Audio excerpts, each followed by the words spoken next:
The Beast and the Sovereign. Volume 1. Jacques Derrida.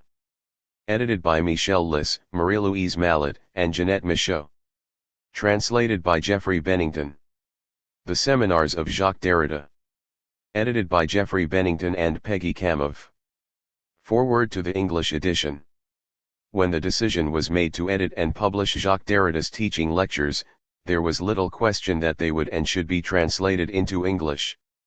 From early in his career, in 1968, and annually thereafter until 2003, Derrida regularly taught at U.S. universities. It was his custom to repeat for his American audience the lectures delivered to his students in France the same year. Teaching first at Johns Hopkins and then at Yale, he read the lectures in French as they had been written. But from 1987, when he began teaching at the University of California, Irvine, Derrida undertook to lecture in English, improvising on-the-spot translations of his French text. Recognizing that the greater part of his audience outside of France depended on translation was easier, however, than providing an ad libitum English version of his own elegant, complex, and idiomatic writing. In the circumstance, to his evident joy in teaching was often added a measure of suffering and regret for all that remained behind in the French original. It is to the memory of Derrida the teacher as well as to all his students past and still to come that we offer these English translations of the Seminars of Jacques Derrida. The volumes in this series are translations of the original French editions published by Editions Galilee, Paris, and will in each case follow shortly the publication of the corresponding French volume. The scope of the project, and the basic editorial principles followed in establishing the text, are outlined in the general introduction to the French edition, translated here. Editorial issues and decisions relating more specifically to this volume are addressed in an editorial note. Editors' footnotes and other editorial interventions are, with a few exceptions, translated without modification, except in the case of footnoted citations of quoted material, which refer to extant English translations of the source as necessary. Additional translators' notes have been kept to a minimum. To facilitate scholarly reference, the page numbers of the French edition are printed in the margin on the line at which the new page begins. Translating Derrida is a notoriously difficult enterprise, and while the translator of each volume assumes full responsibility for the integrity of the translation, as series editors we have also reviewed the translations and sought to ensure a standard of accuracy and consistency across the volumes. Toward this end, in the first phase of work on the series, we have called upon the advice of other experienced translators of Derrida's work into English and wish to thank them here: Pascal Anne Brault, Michael Nas, Elizabeth Rottenberg, and David Wills. Geoffrey Bennington. Peggy Kamoff. January 2009. General Introduction to the French edition. The complete edition of Jacques Derrida's seminars and lectures will give the reader the chance of an unprecedented contact with the philosopher's teaching voice. This edition will constitute a new part of his oeuvre, to be distinguished from the books and other texts published during his lifetime or revised by him before his death, and with a clearly different status. It is not certain that Jacques Derrida would have published the seminars as they stand, probably he would have reorganized or rewritten them. Taken as a whole, but also in their relation to Derrida's philosophical oeuvre, these lectures and seminars will constitute an incomparable research tool and will, we believe, give a different experience of his thinking, here linked to his teaching, which was always, both in France and abroad, a truly vital resource of his writing. The corpus we are preparing for publication is vast. From the beginning of his teaching career, Derrida was in the habit of completely writing out almost all his lectures and seminars. This means that we have at our disposal the equivalent of some 14,000 printed pages, or 43 volumes, on the basis of one volume per academic year. This material can be classified according to a variety of criteria. First, according to the place where the teaching took place, the Sorbonne from 1960 to 1964, the École Normale Supérieure in the Rue d'Ulm from 1964 to 1984, the École de Hautes Études and Sciences Sociales from 1984 to 2003. 1 Second, according to the type of teaching, classes with a very variable number of sessions, from 1 to 15, until 1964, what he always called seminars thereafter. Finally and, no doubt, most relevantly for the editorial work according to the tools used, we have handwritten sessions from 1960 to 1970, typescripts, with manuscript annotations and corrections, from 1970 to 1988, electronic files and printouts from 1988 to 2003. Derrida seminars, which already had their own style and had already attracted a broad and numerous following at the Rue d'Ulm, where the choice of subjects and authors, if not the way they were treated, was constrained by the program of the aggregation, to take on their definitive character at the Hesse, where, on Wednesdays from 5 p.m. to 7 p.m., a dozen times a year, Jacques Derrida, sometimes improvising a little, would read before a large audience the text of his seminar, entirely written out for each session as the year proceeded. Add to that a few improvised sessions, sometimes around a reading, and a few discussion sessions.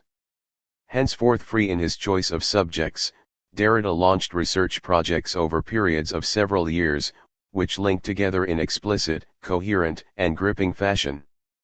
The Great Question of Philosophical Nationality and Nationalism, 1984-88, leads to that of the Politics of Friendship, 1988-91, and then to the long series of Questions of Responsibility, 1991-2003, focusing successively on The Secret, 1991-92, on Testimony, 1992-95, Hostility and Hospitality, 1995-97, Perjury and Pardon, 1997-99, and The Death Penalty, 1999-2001, with the final 2 years devoted to The Beast and the Sovereign, 2001-3. Jacques Derrida was in the habit of drawing on the abundant material of these seminars for the very numerous lectures he gave every year throughout the world, and often, via this route, parts of the seminars were reworked and published. Several of his books also find their point of departure in the work of the Seminar of Grammatology, 1967, for example, in large part develops sessions of the 1965-66 Seminar on Nature, Culture, Writing, the Seminar on Hegel's Family, 1971-72, is picked up in Glass, 1974. Politics of Friendship, 1994, is explicitly presented as the expansion of the first session of the 1988-89 seminar, and there are traces in it of other sessions too. But in spite of these partial convergences and correspondences, the vast majority of the pages written from week to week for the seminar remain unpublished and will provide an incomparable complement to the work already published. Whenever a session was later published by Jacques Derrida, in modified form or not, we will give the reference.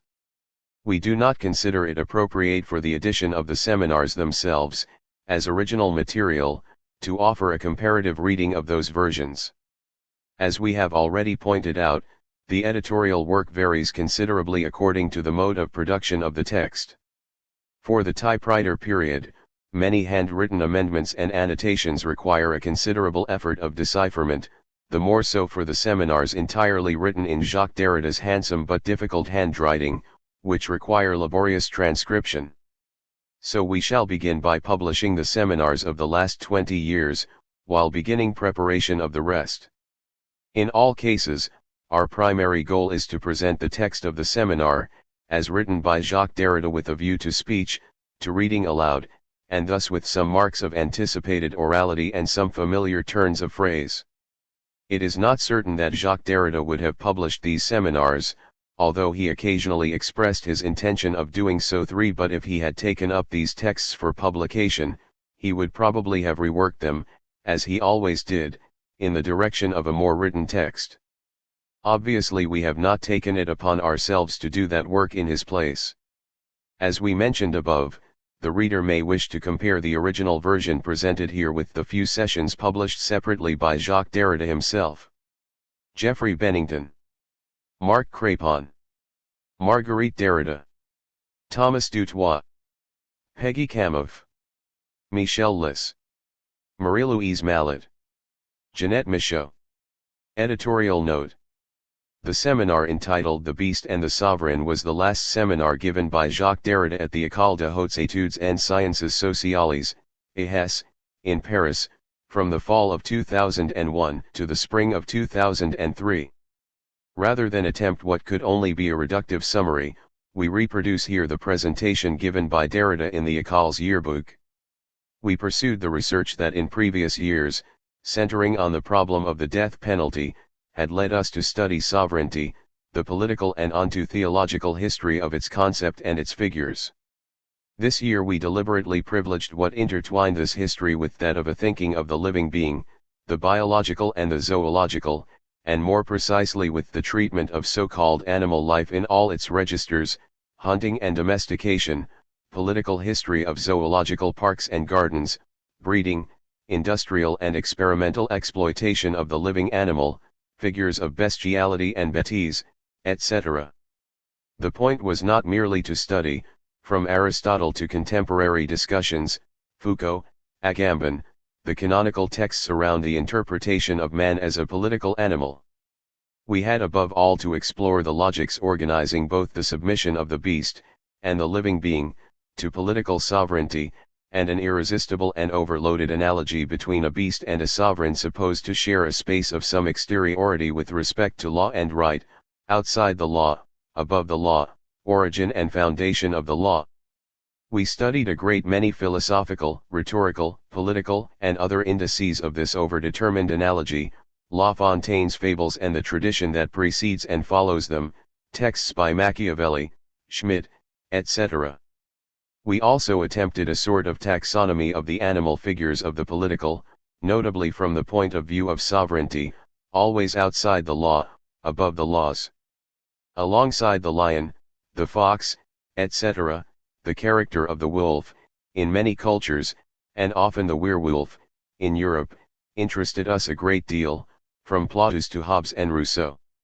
On the permanent horizon of our work were general questions about force and right and justice, of what is proper to mankind, and the philosophical interpretation of the limits between what is called man and what is improperly and in the generic singular called the animal. As bestiality and bêtise are supposedly proper to man in his relation to his kind, and foreign to the animal, we began from this point of view a problematizing reading of certain texts by Lacan on bestiality, by Deleuze, difference and repetition, on bêtise, and by Deleuze and Guattari, A Thousand Plateaus, on the becoming animal of man. 4. This edition reproduces the written text of the seminar read by Jacques Derrida at the sessions that took place at the EHES. The first volume of the seminar corresponds to the year 2001-2 and comprises 13 sessions 5 while the second, 2002-3, has 10. The greater part of the seminar is unpublished, with the exception of a few sessions from this first volume, which were presented at various colloquia and were subsequently published, with slight variations. With the exception of the 9th and the 13th, all the sessions of the seminar are completely written out. The 9th is devoted to an improvised commentary on D. H. Lawrence's poem Snake, alluded to in Derrida's Rogue 6 published in 2003, and the 13th is a concluding session that begins with a return to the opening of the seminar. We thought in both cases that it would be a pity not to add these pieces to the whole, and so we have made a transcription on the basis of some brief notes and, more especially, a recording, made and preserved by Marie-Louise Mallet, even though the reader must of course be aware that these sessions are inevitably less reliable than the others, in that the author could not read and review the transcription. Also, Derrida often left time for discussion with seminar participants. We have signaled such moments in the sessions, but we also decided not to include these discussions, which, although they were recorded, but often in a technically deficient manner, with some voices being inaudible and above all difficult to identify, seemed to us to raise too many questions. In this we have followed what was most usually done at the Cerisi and other major conferences devoted to Derrida's work. In the typescript of the seminar, the bibliographical indications were, most often, clearly indicated but in abbreviated form. We have completed them and filled in those that were missing. A number of quotations were not copied out in the typescript, they were included as photocopies of pages from books, and we have reinserted them, where necessary, resorting to the tape recording of the sessions to be sure of where to begin and end. Elsewhere, we used Jacques Derrida's own books, whenever it was possible to find them in the library of his house at Ris Oranges. In doubtful cases or where it was impossible to track down the copy he would have used, we have referred to the editions that are generally thought to be the most reliable. We have checked and where necessary corrected the quotations made by Jacques Derrida, rectifying without signaling the fact whatever seemed to be obvious errors of transcription, but we have signaled, when they might be significant, certain modifications to quotations or translations. Finally, to end on this question of references, Jacques Derrida makes numerous references throughout the seminar to his own earlier work. Whether published or not, we give references whenever the citation is explicit, even when the work cited belongs to the still unpublished body of the seminars themselves. Point 7. As for the more technical aspects of our work, they are relatively slight. This edition is of the entire text of Derrida's 2001-2 seminar as it was composed and laid out by him, notably as to its sometimes very long sentences and paragraphs. Similarly, at a more micrographic level, the punctuation has been preserved, in particular all the brackets, which are Derrida's own. Point 8. We have, however, on rare occasions made some corrections or minute alterations when the proliferation of signs such as brackets, parentheses, and dashes, or else their absence, made it difficult to follow the argument. We have kept all the signs of the seminar's oral quality, and especially the pickups Derrida placed in brackets, even if these were often quite substantially modified in the actual reading out. In the same spirit, we have chosen to leave in parentheses some stage directions, such as, board, read and comment, reread, develop, which give a sense of the rhythm of the seminar, its accents and intonations. In the case of expressions that recur with slight differences in spelling, use of capital letters, quotation marks, italics, or Roman face, optional Ellis ions, and so on, we did not see fit to attempt any systematic harmonization of these variations, as they do not hinder the legibility of the text. Words placed in angle brackets were added by us to fill certain lacunae in the typescript, most often omitted words. Point 9. On the typescript, at the end of each session, Derrida was in the habit of noting down in more or less telegraphic style lines of research to be explored. These offcuts are sometimes reproduced from one session to the next, sometimes modified and augmented. Given that they did not constitute a sustained text, they have not been included in this edition. Finally, we thank Gil Anajar, Joseph Cohen, Jean-Jacques Lavoie, Ursula Sarrazin, and Stephanie Van Esten, whom we consulted to explain or verify linguistic points concerning the transliteration of Hebrew words, the translation of German expressions, and certain references. We especially and warmly thank Georges Leroux, who carefully revised the transliterations from the Greek. On his suggestion, we decided to follow here the code used by Émile Benveniste in his Vocabulary of Indo-European Institutions. Point 10. Michel Lys. Marie-Louise Mallet. Jeanette Michaud. First session. December 12, 2011.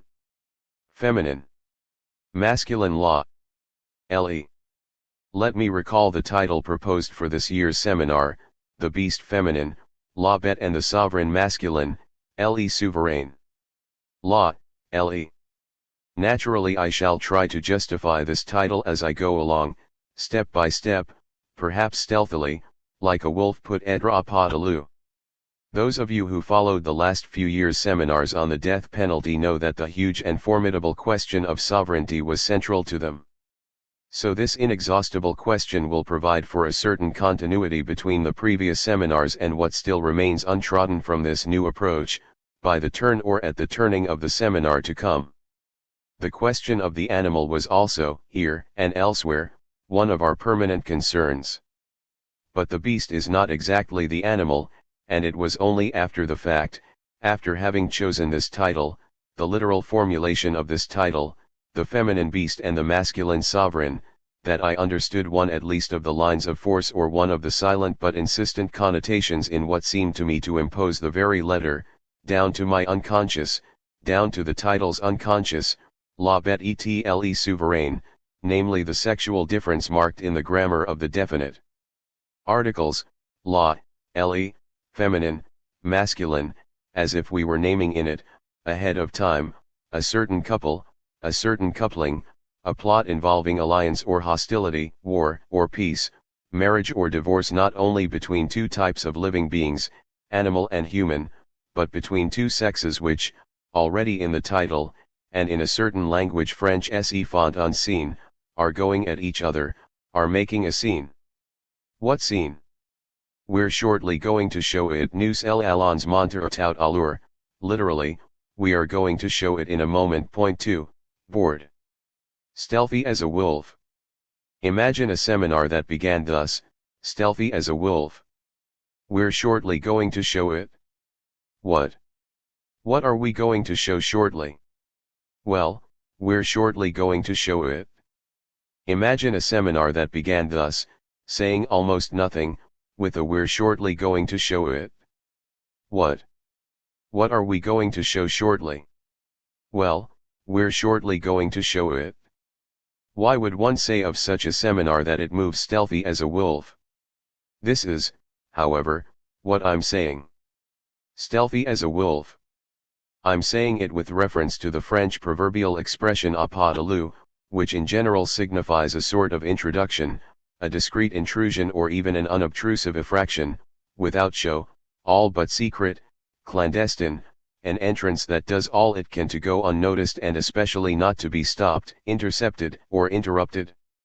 To move à pas de loup is to walk without making a noise, to arrive without warning, to proceed discreetly, silently, invisibly, almost inaudibly, and imperceptibly, as though to surprise a prey, to take it by surprising what is in sight but does not see coming the one that is already seeing it, already getting ready to take it by surprise, to grasp it by surprise.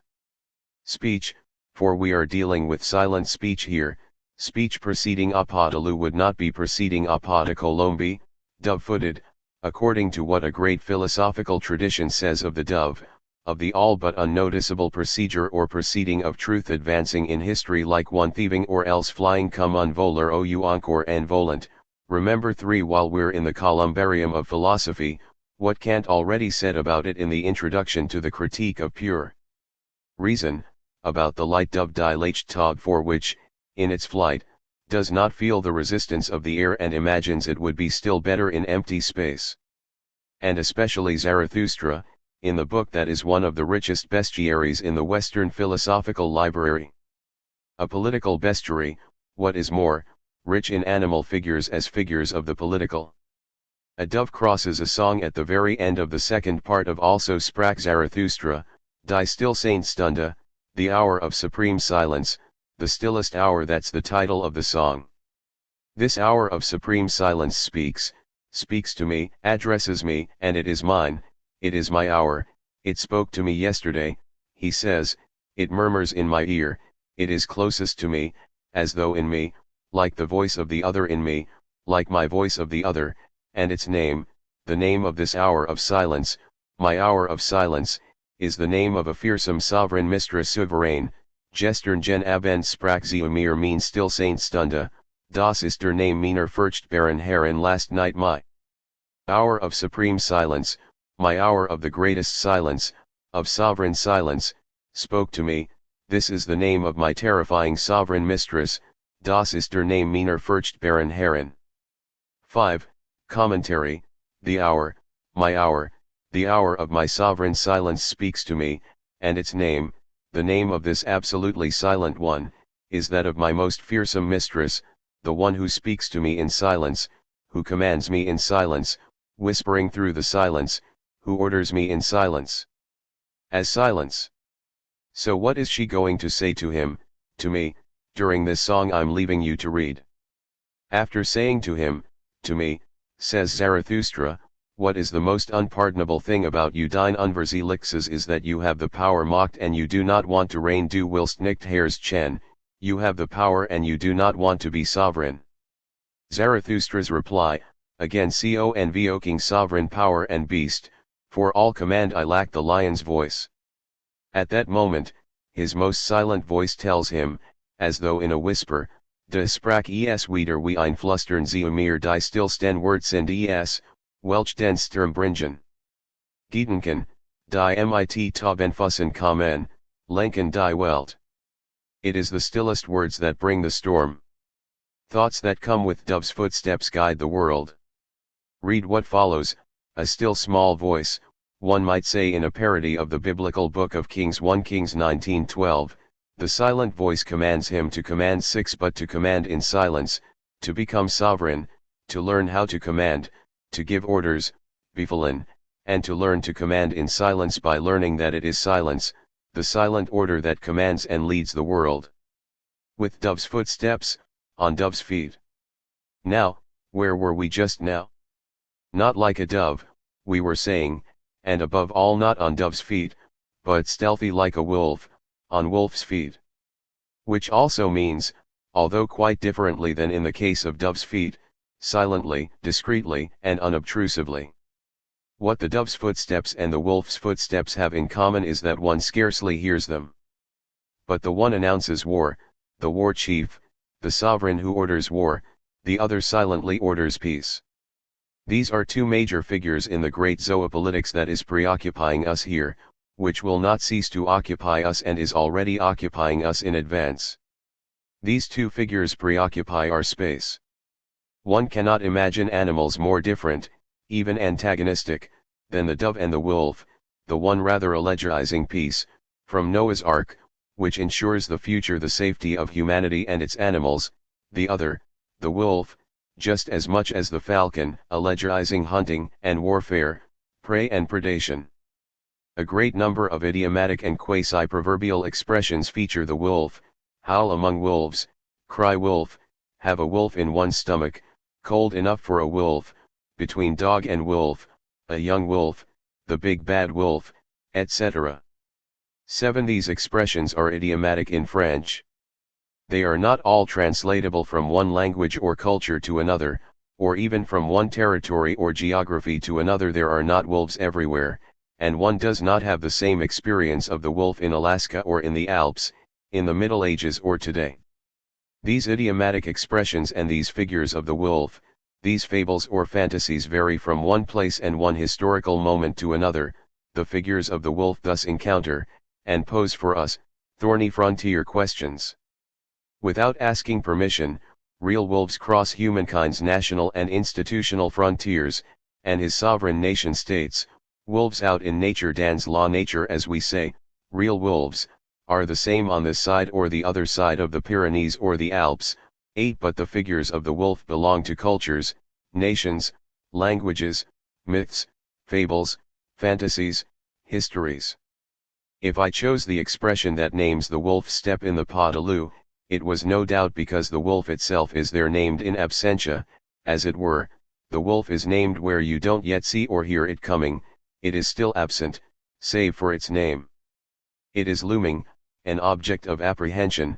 It is named, referred to, even called by its name.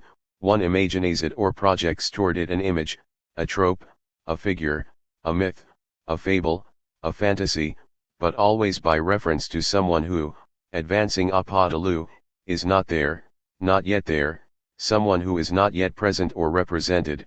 You can't even see its tail, as another proverb says. When you speak of the wolf, you see its tail, meaning that someone, a human this time, shows up just when you are talking about him or her. Here you don't yet see or hear anything of what is advancing a Podaloo, when at the beginning of a seminar I might say, we're shortly going to show it.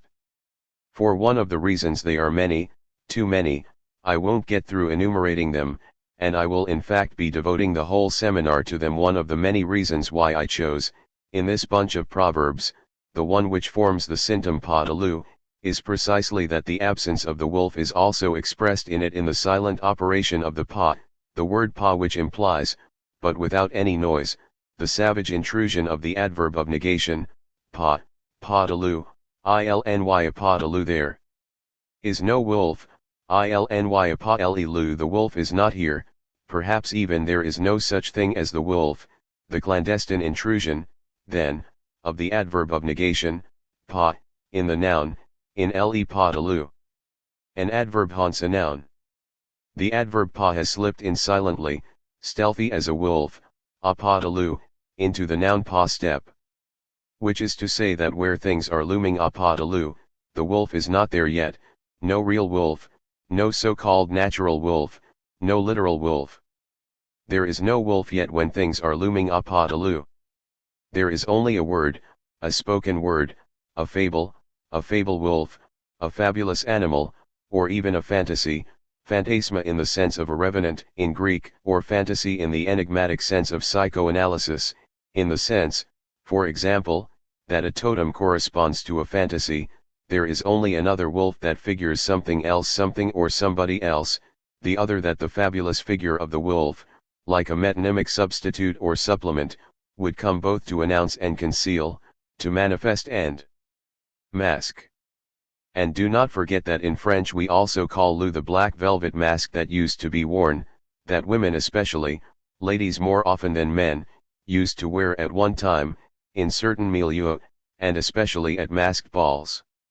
The so-called loup allowed them to see sovereignly without being seen, to identify without allowing themselves to be identified.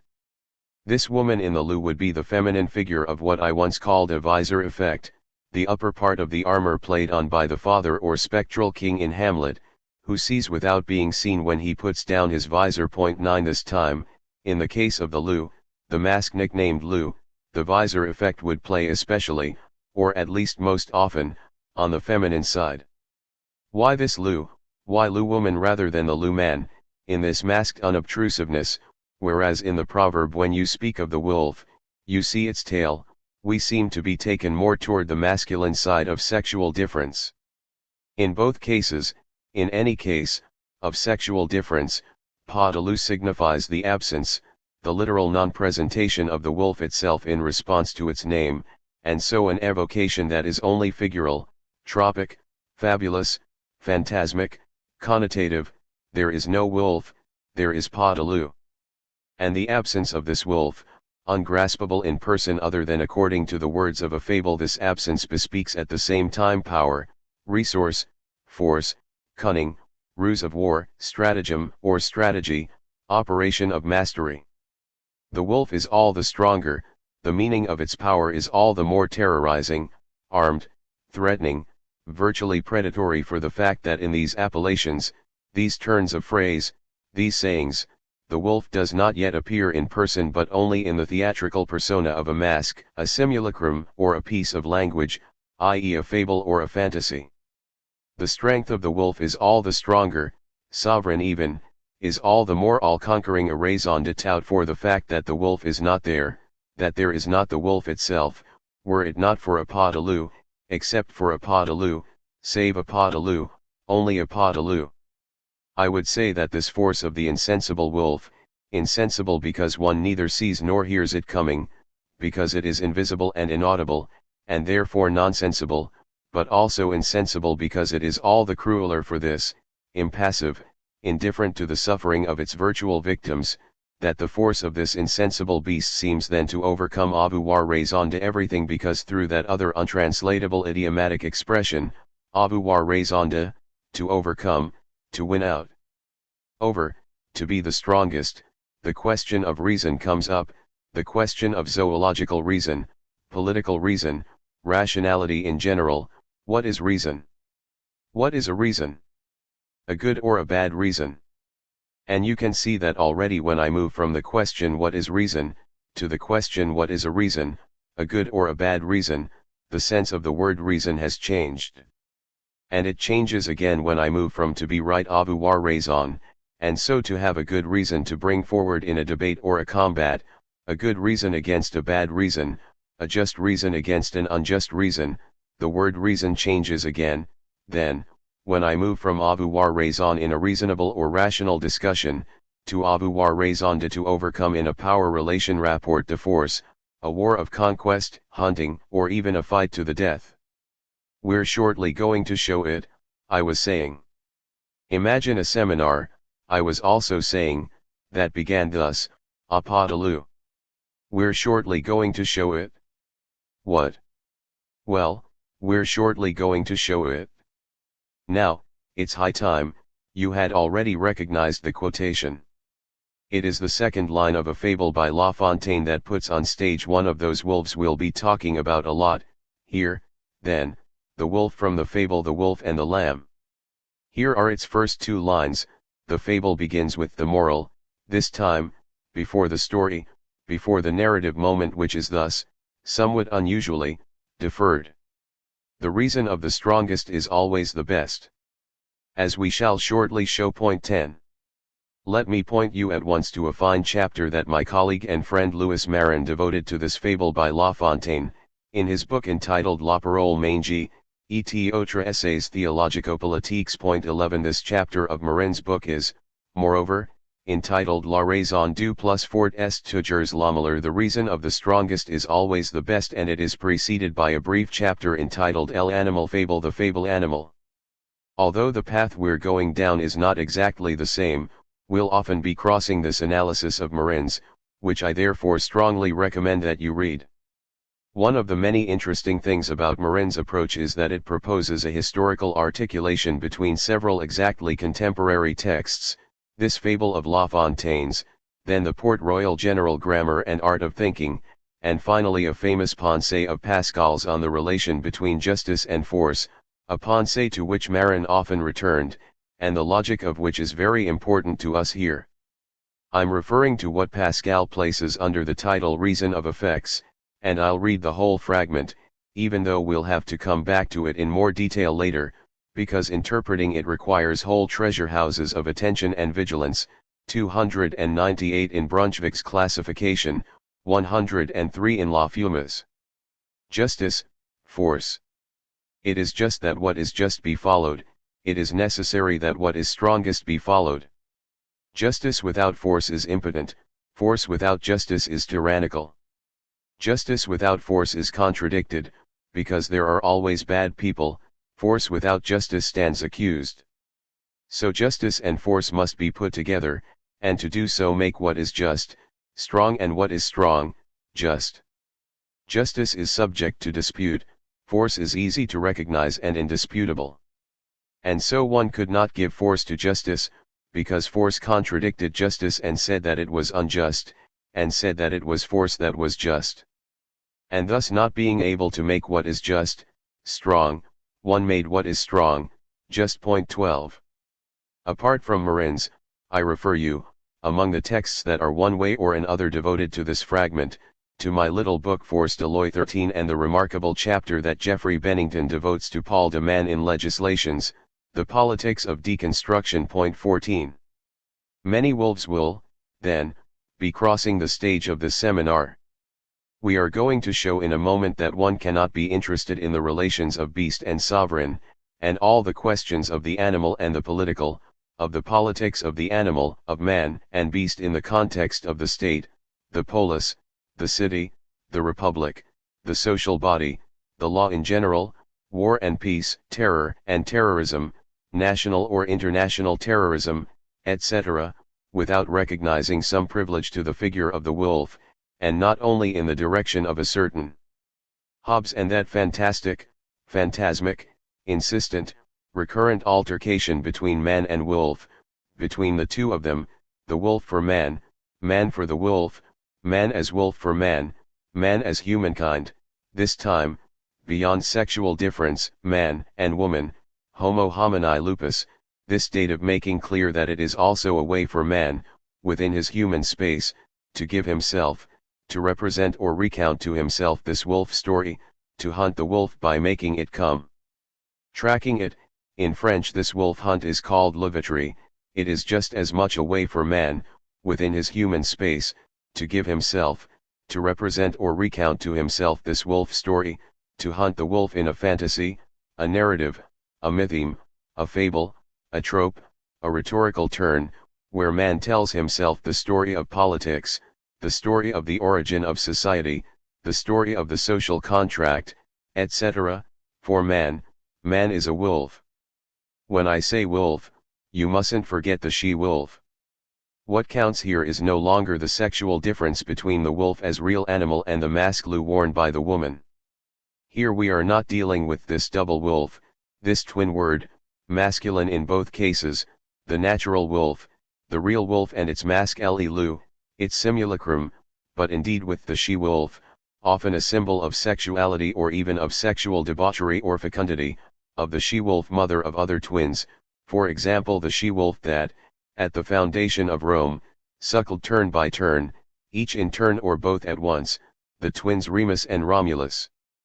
And while we're on Twins 15 and myths of originary foundation, it is frequent among North American Indians, for we have also been in America for a moment, for two twins to fight over their mother's breast, and among the Ojibwe, in certain variants of the story, the hero Manabozho, who most of the time gets unwell with his brother, either remains inconsolable at his death or else kills him himself, and his brother, dead or killed by him, is a wolf, the wolf.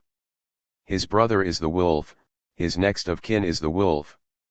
For this man, the twin brother is a wolf, a friendly brother whose death leaves him inconsolable, beyond all possible work of mourning, or else an enemy wolf, an enemy brother, a twin he will have killed, and whom he will not have mourned here either.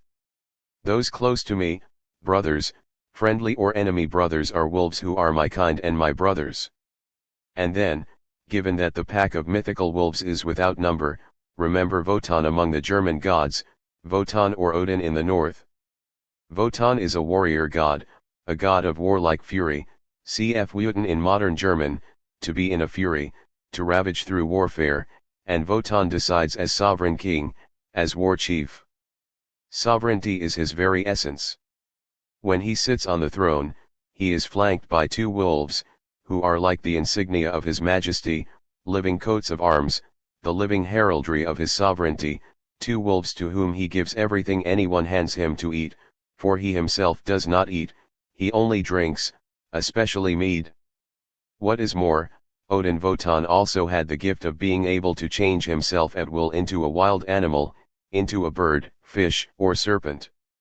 We will keep trying to think through this becoming beast, this becoming animal of a sovereign who is above all a war chief, and is determined as sovereign or as animal faced with the enemy.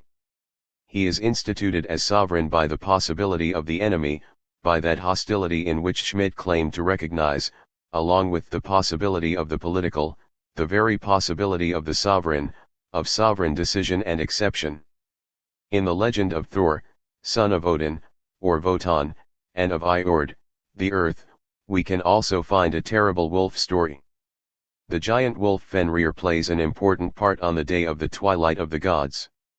Just to say a word about a long and complicated story, that I am leaving you to piece together for yourselves, I recall that the gods, threatened by this sinister and voracious, yes voracious, wolf, lay for him a highly ingenious trap that the wolf discovers, and to which he agrees to subject himself on one condition. Once the condition is met, he ends up closing his jaws around the wrist of the god Tyr, who was to place him in the trap, according to the contract. After which the god Tyr, who had accepted a mutilated hand in order to respect the contract and redeem the disloyal trial proposed to the wolf, becomes the jurist god, the god of justice and oaths, fixing the code and the rules of what was called the thing, ding, read Heidegger, the thing, the cause, that is, the place of assemblies, debates, common deliberations, conflicts and litigations and decisions of justice. The god of the thing, of the cause, of justice, of oaths had his hand devoured, cut off at the wrist by the wolf, in the wolf's mouth. And then, but the list would be too long, think of Akela, the sovereign chief of the wolves and the father of the wolf cubs who protect and raise Mowgli. Now, about this she-wolf or all these wolf men, about the foundation of the town or the city, the origin of the political, the originary social contract and sovereignty, let me quickly recall a well-known fact. That is, that Rousseau will oppose a certain fantastics or phantasmatics of the wolf man or Plautus's homo homini lupus in his comedy Asinaria, lupus est homo homini, non homo, quomquilla sit non navit, when one does not know him, man is not a man but a wolf for man, 16 a phrase the proverbial nucleus of which was taken up, reinterpreted, reinvested, and mediated by so many others, Rabelais, Montaigne, Bacon, especially Hobbes. And it is, as you know, against the homo homini lupus of Hobbes or equally against Grotius that Rousseau thinks and writes the social contract. As for the man-wolf for man in Plautus and especially Montaigne and Hobbes, we will come back to him only at the end of next week's session, after a certain detour the necessity of which must be put to the test in the meantime. Back to Rousseau. As early as chapter 2 of the Social Contract, on the first societies, on the threshold, then, of the immediately following chapter, which seems to be responding to La Fontaine in that it is entitled Of the Right of the Stronger, as early as chapter 2, then, Rousseau opposes Grotius and Hobbes as theorists of the political, of the foundation of the political, who reduce citizen to beast, and the originary community of men to an animal community. An animal community the chief of which would be, all in all, a kind of wolf, like the wolf tyrant, the tyrant turned wolf in Plato's Republic, Book 8, to which we shall return later, along with everything I would call the lycology of Platonic politics, politics as discourse about the wolf, logos, in any case, to come back to Rousseau, a sovereign who would be simply stronger and thereby capable of devouring those he commands, namely cattle. Rousseau had, however, written somewhere, I don't remember where, I was living like a real werewolf. We shall return at length to the werewolf, which is something else. Here in the Social Contract, chapter 2, Rousseau is, then, opposing a certain animalization of the origins of the political in Grotius and Hobbes, when he writes. It is doubtful, then, according to Grotius, whether the human race belongs to 100 or so men, or if that 100 or so men belong to the human race, and throughout his book he seems to lean toward the former opinion. This is also Hobbes's feeling. So, here we have the human race divided into herds of cattle, each one with its chief who keeps it in order to devour it. Point 17 reread. Notice the in order to devour it, don't forget this word devour. He, the chief, does not keep the beast by devouring it, while devouring the beast, and we are already in the space of totem and taboo and the scenes of devouring cruelty that are unleashed in it, put down, repressed in it and therefore displaced in it into symptoms, and the devouring wolf is not far away, the big bad wolf, the wolf's mouth, the big teeth of Little Red Riding Hood's grandmother wolf. Grandmother, what big teeth you have, as well as the devouring wolf in the Rig Veda, etc., or Cronus appearing with the face of Anubis devouring time itself. Notice, then, the in order to devour it in Rousseau's text. So, here we have the human race divided into herds of cattle, each one with its chief who keeps it in order to devour it. He, the chief, does not keep the beast by devouring it, he does not first keep the cattle and then, subsequently, devour said cattle. No, he keeps the cattle with a view to devouring it. He only keeps the cattle in order to devour it, so as to devour it savagely and gluttonously, tearing at it with his teeth, violently. He keeps it for himself the way one keeps for oneself, in what is a larder, but with a view to keeping even more completely for oneself by devouring, i.e. by putting to death and destroying, as one annihilates what one wants to keep for oneself. And Rousseau does say cattle, i.e. an animality not domesticated, which would be something else again, but already defined and dominated by man in view of man, an animality that is already destined, in its reproduction organized by man, to become either an enslaved instrument of work or else animal nourishment, horse, ox, lamb, sheep, etc., animals, let us note, that can become the victims or the prey of the wolf. Rousseau continues, and we are still in the order of analogy. Analogy is Rousseau's word, as you'll see. We are in the order of the figure, of the like of metaphor or comparison, or even fable.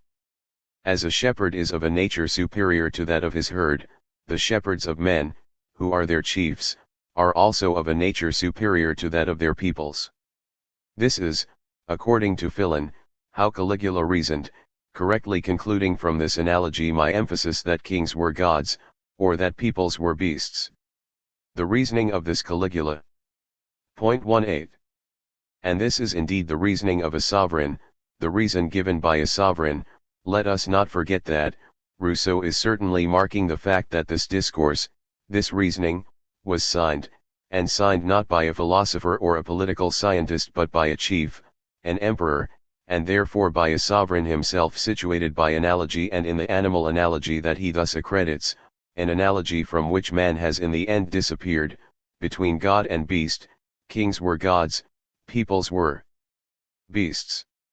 The sovereign says, the emperor Caligula proclaims, he edicts, speaking thus of sovereignty, from the place of the sovereign, he says, there are gods and there are beasts, there is only, the theozoological, and in the theoanthropozoological, man is caught, evanescent, disappearing, at the very most a simple mediation, a hyphen between the sovereign and the beast, between God and cattle.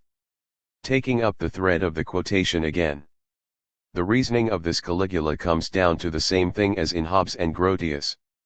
Aristotle, before any of them, had also said that men are not naturally equal, but that some were born for slavery and others for domination. Aristotle was right of 8 raison, reason again.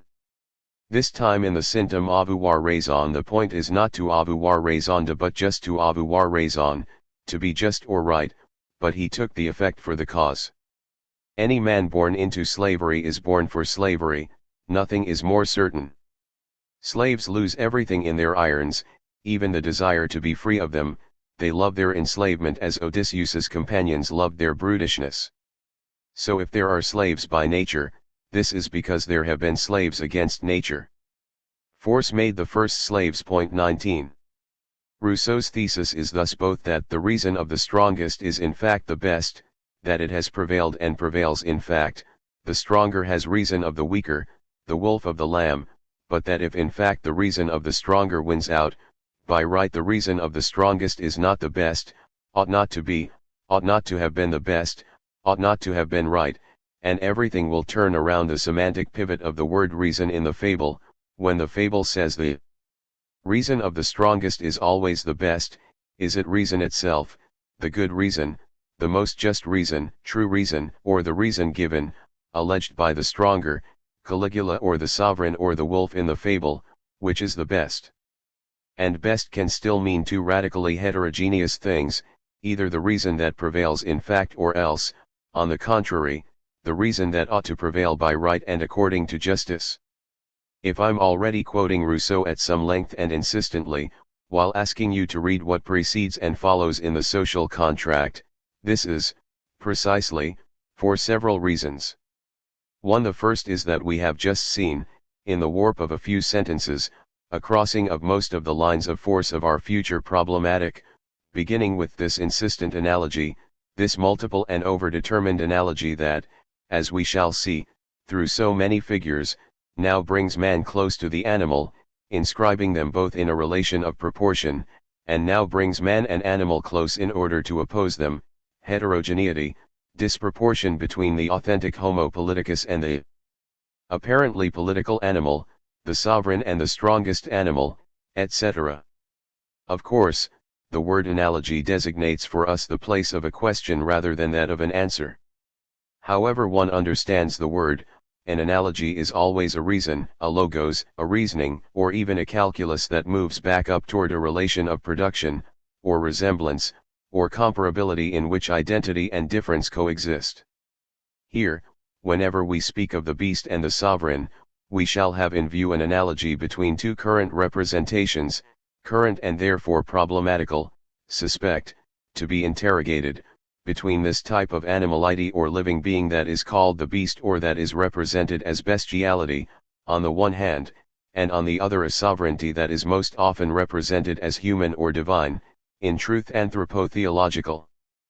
But cultivating this analogy, clearing or plowing its territory, does not mean either accrediting it or simply traveling in it in only one direction, for example by reducing sovereignty, political or social or individual, and these are already different and terribly problematical dimensions, as it is most often situated in the human order, reducing it, then to prefigurations said to be zoological, biological, animal, or bestial, Four concepts: the zoological, the biological, the animal, the bestial, that we shall also, prudently, have to tell apart.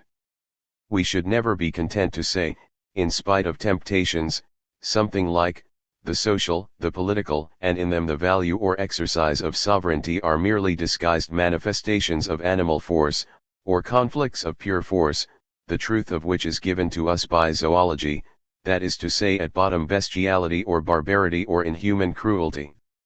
It would and will be possible to quote 1,001 statements that rely on this schema, a whole archive or a worldwide library.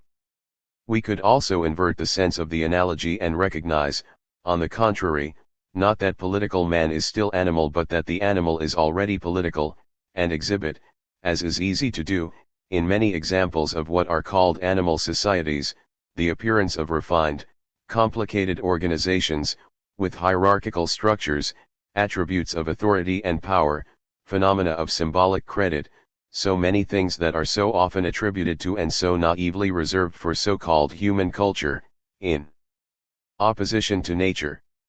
For example, to cite only the sign, which has interested me for a long time and touches on what so many philosophers and anthropologists hold to be proper to man and human law, the interdiction of incest. Among all that modern primatology has taught us, and among all the features that, forgive me for recalling this, I have been emphasizing wherever, i.e. just about everywhere, I have been interested in the great question of the animal and what is proper to man, as everything I nicknamed carnophalagocentrism. Among the most recent and the most recapitulatory texts I permit myself, for simple reasons of economy in order to gain time in the seminar, to refer to, of spirit, eating well in points. The animal that therefore I am, in El Animal Autobiographique, and for what tomorrow. Read and follow up the references given in all the texts in El Animal Autobiographique.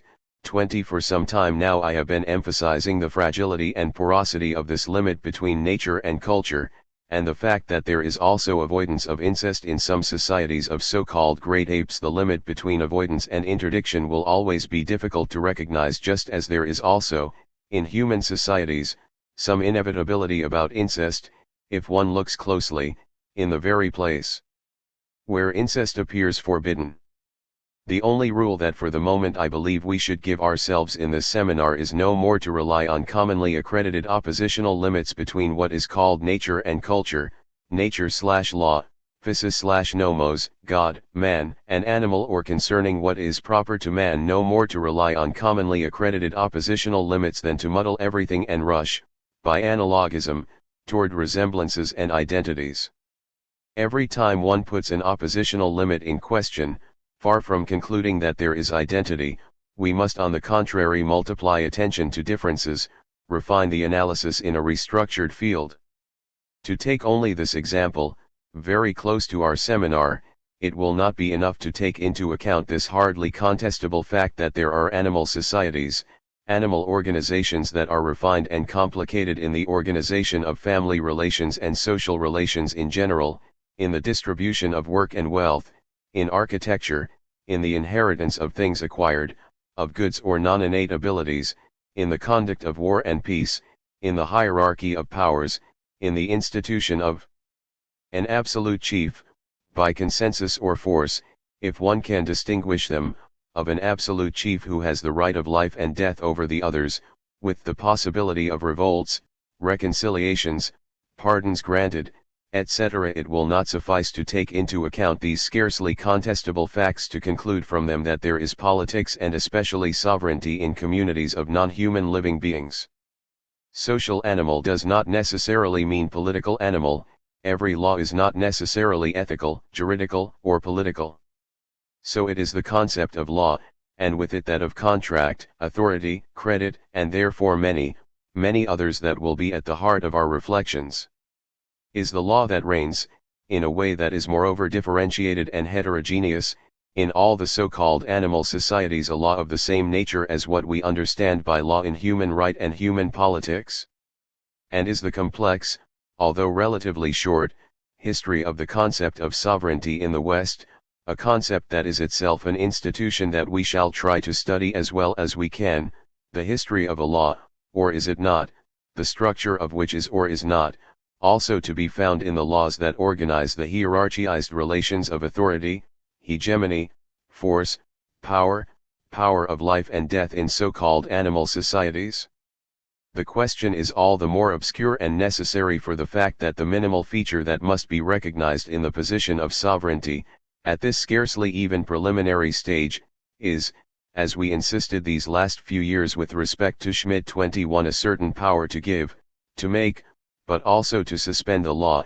It is the exceptional right to place oneself above right, the right to non-right 22, if I can say this, which both runs the risk of carrying the human sovereign above the human, toward divine omnipotence, which will moreover most often have grounded the principle of sovereignty in its sacred and theological origin, and, because of this arbitrary suspension or rupture of right, runs the risk of making the sovereign look like the most brutal beast who respects nothing, scorns the law, immediately situates himself above the law, at a distance from the law. For the current representation, to which we are referring for a start, sovereign and beast seem to have in common their being outside the law.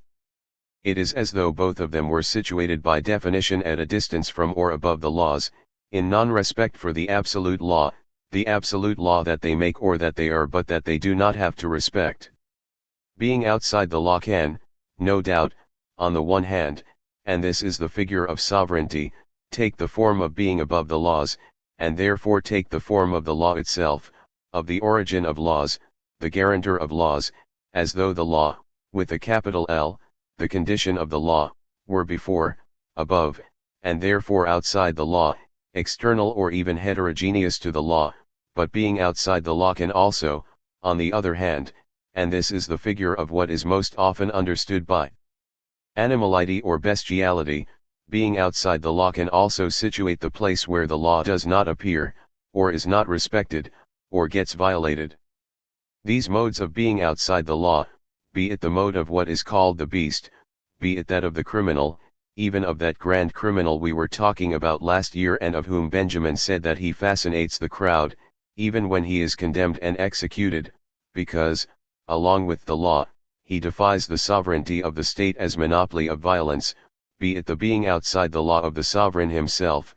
These different modes of being outside the law can seem to be heterogeneous among themselves, or even apparently heterogeneous to the law, but the fact remains, sharing this common being outside the law, beast, criminal, and sovereign have a troubling resemblance. They call on each other and recall each other, from one to the other.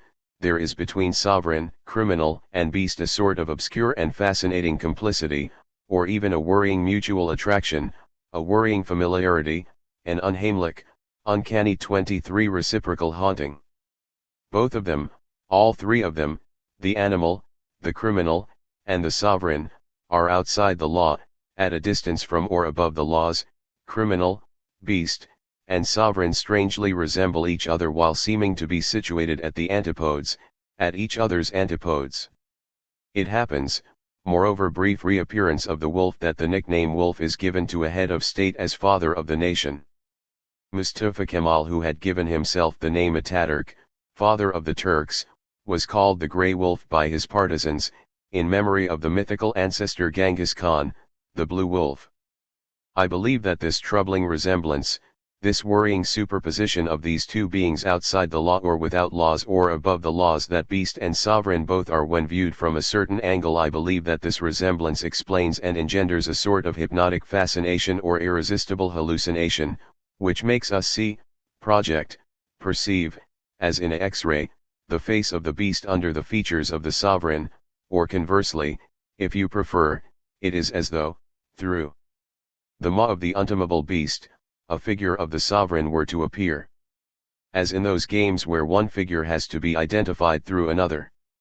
In the vertigo of this unheimlich, uncanny 24 hallucination, one would be as though prey to a haunting, or rather the spectacle of a spectrality, haunting of the sovereign by the beast and the beast by the sovereign, the one inhabiting or housing the other, the one becoming the intimate host of the other, the animal becoming the hôte, host and guest. 25 The hostage too, of a sovereign of whom we also know that he can be very stupid, trace bet without that at all affecting the all-powerfulness.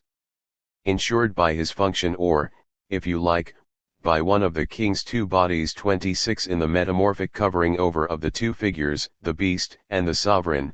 One therefore has a presentiment that a profound and essential ontological copula is at work on this couple.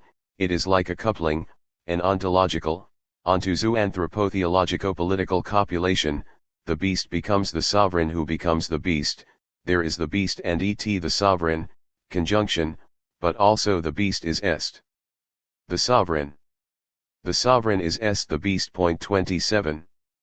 Whence, and this will be one of the major foci of our reflection, its most current political focus, whence the accusation so often made today in the rhetoric of politicians against sovereign states that do not respect international law or right, and which are called rogue states, etats voyous, i.e. delinquent states, criminal states, states that behave like brigands, like highway robbers, or like vulgar rapscallions who just do as they feel, do not respect international right, stay in the margins of international civility, violate property, frontiers, rules, and good international manners, including the laws of war, terrorism being one of the classic forms of this delinquency, according to the rhetoric of heads of sovereign states who for their part claim to respect international right.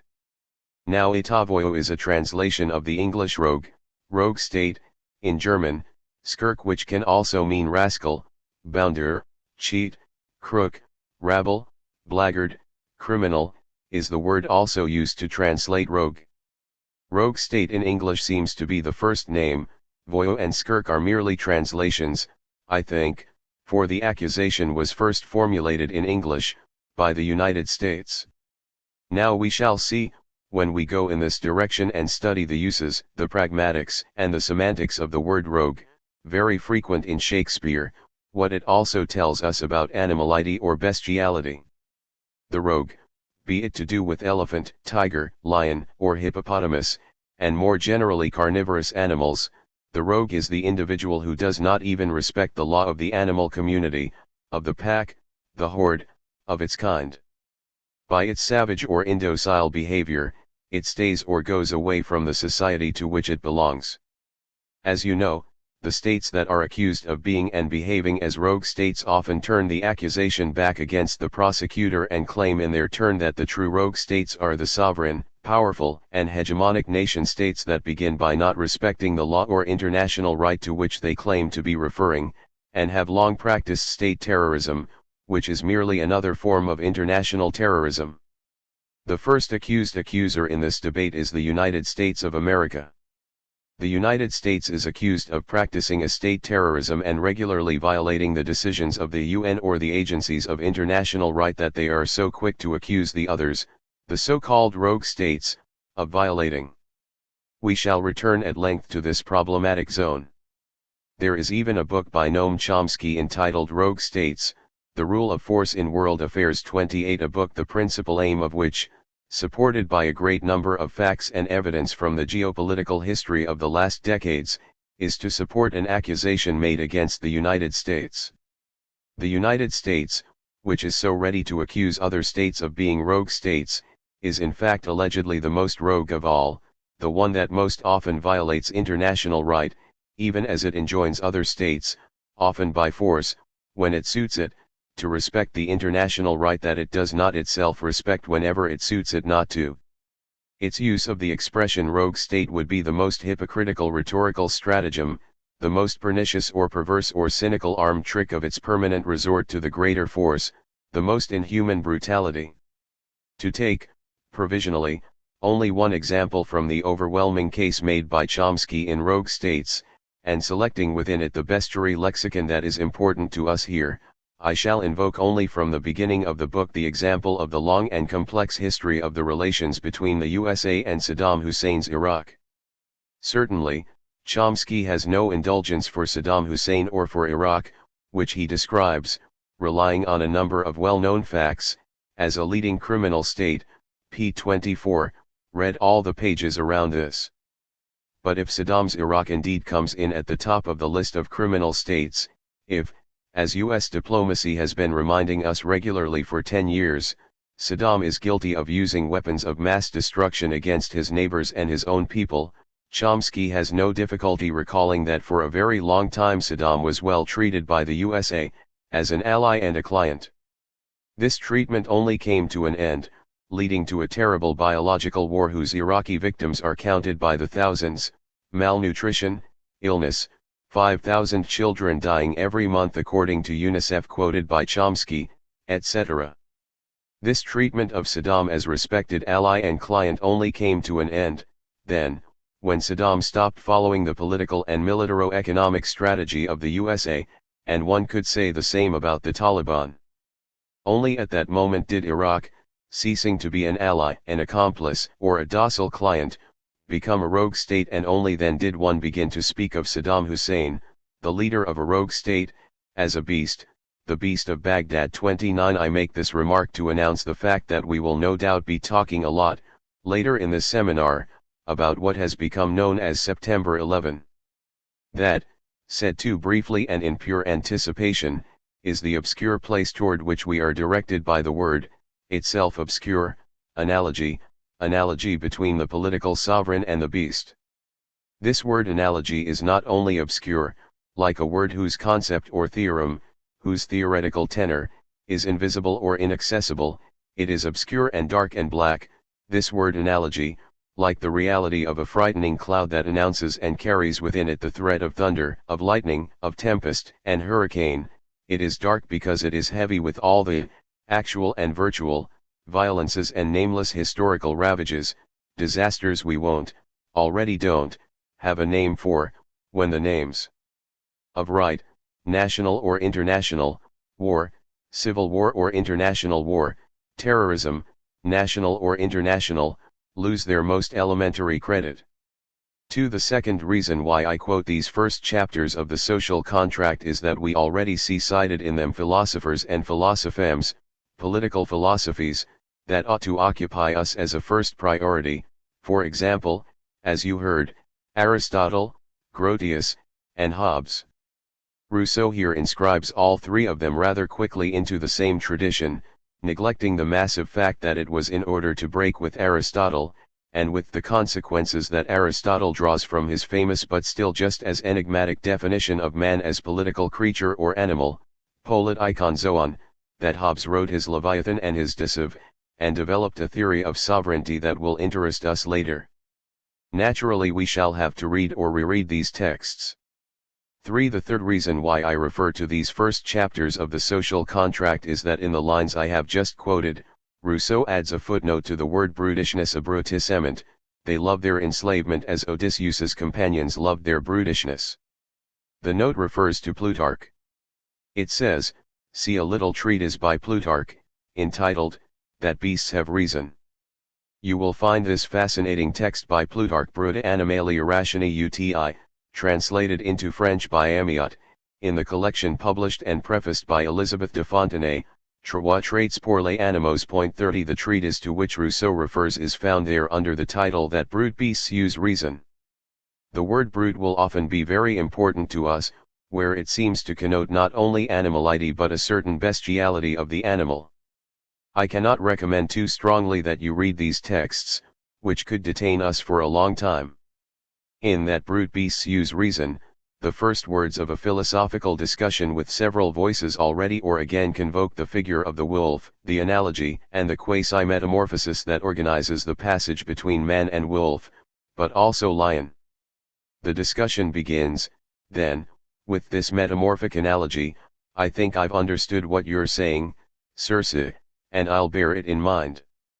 But please could you tell me whether there are any Greeks among the people you've turned into wolves and lions? 31.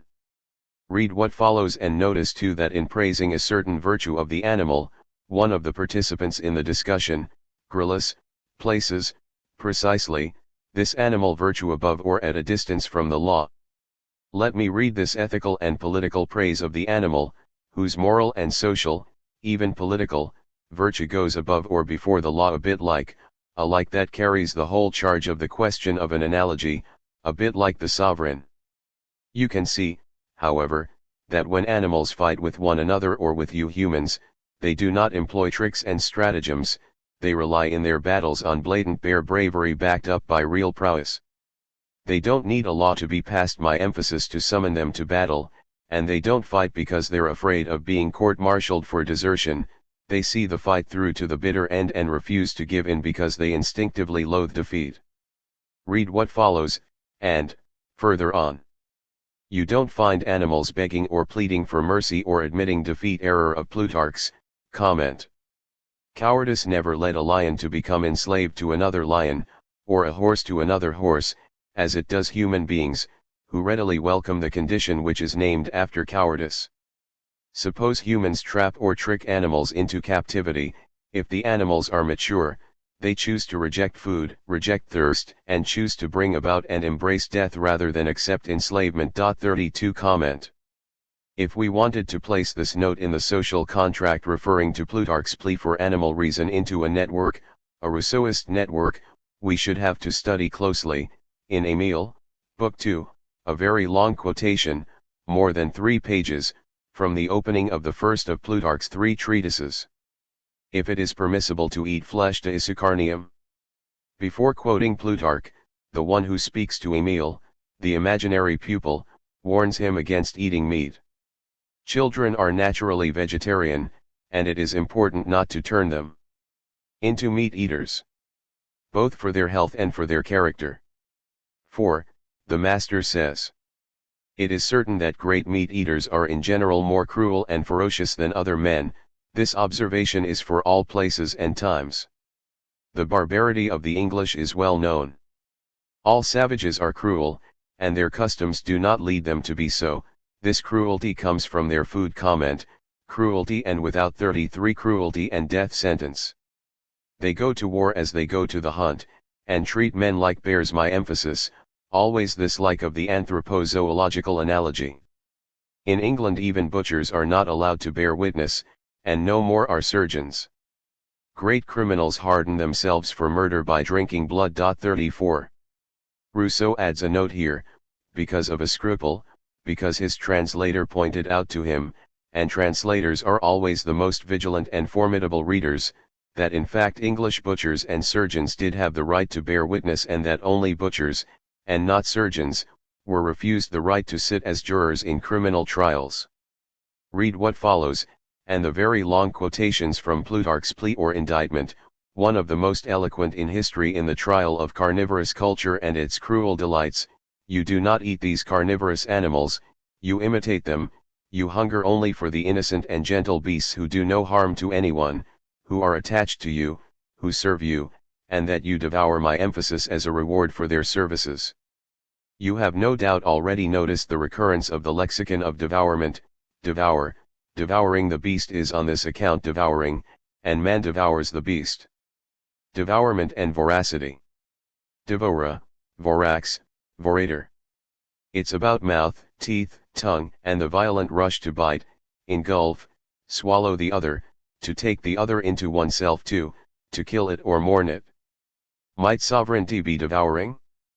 Might its force, its power, its greatest force, its absolute potency be, in essence and always in the last instance, a power of devourment, mouth, teeth, tongue, violent rush to bite, engulf, swallow the other, to take the other into oneself, to kill it or mourn it?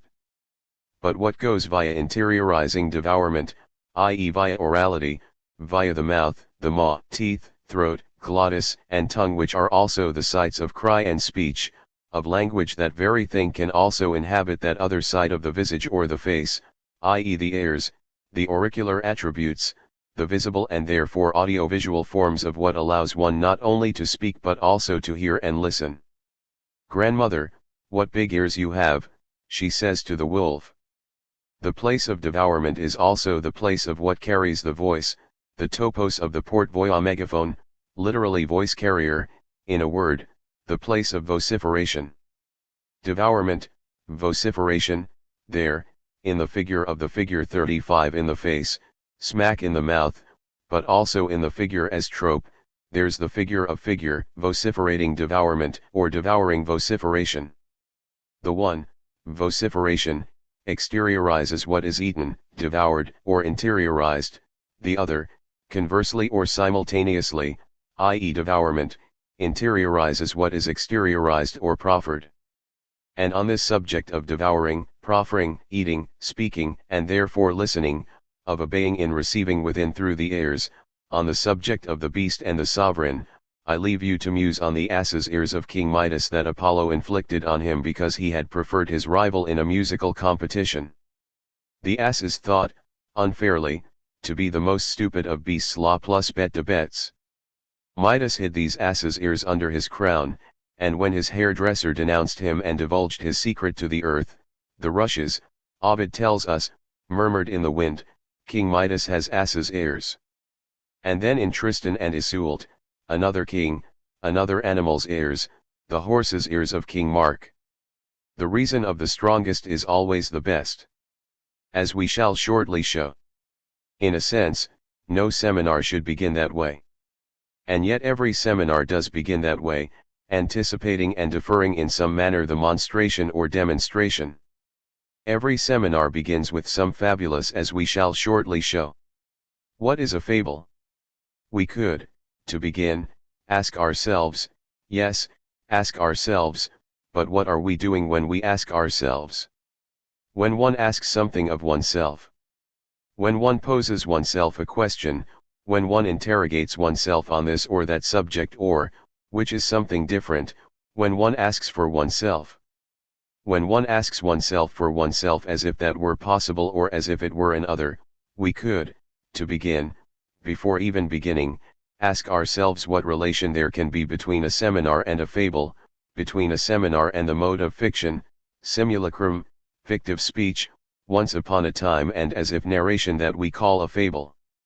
Especially if said fable stages some fabulous beast, the lamb, the wolf, the great aquatic monsters created by God in Genesis 1:21, or the four beasts in Daniel's dream or vision, which I leave you to read, starting at Daniel 7:2, and these great beasts, which are four kings, which shall arise out of the earth, 7:17, i.e. four bestial figures of historico-political sovereignty, or again, and especially, all the beasts from John's Revelation, which clearly present themselves as political or polemological figures, the reading of which would merit more than one seminar on its own, or again Behemoth or Leviathan, the name of that apocalyptic marine monster, that political dragon renamed by God in almost his last address to Job, 40:15, 36, which I invite you to reread. Behold now Behemoth, which I made with thee, he eateth grass as an ox. Lo now, his strength is in his loins. And, just a little further on, just afterward in the book of Job. 1 Canst thou draw out Leviathan with an hook? Or his tongue with a cord which thou lettest down? 2 Canst thou put an hook into his nose? Or bore his jaw through with a thorn? Or his head with fish spears? 8 Lay thine hand upon him, remember the battle, do no more. 9 Behold, the hope of him is in vain, shall not one be cast down even at the sight of him? 10 None is so fierce that dare stir him up, who then is able to stand before me? 12 I will not conceal his parts. Job 41:1, 12. Read what follows, but remember this: I will not conceal his parts. Read 2 Isaiah 27:1 In that day the Lord with his sore and great and strong sword shall punish Leviathan the piercing serpent, even Leviathan that crooked serpent, and he shall slay the dragon that is in the sea. Or else read Psalms 74:13, 14, and you will find that it is always addressed to a God capable of destroying, putting to death, the hideous, powerful, and repugnant beast, the Leviathan. 13 Thou didst divide the sea by thy strength, thou breakest the heads of the dragons in the waters. 14 Thou breakest the heads of Leviathan in pieces, and gavest him to be meat to the people inhabiting the wilderness.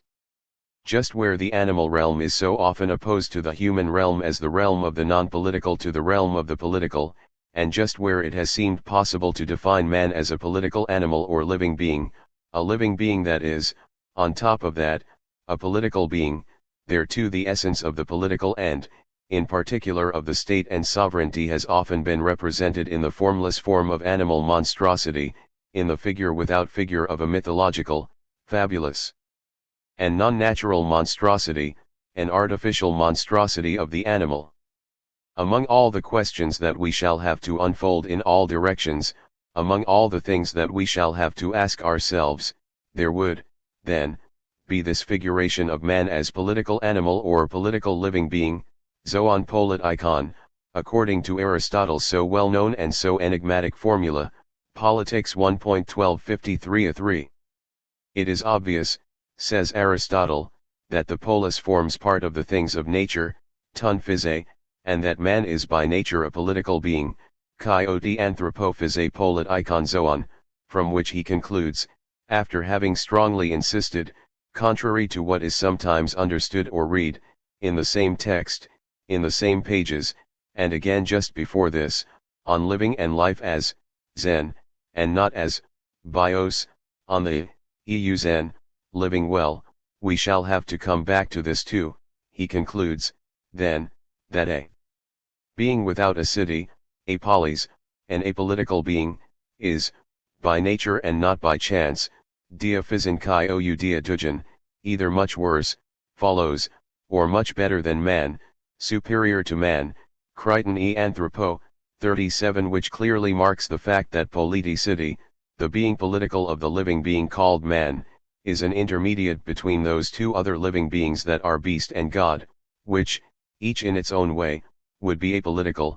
So, to return to our point, among all the questions that we shall have to unfold, among all the things we shall have to ask ourselves, there would, then, be this figuration of man as political animal or political being, but also a double and contradictory figuration, and figuration is always the beginning of a fabulation or an affabulation, the double and contradictory figuration of political man as on the one hand superior, in his very sovereignty, to the beast that he masters, enslaves, dominates, domesticates, or kills, so that his sovereignty consists in raising himself above the animal and appropriating it, having its life at his disposal, but on the other hand, contradictorily, a figuration of the political man, and especially of the sovereign state as animality, or even as bestiality. We shall also distinguish between these two values, either a normal bestiality or a monstrous bestiality itself mythological or fabulous. Political man as superior to animality and political man as animality. Whence the most abstract and general form of what we shall have to ask ourselves, why is political sovereignty, the sovereign or the state or the people, figured sometimes as what rises, through the law of reason, above the beast, above the natural life of the animal, and sometimes, or simultaneously, as the manifestation of bestiality or human animality, i.e. human naturality? I leave these questions as they are for the moment.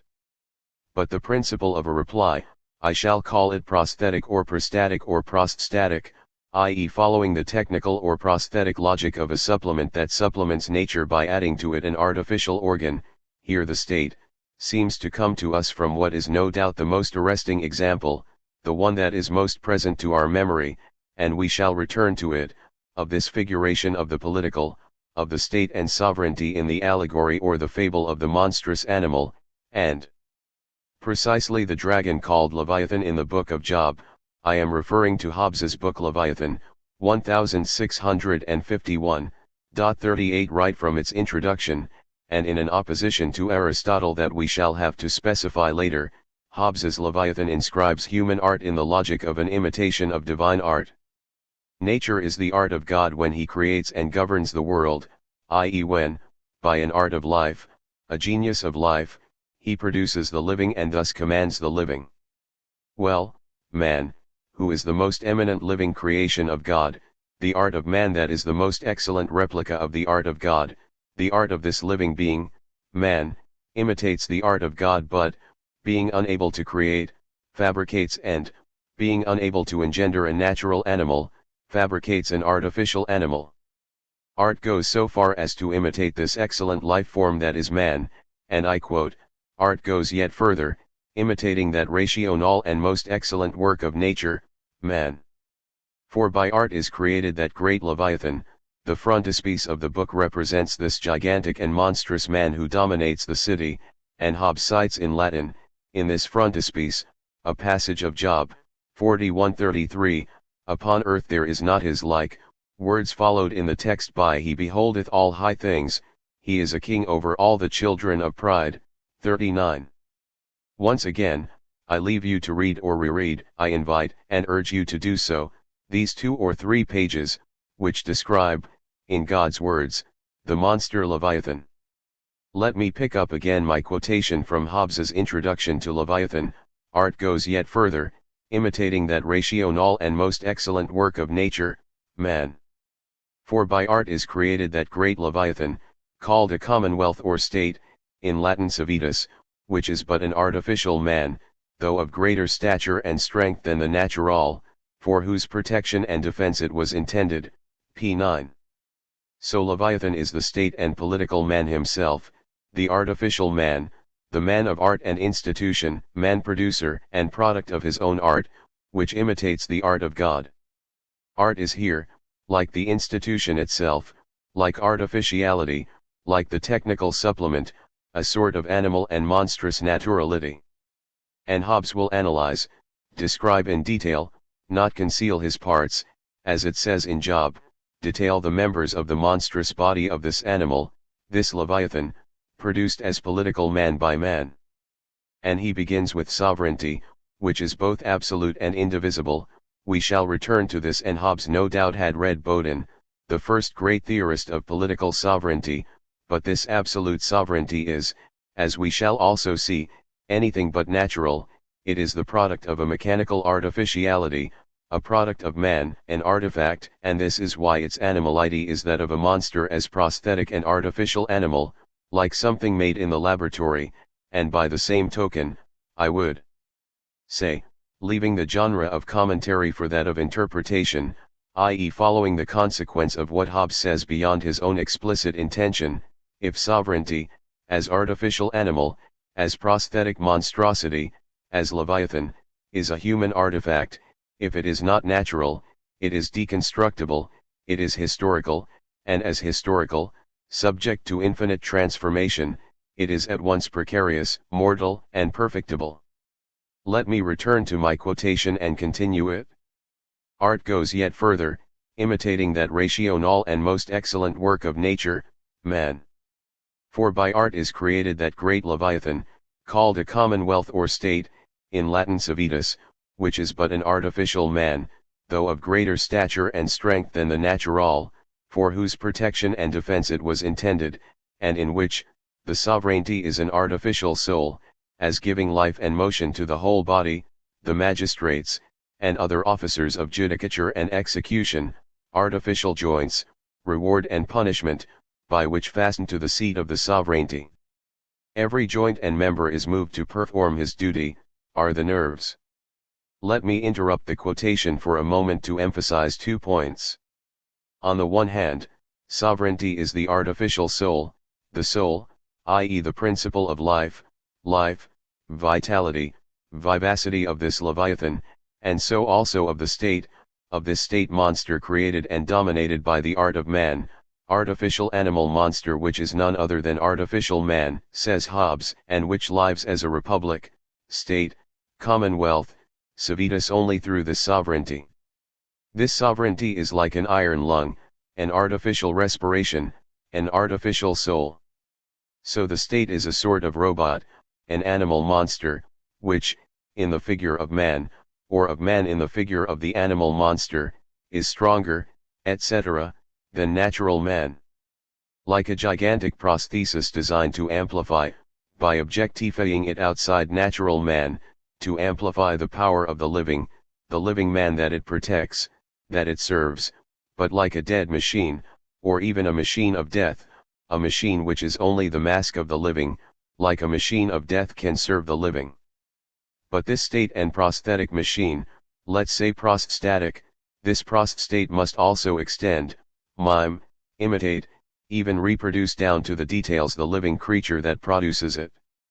Which means that, paradoxically, this political discourse of Hobbes's is vitalist, organicist, finalist, and mechanicist. Right down to the detail, the analogistic description of the Leviathan follows in the body of the state, the republic, the civitas, the commonwealth, the whole structure of the human body. For example, the nerves are the penal law, the reward and punishment by which, says Hobbes, sovereignty, fastening to its service each articulation and each member, puts them in motion in order to fulfill their duty. So it is when talking about penal law that Hobbes, in this physiology of the political, names a sovereignty that is, therefore, the nerve or nervous system of the body politic, which both ensures its articulation and sets it into motion. Wealth and riches are the state's strength, the salus populi, or safety, is the state's business, the councillors are its memory, concord is its health, sedition is its illness, and finally, a point to which we shall return often, civil war is its death. Civil war is the death of the Leviathan, the death of the state, and that at bottom is the subject of our seminar. What is a war? Today, how can we tell the difference between a civil war and a war in general? What is the difference between civil war as war of partisans, a notion of Schmidt's, who sees in Hobbes truly a powerful and systematic political thinker, 40, and a war between states? What is the difference between war and terrorism? Between national terrorism and international terrorism? This systematics of Hobbes is inconceivable without this prostatics, at once zoologistic, biologistic, and techno-mechanist, of sovereignty as animal machine, living machine, and death machine. This prostatic sovereignty, which Hobbes recalls in chapter 9 of the Decisive, is indivisible. 41. This is a decisive point that will be very important to us. Presupposes the right of man over the beasts. This right of man over the beasts is demonstrated in chapter 8 of the Decisive, of the right of masters over slaves, just before chapter 9, of the right of parents over children, and on the patrimonial kingdom, during which sovereignty, domination, or sovereign power is said to be indivisible, a feature to which we shall return constantly, and Hobbes demonstrates that this sovereignty, within the family, belongs to the father who is, I quote, a little king in his house un petit roi. Dans sa maison 42, and not to the mother, although by natural generation, in the state of nature, in which, following Hobbes, it cannot be known who is a child's father, an old and tenacious prejudice, it is the mother, the only certain generatrix, who controls the child. When one leaves the state of nature through the civil contract, it is the father who, in a civil government, has at his disposal authority and power. And so just before treating of the right of parents over children and on the patrimonial kingdom, and therefore the absolute right of the father in civil society, at the end of chapter 8, entitled Of the Right of Masters over Slaves, Hobbes posits the right of man over the beasts. So we have here a configuration that is both systematic and hierarchical. At the summit is the sovereign, master, king, husband, father, ipsiety itself comment, and below, subjected to his service, the slave, the beast, the woman, the child. The word subjection, the gesture of subduing, is at the center of the last paragraph of chapter 8, on the right of the master over the slaves, which I'll read to conclude for today. Right over non-rational animals is acquired in the same way as over the persons of men, that is, by natural strength and powers. In the natural state, because of the war of all against all, anyone may legitimately subdue or even kill men, whenever that seems to be to his advantage. Much more will this be the case against animals. That is, one may at discretion reduce to one's service any animals that can be tamed or made useful, and wage continual war against the rest as harmful, and hunt them down and kill them. Thus dominion over animals has its origin in the right of nature, not in divine positive right. For if no such right had existed before the publication of Holy Scripture, no one could rightly have slaughtered animals for food except someone to whom the divine will had been revealed in the Holy Scriptures, and the condition of mankind would surely have been very hard, since the beasts could devour them in all innocence, while they could not devour the beasts. Since therefore it is by natural right that an animal kills a man, it will be by the same right that a man slaughters an animal. 43. Conclusion: the beast and the sovereign, coupling, copula, the beast is the sovereign, Man is the beast for man, Homo homini lupus, Peter, and the wolf. Peter accompanies his grandfather on the wolf hunt, Peter, the grandfather, and the wolf, the father is the wolf.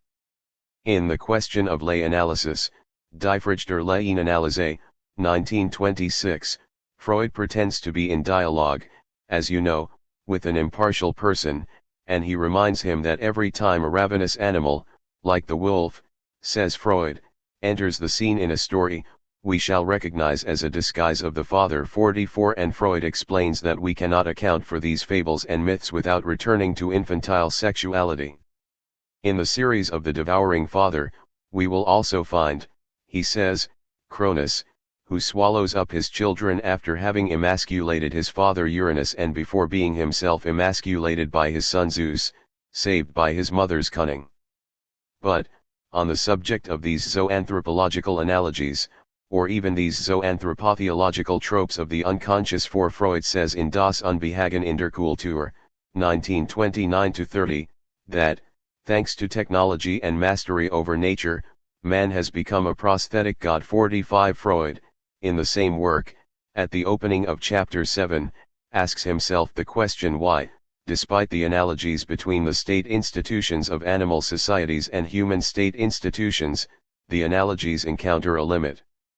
The animals are related to us, they are even our brothers, says one French translation. 46 They are our kin, and there are even animal states, but we humans would not be happy in them, says Freud in Some. Why?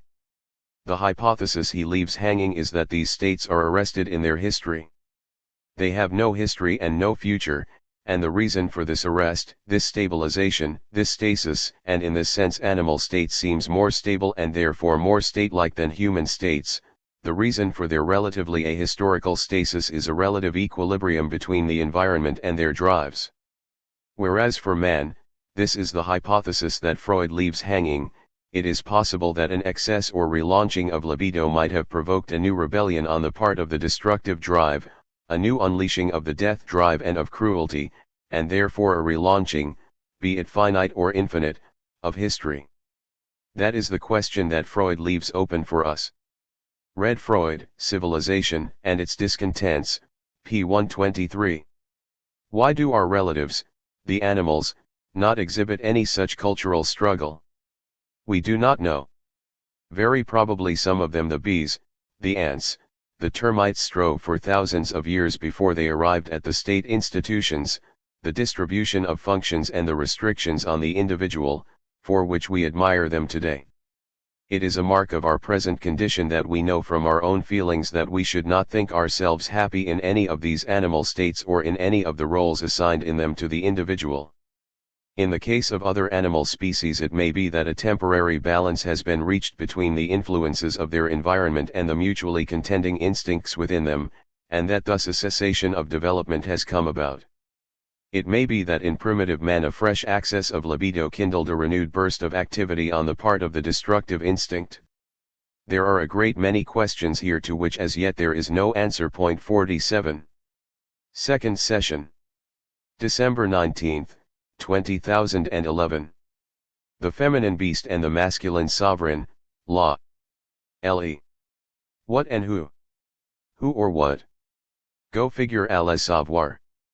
Go figure what who, that's what who our question will be made of today.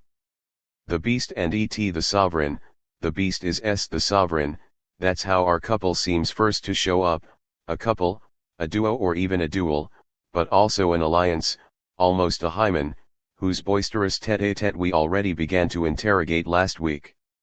Tête-à-tête or face-to-face, haunted by virtual sexual differences, between, on the one hand, the simple conjunction, and et, which seems to oppose, or juxtapose them as two species of living beings radically heterogeneous to each other, the one infrahuman, the other human or even superhuman, and, on the other hand, the copula, is est, which seems to couple them in a sort of ontologico-sexual attraction, a mutual fascination, a communitarian attachment, or even a narcissistic resemblance, the one recognizing in the other a sort of double, the one becoming the other, being the other, the is then having the value of a process, a becoming, an identificatory metamorphosis, the beast being the sovereign being the beast, the one and the other being each engaged, in truth changed or even exchanged, in a becoming beast of the sovereign or in a becoming sovereign of the beast,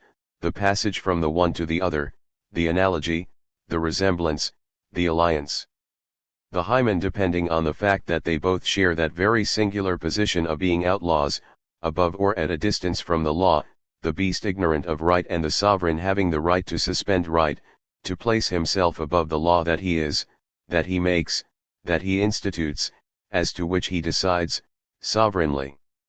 The sovereign is not an angel, but, one might say, he who plays the sovereign plays the beast. Point 2 The sovereign makes himself the beast, has himself the beast, sometimes in the most troubling sense of a zoophilia or even a bestiality, the historical symptoms of which we would need to inventory, detect, or even interpret.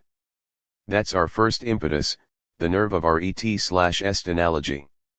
Our 3 undecided or even undecidable.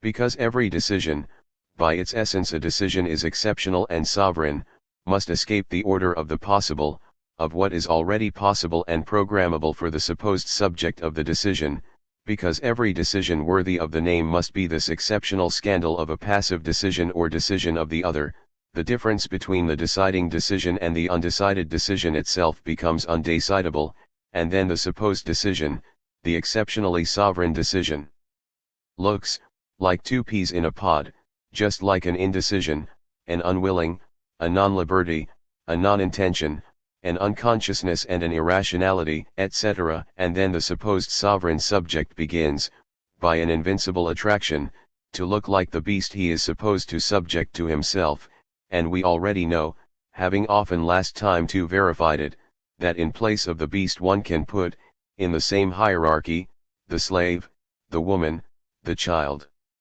I'm now going to offer for your reflection a French expression that is heavily equivocal, also undecidable, and no doubt untranslatable, to wit à savoir faire savoir for, bored. What does faire savoir make to know mean? What is meant in make to know by this coupling of two such charged verbs, make and know? What is one making known when one says faire savoir? Let us leave this question suspended. No doubt we shall return to it shortly, or tout à l'heure. Right on time, tout à l'heure, it will come back at its own time. Remember Zarathustra talking about his hour of his my hour, the stillest, die Stillseinstunde, about his own sovereign hour which addressed him to tell him, almost in silence, murmuring, the story of what comes at its own time on dove's feet. The reason of the strongest is always the best. As we shall shortly show. These are the first words, and the moral, as they say, of a fable, The Wolf and the Lamb, which is to occupy us for some time. Starting next week. In a sense the nous allons montrer tout à l'heure can be translated by a we're going to make known, we will not delay in making known, and the difference between monstration and demonstration, between the intuitive image of the story, which is an audiovisual scene, and the discursive reasoning of the moral, is here suspended, as on television, we are going to make it known to you, by showing images and an audiovisual story, in an immediately sensory way, as though it were live, we are going to demonstrate what we want to show, namely that the reason of the strongest is always the best. In principle, in the noblest tradition of the university institution, a seminar is not a kind of fable. It does not belong to the genre of the fable. It can, of course, on occasion, present itself as a discourse of knowledge on the subject of that law of genre that is called the fable. It can no doubt give itself out as a learned, historical, critical, theoretical, philosophical discourse, a discourse of knowledge on the fable, on the subject of the fabulous in general. But in principle, and according to its statutory vocation, according to its law and the contract it presupposes, the discourse of teaching ought not to be fabular. It gives something to be known, it dispenses knowledge, and knowledge must be without fable. And you must make known without fable. Similarly, in the prevalent or hegemonic tradition of the political, a political discourse, and above all a political action, should in no case come under the category of the fabular, of that type of simulacrum called fabular, that type of speech known as the fable, be it the fable in general, or the fable as determinate literary genre in the European West. For, as its Latin name indicates, a fable is always and before all else speech, for fere is to speak, to say, to celebrate, to sing, to predict, and fabula is first of all something said, a familiar piece of speech, a conversation, and then a mythical narrative, without historical knowledge, a legend, sometimes a theatrical play, in any case a fiction that claims to teach us something, a fiction supposed to give something to be known, a fiction supposed to make known faire savoir, make so as to know, in a double sense, 1. In the sense of bringing some knowledge to the awareness of the other, to inform the other, share with the other know, and, 2. In the sense of making like knowledge faire savoir, i.e. giving the impression of knowing, giving the effect of knowledge, resembling knowing where there isn't necessarily any knowing, in the latter case of faire savoir, giving the effect of knowing, the knowing is a pretend knowing, a false knowing, a simulacrum of knowing. A mask of knowing, something like that loo over a person's face that we were talking about last time. But there must be a technique, there must be a rhetoric, an art of the simulacrum, a savoir-faire to faire savoir where it is not a matter of knowing, where there is no knowing worthy of the name. One of our questions could then be announced as follows, within a classical seminar discourse, i.e. a theoretical, philosophical, constitutive discourse, a discourse of knowledge, or even a reflection within political philosophy, what would happen if, for example, political discourse, or even the political action welded to it and indissociable from it, were constituted or even instituted by something fabular, by that sort of narrative simulacrum, the convention of some historical as if, by that fictive modality of storytelling that is called fabulous or fabular, which supposes giving to be known where one does not know, fraudulently affecting or showing off the making known, and which administers, right in the work of the hors d'oeuvre of some narrative, a moral lesson, a hypothesis according to which political, and even politicians, logic and rhetoric would be always, through and through, the putting to work of a fable, a strategy to give meaning and credit to a fable, an affabulation, and therefore to a story indissociable from a moral, the putting of living beings, animals, or humans, on stage, a supposedly instructive, informative, pedagogical, edifying, story, fictive, put up, artificial, even invented from whole cloth, but destined to educate, to teach, to make known, to share in knowledge, to bring to knowledge. The fabular dimensions of this political logic and rhetoric would not be limited to discursive operations, to spoken words, as they say, to the sayings and writings of political decision-makers, heads of state, sovereigns, and the great and good, citizens or the media. In other words, these affabulations would not be limited to the sayings, writings, or even images of everything that concerns politics in the public space. The fabular dimension would also, beyond the sayings, writings, and images, determine the political actions, military operations, the sound of arms, the din of explosions and killings, puttings to death of military and civilians, so-called acts of war or of terrorism, or civil or international war, the war of partisans, etc., with or without condemnation to death according to the law. What is fabulous in the fable does not only depend on its linguistic nature, on the fact that the fable is made up of words. The fabulous also engages act, gesture, action, if only the operation that consists in producing narrative, in organizing, disposing discourse in such a way as to recount, to put living beings on stage, to accredit the interpretation of a narrative, to faire savoir, to make knowledge, to make performatively, to operate knowledge, a bit like the way Augustine spoke of making the truth, veritatem faciere. Well, given this, the fabulous deployment of information, of the teletechnologies of information and of the media today, is perhaps only spreading the empire of the fable. What has been happening on big and small television channels, for a long time now, but in particular in time of war, for example over the last few months, attests to this becoming fabulous of political action and discourse, be it described as military or civil, warlike, or terroristic. A certain effectivity, a certain efficacy, including the irreversible actuality of death, are not excluded from this affabulation. Death and suffering, which are not fabular, are yet carried off and inscribed in the affabulatory score. We could take countless examples of this. I'll do no more than recall a few of them. One wonders what would have been the sense and efficacy of an operation of so-called international terrorism. We shall no doubt have the opportunity to return to this notion, which for the moment I shall do no more than cite. One wonders what would have been the sense and efficacy of an operation of so-called international terrorism if the image of the airplanes gutting the Twin Towers, if the image of, I would call, between two languages, the collapses of the World Trade Center towers, had not been, as an image, precisely, recorded, not only archived and filmed but indefinitely reproducible and compulsively reproduced, immediately, throughout the USA, but also, all but instantaneously, via CNN for example, from New York to Paris, from London to Berlin, Moscow, Tokyo, Islamabad, Cairo, even Shanghai, where I happened to be at that moment.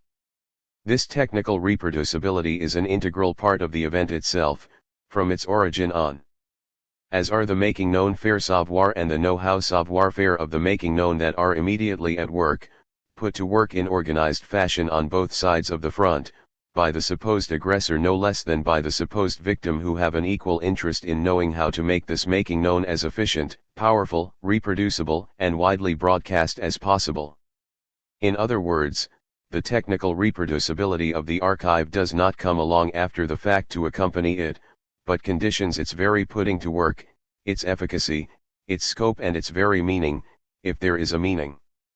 Even if the interminable looped repetition of these disaster movie images could serve, in a sort of jubilatory grief, both the work of mourning and the deadening of a trauma which depended less on the announced numbers of innocent victims and the suffering provoked by a terrible aggression in the past, than on the experience of the vulnerability of the invulnerable, on anxiety about what was to come, about the risk of attacks to come, which threatened to be still worse, still more terrible. Similar attacks, or the use of nuclear, biochemical, or bacteriological weapons, etc.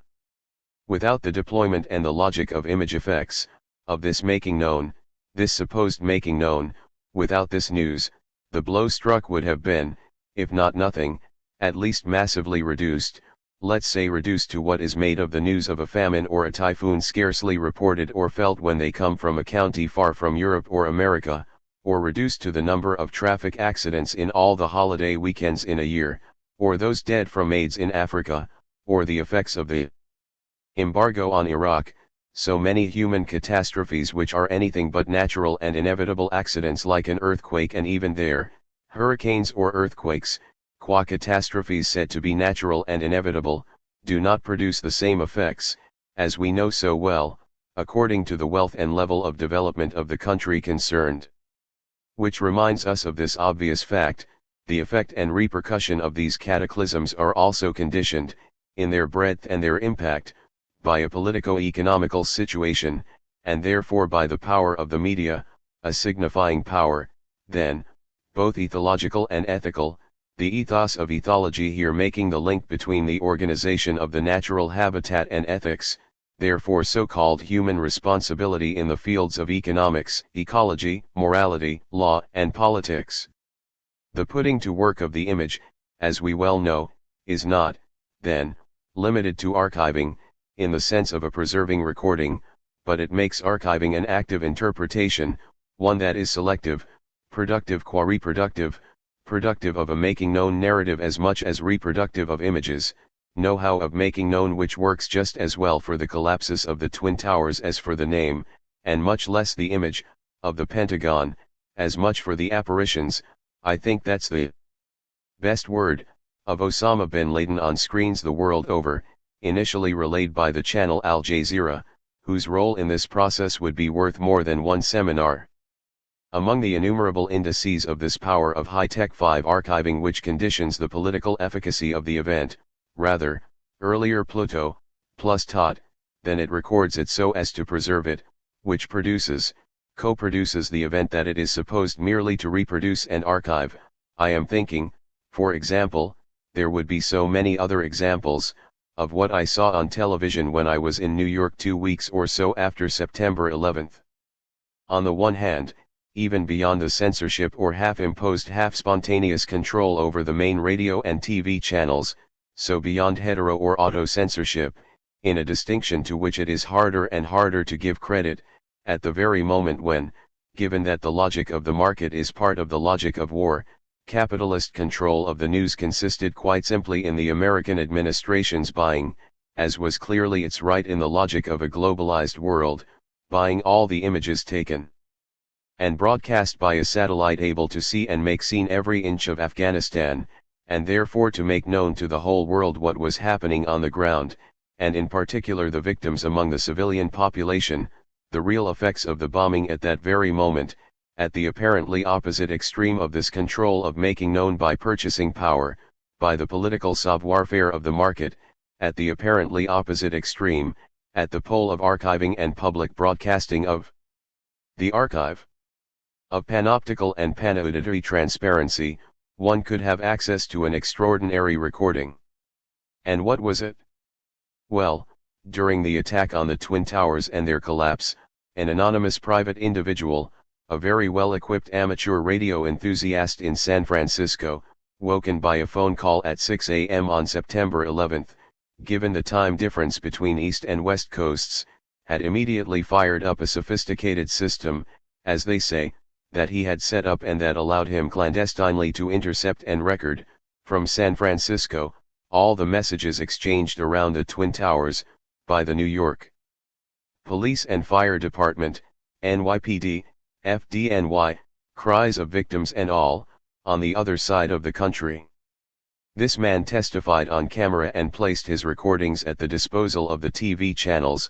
He probably sold them, he no doubt sold his know-how to make known, so that to all those mute images, all those photographic and cinematographic images taken in public by who knows how many cameras and broadcast continually for days and days, with the order never to show a body. It is true that most of the bodies had disappeared, with only the disappeared remaining, to all these images taken in public by who knows how many cameras and broadcast continually for days and days, one could henceforth add a soundtrack, sound images of non-public discourse, which could have remained secret among the police, the firemen, and so on.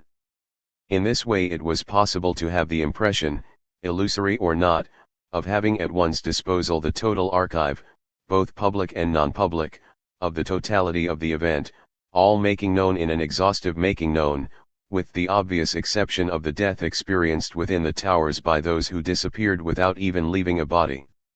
This disappearance of the bodies, this death in general, with or without bodies, will have become, in the undecidability of making known that is occupying us here, an essential structure of the trauma, for New York, America, the world, bearing the impossible mourning as much of the pastness of the blow struck, as of what remains to come, and which, from bad to worse, installs the virtuality of the worst threat at the heart of everything we can currently know how to do and to make known.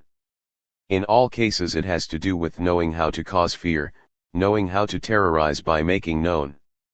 And this terror, on both sides of the front, is undeniably effective, real, concrete, even if this concrete effectivity overflows the presence of the present toward a past or future of the trauma, which is never saturated with presence.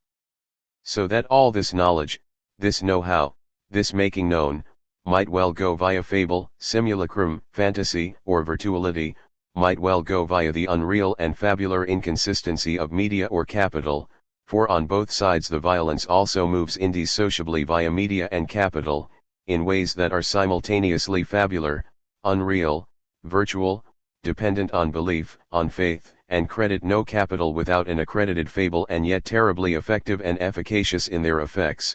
This know how to make known, this making makes knowing, and so touches none the less effectively, and concretely both bodies and souls.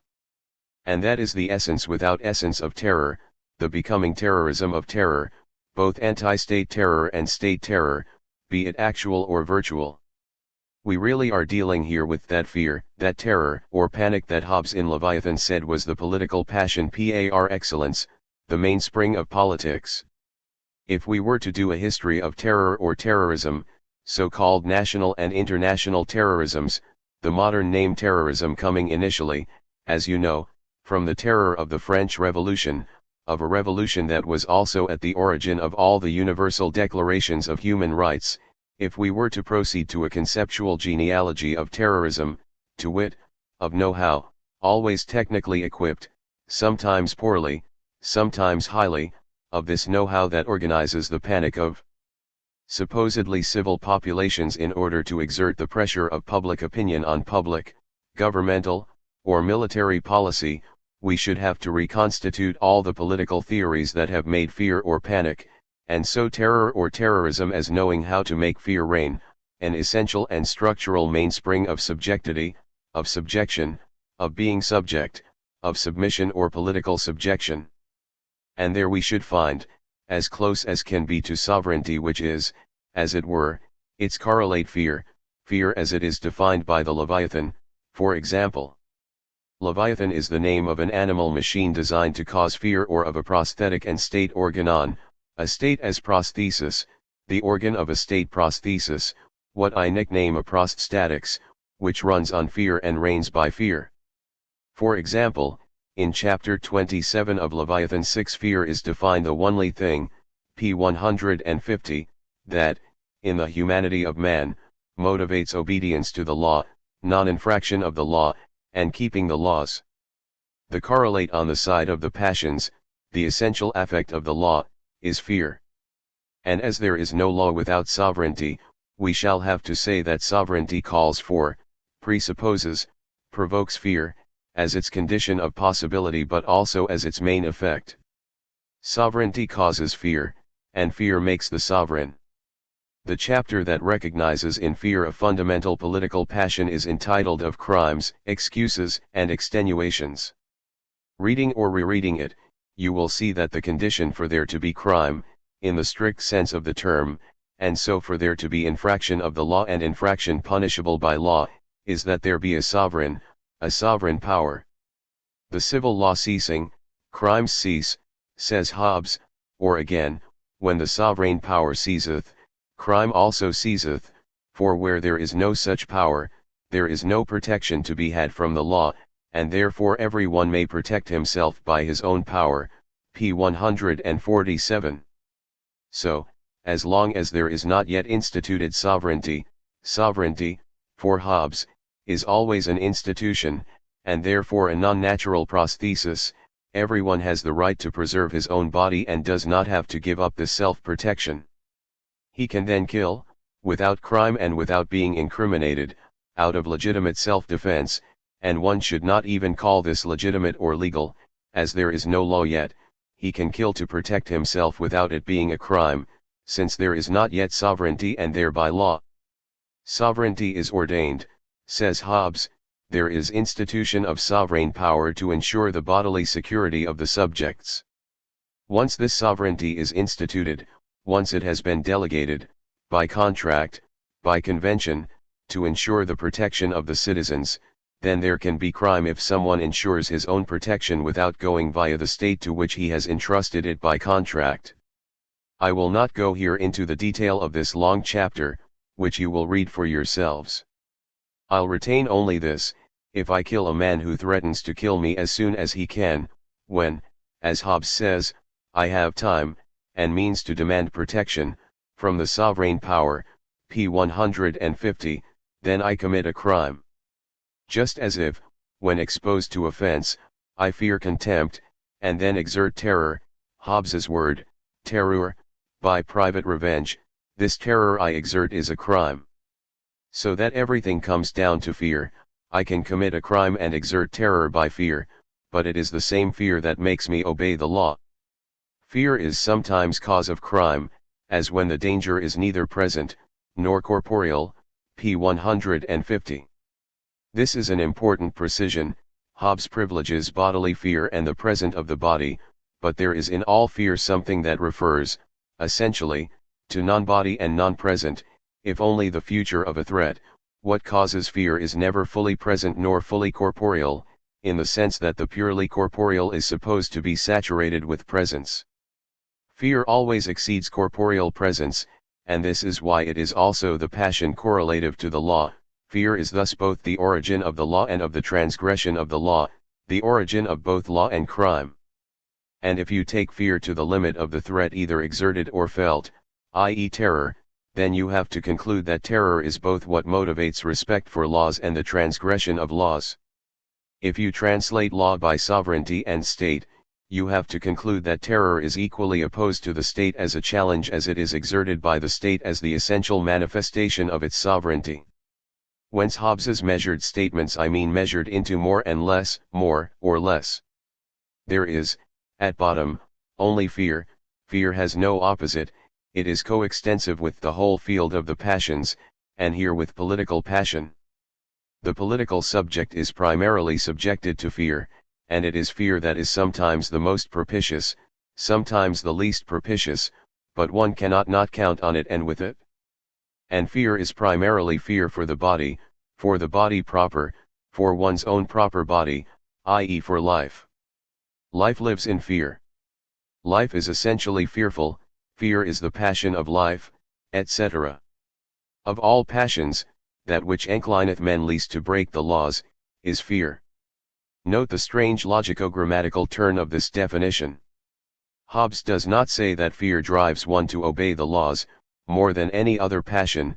He says that among the passions that incline men to crime, felony, transgression of the law, with the implication that they all do, fear included, because he will say at the end of this paragraph that one can commit crime through fear. Among all the passions that incline humans to crime, felony, transgression of the law, fear as passion, as affect, is the one that does so least. And then he will take things the other way around, and examine the other side of the same assertion, from the side not of the transgression but the keeping of the laws. If fear is a passion that is less inclined, less propitious to the infraction of the laws, then it is the most propitious, and even the only one that is propitious, to their being kept, with the exception, the rare exception only, of some generous natures who can assert the laws without fear, who can preserve the laws or not break them other than by the negative reactivity of fear. Nay, excepting some generous natures, it is the only thing, when there is appearance of profit, or pleasure by breaking the laws, that makes men keep them. And yet in many cases a crime may be committed through fear, p. 150. What is becoming clearer here is that the fear that pushes one to respect the laws, and therefore to respect a sovereignty destined, by convention, to ensure the protection of the citizens, that this fear is here defined as a human thing, as proper to mankind. Hobbes twice specifies this humanity, this properly human quality, of all passions, that which inclineth men least to break the laws, is fear.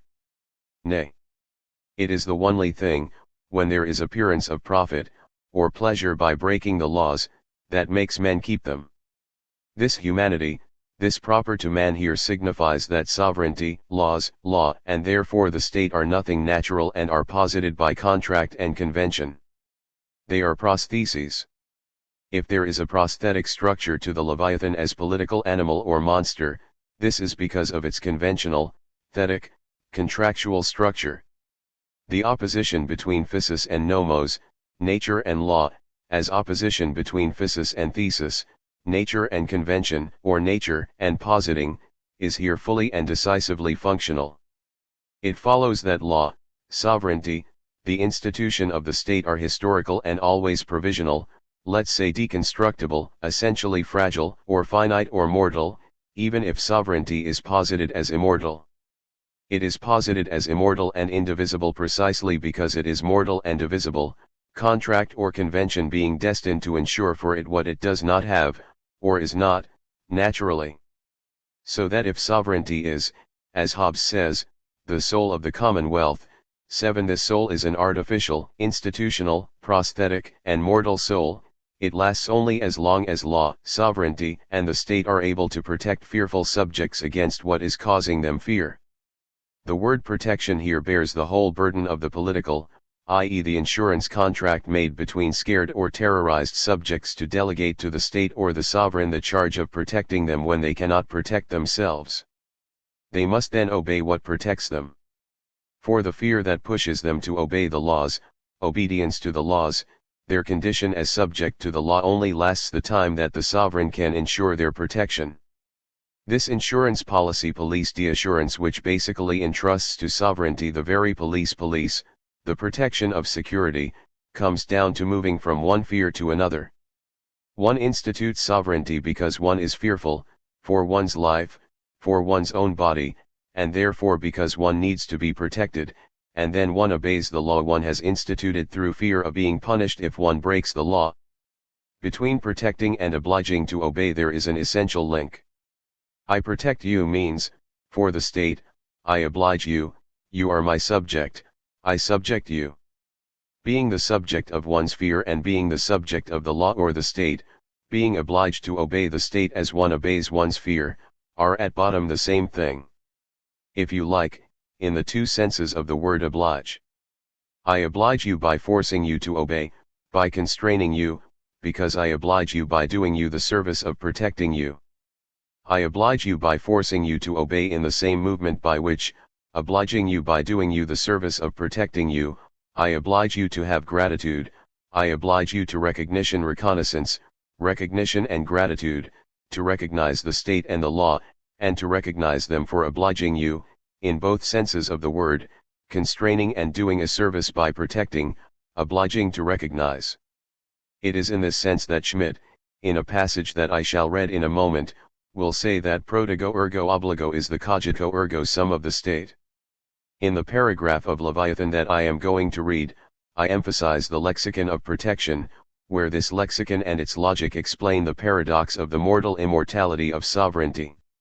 Sovereignty the soul, and therefore the life of the state, the artificial respiration of the state is posited, instituted, promised, contracted, artificially, as immortal only because it is naturally mortal. It is prosthetic and artificial technique that immortalizes it or in any case guarantees it an indefinite survival, read and comment. The obligation of subjects to the sovereign, is understood to last as long, and no longer, than the power lasteth, by which he is able to protect them. For the right men have by nature to protect themselves, when none else can protect them, can by no covenant be relinquished. The sovereignty is the soul of the commonwealth, which once departed from the body, the members do no more receive their motion from it. The end of obedience is protection, which, wheresoever a man seeth it, either in his own, or in another's sword, nature applieth his obedience to it, and his endeavor to maintain it.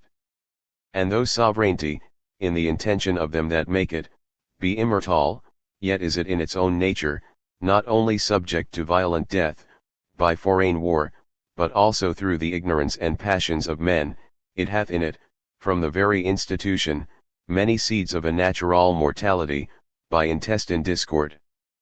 P. 121. As it is for Schmidt, here a good disciple of a Hobbes he often quotes and in whom he sees a decisionist theorist of sovereignty, evil is civil war. This is what Schmidt says about the great law of protection, which he analyzes in utterly historical fashion, i.e. both as historical in the sense of being produced by pact, contract, alliance, institution, and as a historical theory, i.e. produced, as political philosophy, on the basis of historical experiences such as those that dictated to Hobbes his political theory. Furthermore, it would be a mistake to believe that a nation could eliminate the distinction of friend and enemy by declaring its friendship for the entire world or by voluntarily disarming itself. The world will not thereby become depoliticized, and it will not be transplanted into a condition of pure morality, pure justice, or pure economics. If a people is afraid of the trials and risks implied by existing in the sphere of politics, then another people will appear which will assume these trials by protecting it against foreign enemies and thereby taking over political rule. The protector then decides who the enemy is by virtue of the eternal relation of protection and obedience. Schmidt's note. On this principle rests the feudal order and the relation of lord and vassal, leader and led, patron and clients. This relation is clearly and explicitly seen here. No form of order, no reasonable legitimacy or legality can exist without protection and obedience. The protego ergo obligo is the cogito ergo sum of the state. A political theory which does not systematically become aware of this sentence remains an inadequate fragment. Hobbes designated this, at the end of his English edition of 1651, p. 396, as the true purpose of his Leviathan, to instill in man once again the mutual relation between protection and obedience. Human nature as well as divine right demands its inviolable observation. Hobbes himself had experienced this truth in the terrible time of civil war, because then all legitimate and normative illusions with which men like to deceive themselves regarding political realities in periods of untroubled security vanish. The fundamental correctness of the protection-obedience axiom comes to the fore even more clearly in foreign policy and interstate relations. The simplest expression of this axiom is found in the protectorate under international law, the federal state, the confederation of states dominated by one of them, and the various kinds of treaties offering protection and guarantees. Point 8. A little further on, Schmidt explains, as he often does, what he calls the anthropological basis of political theories, namely that the only theories of politics worthy of the name are based on a pessimistic anthropology, on a vision of man as bad, corrupt, dangerous, fearful, or violent.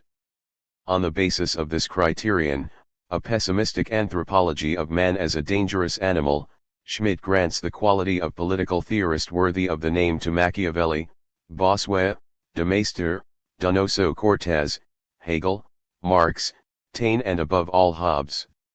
All of them are thinkers of evil, whatever form that evil may take, and one has no difficulty recognizing the features generally attributed to the beast: brutality, poorly controlled instincts, the irrationality of the living being, etc. These are Schmidt's terms. And this is when Schmidt evokes the fables that put on stage animals whose behavior can be given a political interpretation. I quote, read. The problematic or unproblematic conception of man is decisive for the presupposition of every further political consideration, the answer to the question whether man is a dangerous being or not, a risky or a harmless creature. Schmidt's note. The numerous modifications and variations of this anthropological distinction of good and evil are not reviewed here in detail. Evil may appear as corruption, weakness, cowardice, stupidity, or also as brutality, sensuality, vitality, irrationality, and so on. Goodness may appear in corresponding variations as reasonableness, perfectibility, the capacity of being manipulated, of being taught, peaceful, and so forth. Striking in this context is the political signification of animal fables. Almost all can be applied to a real political situation: the problem of aggression in the fable of the wolf and the lamb, the question of guilt for the plague in La Fontaine's fable, a guilt which of course falls upon the donkey, justice between states in the fables of animal assemblies, disarmament in Churchill's election speech of October 1928, which depicts how every animal believes that its teeth, claws, horns are only instruments for maintaining peace, the large fish which devour the small ones, etc. This curious analogy can be explained by the direct connection of political anthropology with what the political philosophers of the 17th century, Hobbes, Spinoza, Pufendorf, called the state of nature. In it, states exist among themselves in a condition of animal danger, and their acting subjects are evil for precisely the same reasons as animals who are stirred by their drives: hunger, greediness, fear, jealousy. Point 9. Human nature, political anthropology, conventionalist theory of sovereignty, and therefore of the state, thesis, prosthesis, prosthetic. All of that presupposes, recalls or entails at least three assertions that we shall have ceaselessly to take into account.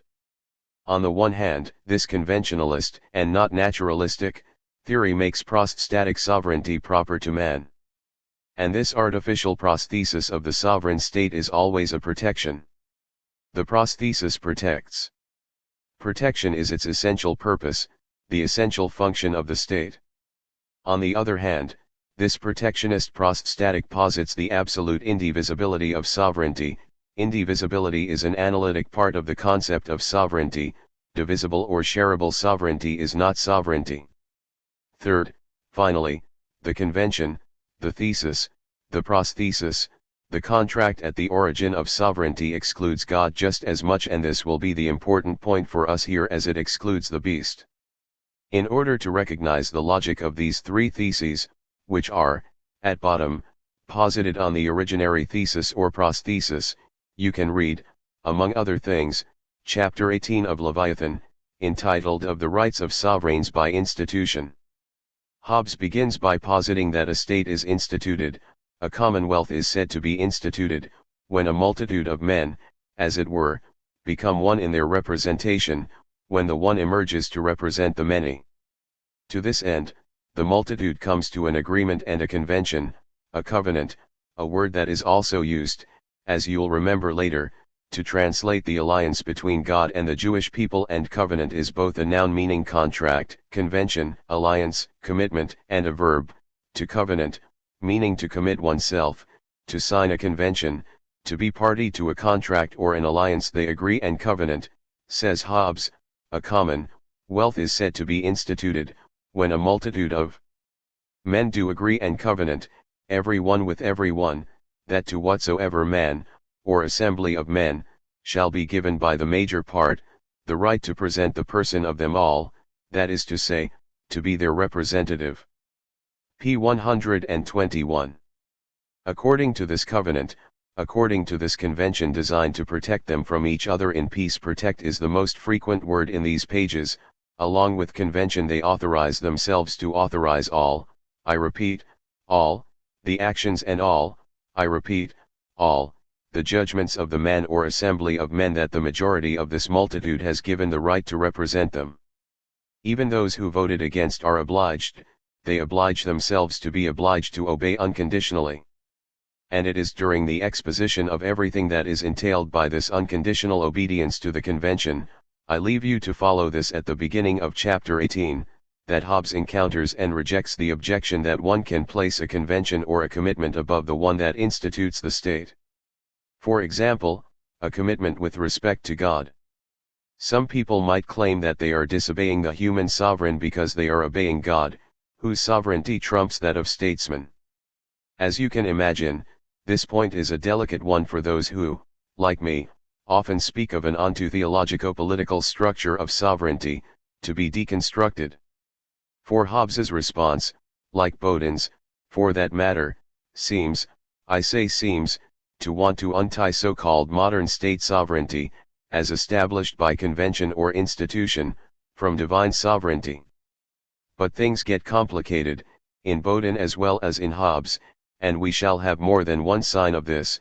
In any case, in Hobbes, as that's where we are, it gets complicated by the fact that this humanity, this anthropological essence of prostatics, is produced, from the opening pages of Leviathan, on the divine model. The artificial man, as Hobbes says, the artificial soul, the artificial animal that the Leviathan is, imitates the natural art of God. Nature, the art whereby God hath made and governs the world, is by the art of man, as in many other things, so in this also imitated, that it can make an artificial animal. P. 9. These are the opening words of Leviathan. We already read them, and the consequences can be seen constantly and everywhere. And this human mimesis produces automats, machines that mimic the natural life created by God. The life of these automats, of these machines, is compared to that of clocks and watches. Why could we not say, Hobbes asks immediately afterward, that all the automata, machines or engines that move by virtue of springs and wheels, like a watch, have an artificial life? In this way, a philosophy and even a theology of mimesis grounds in the last analysis the most humanist and anthropologist discourse of sovereignty. So that, however difficult it remains, we must ceaselessly understand how the so-called modern humanist or anthropologist insistence on the specificity of the state or of so-called modern political sovereignty gets its irreducible originality, i.e. its artificial, conventional, if you will technoprostatic nature, only by grounding itself in a profound onto theology, or even in a religion. If you read at least chapter 8 of the first book of Bodin's 6 books of the Republic, 1583, Leviathan dates from 1651, a chapter entitled On Sovereignty, and which begins by defining sovereignty, absolute and perpetual power of the state in more than one language: majestas, majestatem in Latin, akron exousian, kurion archi, kurion politeum in Greek, seigneuria in Italian, tismershabat in Hebrew. 10. You will see that although he posits that sovereignty is not limited, neither in power, nor in charge, nor to a certain time, and although, infinite though it be, it remains human, its model is divine, and the sovereign remains the image of God. Model and image are Bodin's words, in the conclusion of this chapter, for if justice is the end of law, law the work of the prince the image of God, then by this reasoning, the law of the prince must be modeled on the law of God. 11. Elsewhere, in the same chapter, Bodin has remarked that he is absolutely sovereign who recognizes nothing, after God, that is greater than himself, and again that the sovereign prince is answerable only to God. 12. These are also what Bodin calls, as will Hobbes, the marks of sovereignty, and the end of the first of the 6 books of the Republic declares that he who usurps the marks of sovereignty must be punished by death. 13. The expression marks of sovereignty is common to Bodin and Hobbes, and on this subject I refer you to a fine article that Etienne Balibar published last year in a special issue of Les Temps Modernes devoted to sovereignty.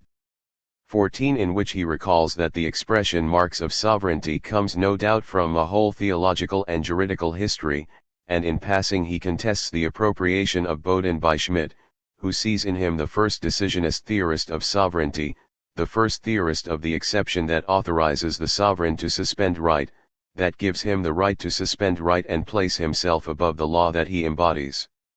I cannot get into this debate here. Balibar thinks that Bodin's whole doctrine belies this Schmidtian primacy of the exception. And in support of his thesis, Balibar affirms that Schmidt's interpretation amounts to distorting the sense of Bodin's construction, which considers the state of exception precisely as an exception, the status and treatment of which depend on the constituted norm. 15. No doubt. But does Schmidt say anything different? The exception is the exception, it must remain the exception, it is not the norm even if it appears as exception only with respect to the norm. Schmidt has not said that the exception is normal, which would be absurd, any more than sovereignty is normal, even if he has said that the exception is more interesting and decisive than the norm. But let's leave that there. It refers us again to the paradoxes of a philosophy or a theory of the exception, and of the sovereign decision.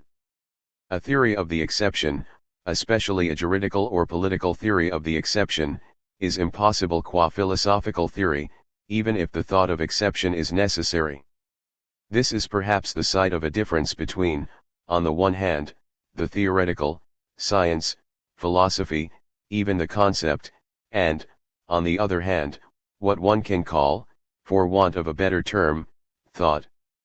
But it goes without saying that at the very place at which he attempts to think the exception, Schmidt, for his part, would not accept the distinction I have just proposed and would claim to remain within the order of political philosophy, of theory, and even of the concept, of conceptual generality or universality. That one cannot make the exception into a general norm, a rule, a law, or a theorem is indeed the question. But precisely, sovereignty, like the exception, like the decision, makes the law in accepting itself from the law, by suspending the norm and the right that it imposes, by its own force, at the very moment that it marks that suspense in the act of positing law or right. The positing or establishing of law or right are exceptional and are in themselves neither legal nor properly juridical. Hobbes, less than a century after Bodin, would also like to save the human autonomy of the institution of state sovereignty, while basing himself on the model of divine art. He will reject the objection of a convention above the human convention, for example a convention with God. And what I would like to emphasize is that this exclusion of any convention with God will be, as it were, symmetrical with another exclusion, that of a convention with the beast. This symmetry of the two living beings that are not man, i.e. the beast and the sovereign God, both excluded from the contract, convention, or covenant. This symmetry is all the more thought-provoking for the fact that one of the two poles, God, is also the model of sovereignty, but of a sovereignty, an absolute power, that would here be outside all contract and institution. God is beyond the sovereign but as the sovereign's sovereign. Which is as much as to say that this theological model of the Leviathan, work of human art or artifice imitating the art of God, this theological model of the political, excludes from the political everything that is not proper to man, God as much as the beast, God like the beast. If God is the model of sovereignty, saying God like the beast puts us again on the same track, sniffing out everything that might attract the one to the other, via this like, the sovereign and the animal, the hyper-sovereign that God is, and the beast. God T is slash and with or without S, and so with or without being, the beast. The beast T God, with or without being, 1. The beast is God without being, 1, a God without being, according to the equivocal syntagma I ventured a very long time ago. I no longer know where. Point 16. Let's look first at the rather awkward exclusion of the convention with God. Hobbes strongly condemns in a rather symptomatic, scathing tone, I think, those who invoke such a convention with God. He does so in chapter 18 of the Leviathan. This is the moment when he recalls that some people, in order to disobey their human sovereign, and therefore the convention that commits them with respect to the sovereign, have claimed to refer to another convention, to a new covenant, made this time not with humans but with God. The moment when he recalls, basically, that some people posit a law above the laws, a justice above right, and a sovereign above the sovereign, and here Hobbes energetically replies, no, it is just as unjust to claim that as it is to disobey the sovereign. For there is no convention, no covenant with God. As this is difficult to say and have accepted in this form, Hobbes has to complicate things a little by distinguishing the mediate from the immediate.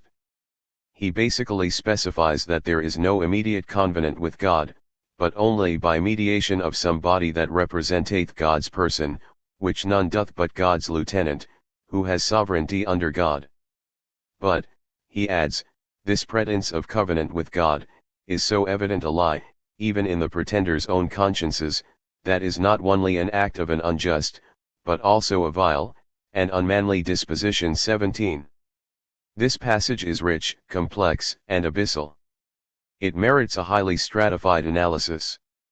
Clearly, Hobbes is very angry, very aggressive, cannot find words hard enough to describe those who in his eyes are guilty of vile lies.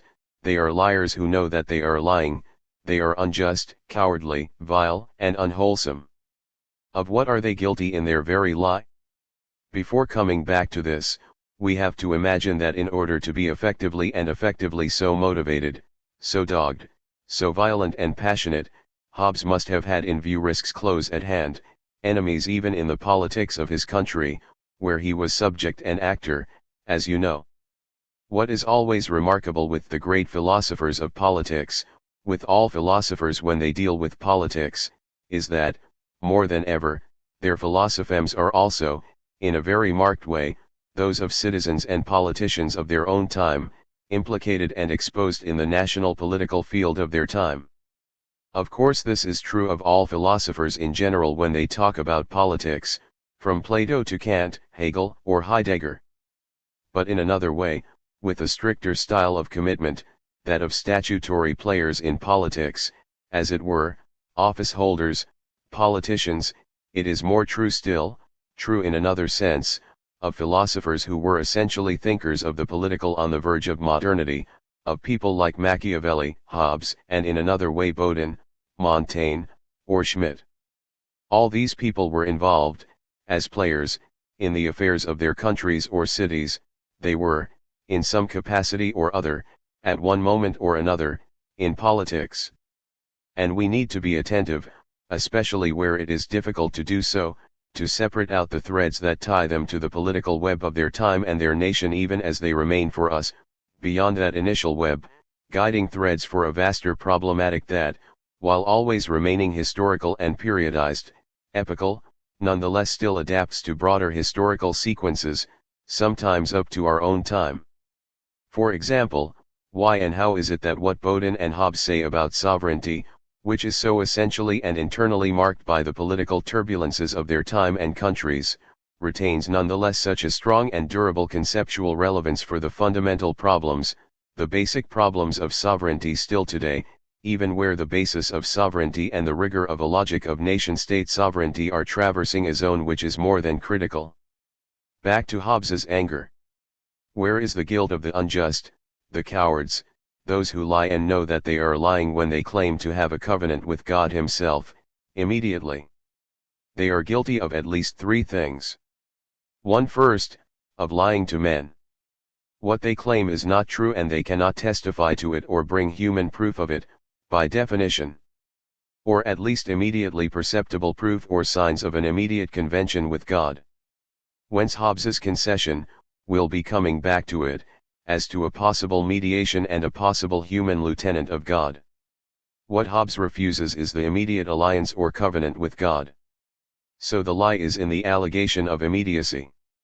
2. These cowardly unjust liars are guilty of placing a law above the laws, of authorizing themselves to disobey right and political law in the name of a transcendent law and a superhuman and metapolitical duty. They are disobedient citizens, and this can go as far as treason. They are above all people who have no respect for right, and especially for the political, in the sense of the right and politics of the human city.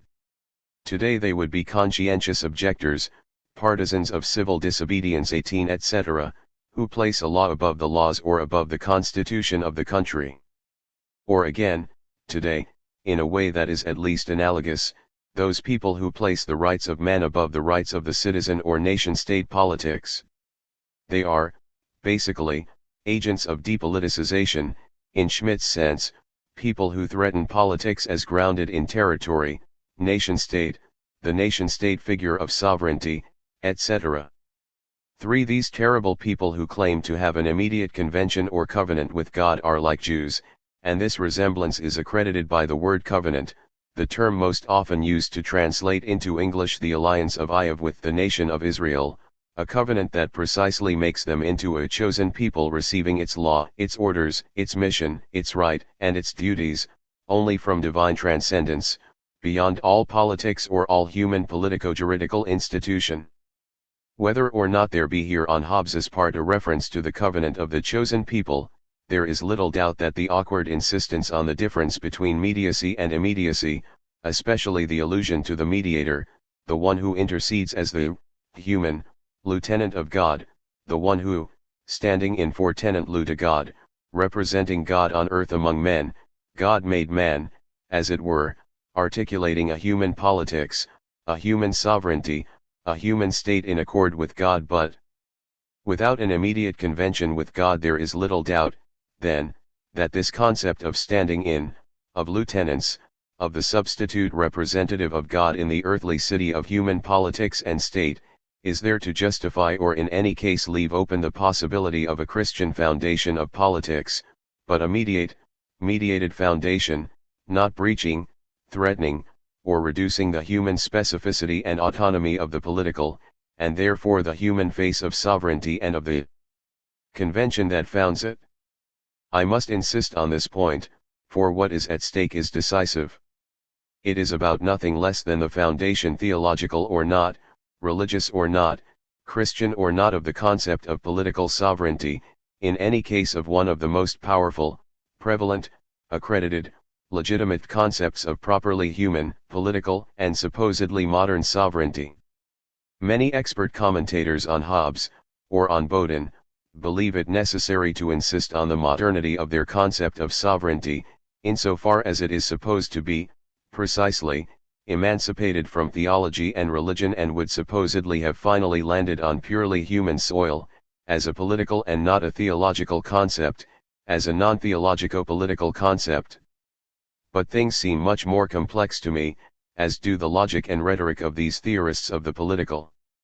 Even though it is indeed scarcely to be contested that Hobbes, for example, does all he can to anthropologize and humanize the origin and foundation of state sovereignty, for example, by reaffirming literally and explicitly that the convention that institutes the sovereign is a convention among men and not with God, the fact remains that this anthropologization, modernization, this secularization, if you will, remains essentially attached by the skein of a double umbilical cord.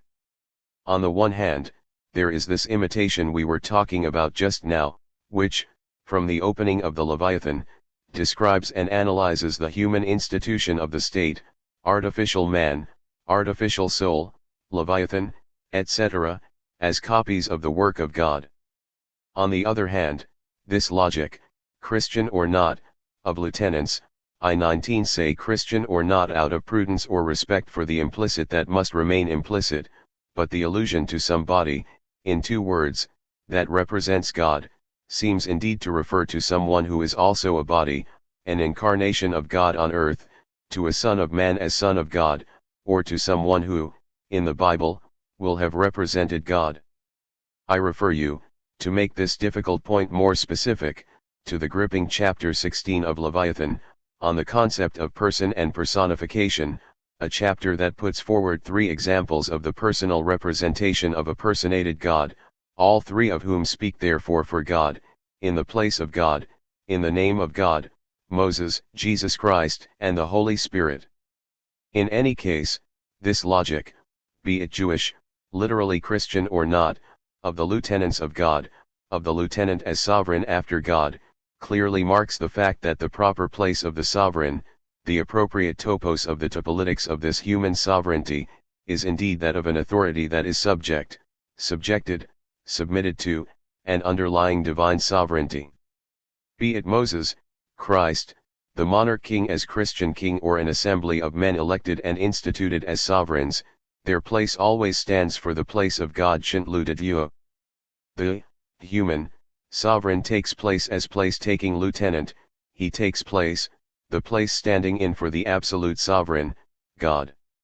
The absoluteness of the human sovereign, his required and declared immortality, remains essentially divine, whatever the substitution, representation, or lieutenants which institutes it statutorily in this place.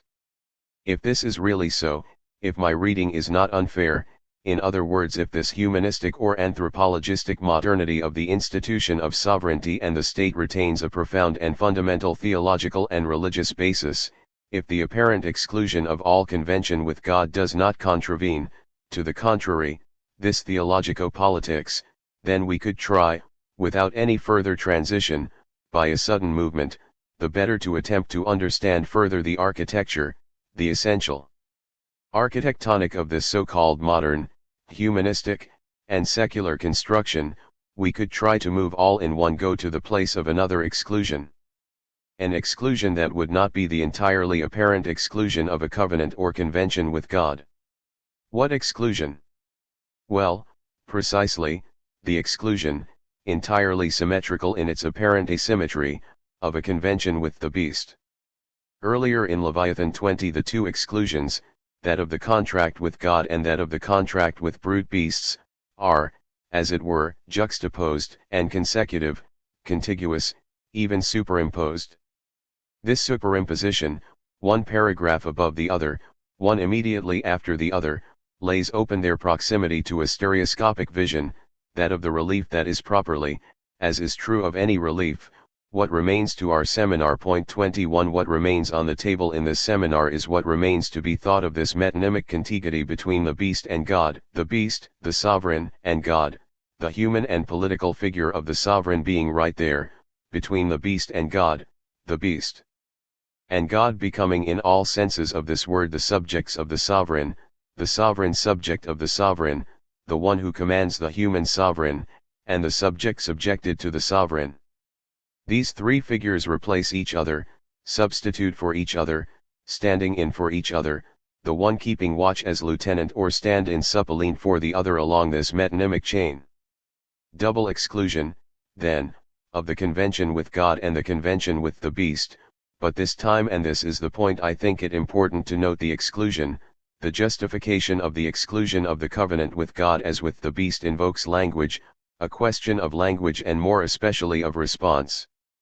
If one cannot make a convention with the beast, any more than with God, it is for a reason of language.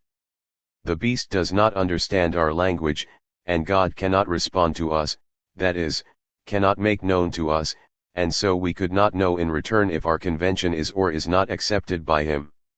In both cases, there could not be an exchange, shared speech, question and response, proposition and response, as any contract, convention, or covenant seems to demand.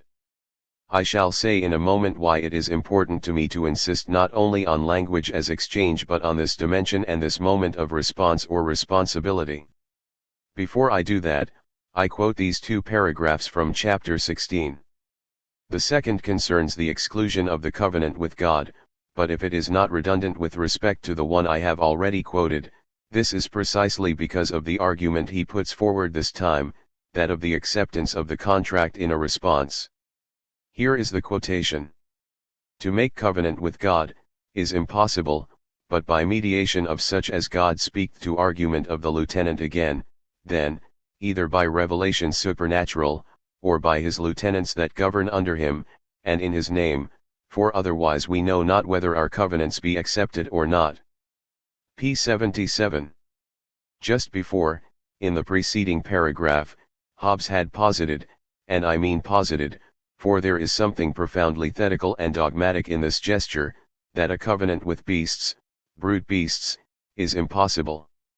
He used the same terms and the same syntax as for God at the beginning of the following paragraph, to make covenant with God, is impossible, and here for the beast, to make covenant with brute beasts is impossible. And in the argument about language, that beasts do not understand, we find again the word accept. Brute beasts could not accept or make known to us, any more than God could, that they accept a convention or enter into that mutual acceptance that a convention is. Here, to make covenant with brute beasts, is impossible, because not understanding our speech, they understand not, nor accept of any translation of right, nor can translate any right to another, and without mutual acceptation, there is no covenant.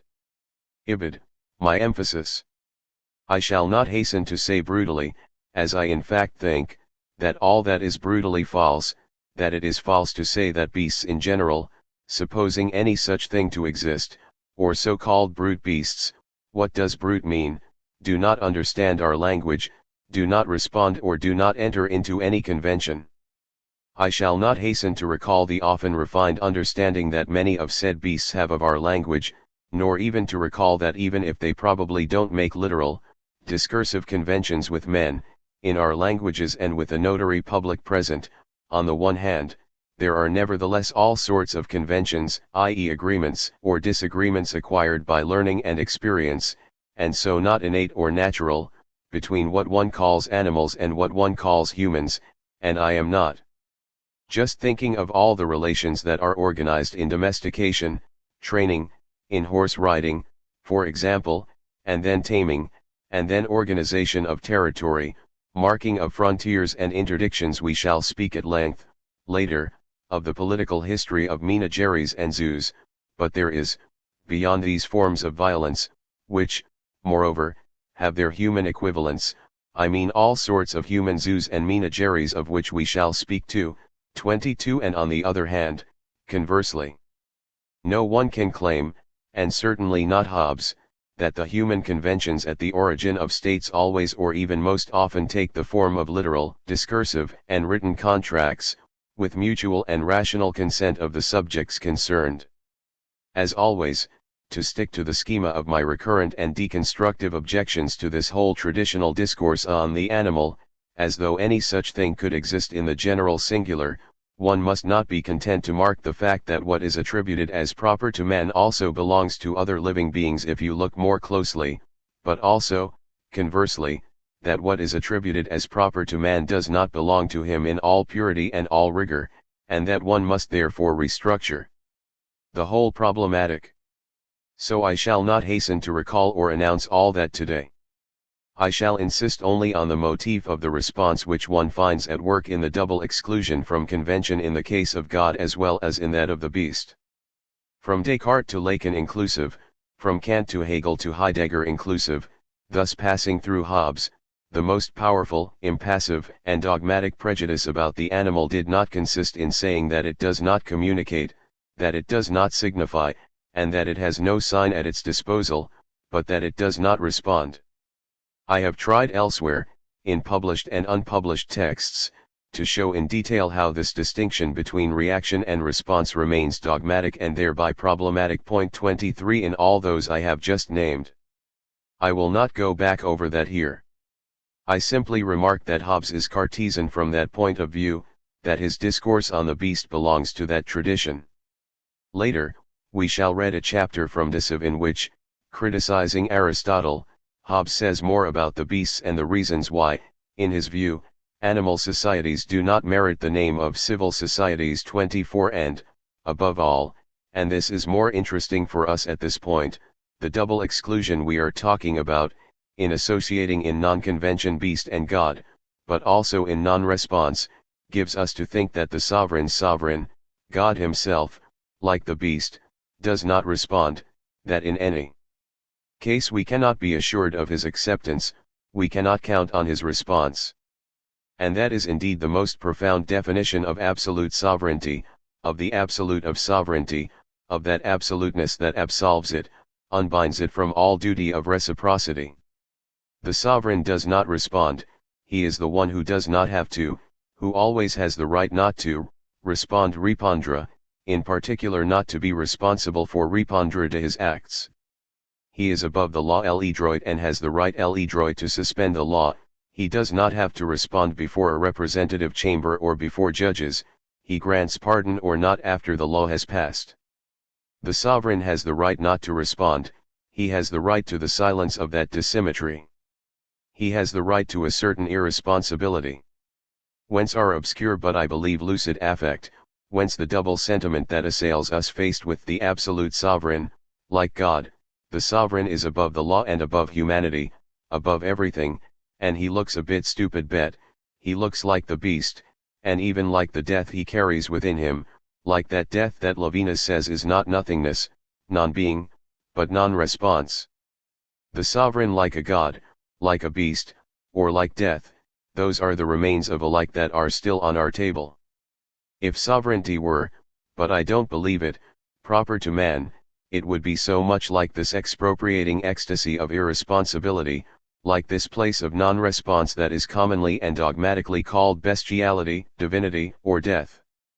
At this point, and to conclude today by recalling what we have not ceased to follow, stealthy as wolves, the trace of the wolf that we shall be seeing again in January when we read La Fontaine's The Wolf and the Lamb after September 11th, I shall be content to reconnoiter very rapidly a sort of strange genealogy of the wolf, Lucos, a gene-lycological filiation, a strange gene-lycology, the path of a track that, from one cave to another, leads to the alliance, from north, south, east or west.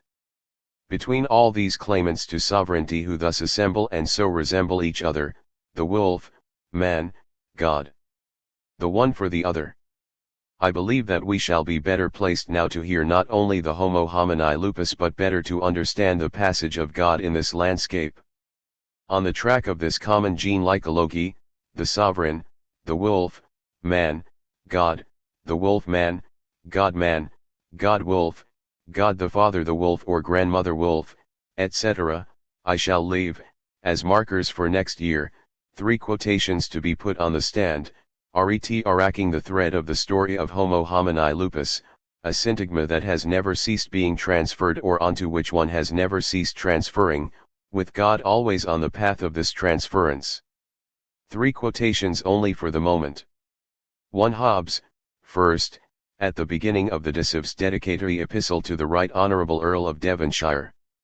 After having invoked, in a demonstration I hope to read with you, the saying of Cato, who, in the name of the Roman Empire, condemned those monarchs who, he said, are to be classed as predatory animals, Hobbes then wonders about the Roman people itself in its very imperialism, but what sort of animal was the Roman people? By the agency of citizens who took the names Africanus, Asiaticus, Macedonicus, Achaicus, and so on from the nations they had robbed, that people plundered nearly all the world, so that Pontius Telesinus in his combat against Sylla decided that Rome had to be demolished because, he said, there would never be an end to wolves preying upon the liberty of Italy, unless the forest in which they took refuge, one is tempted to add, like in a cave in Afghanistan, was cut down.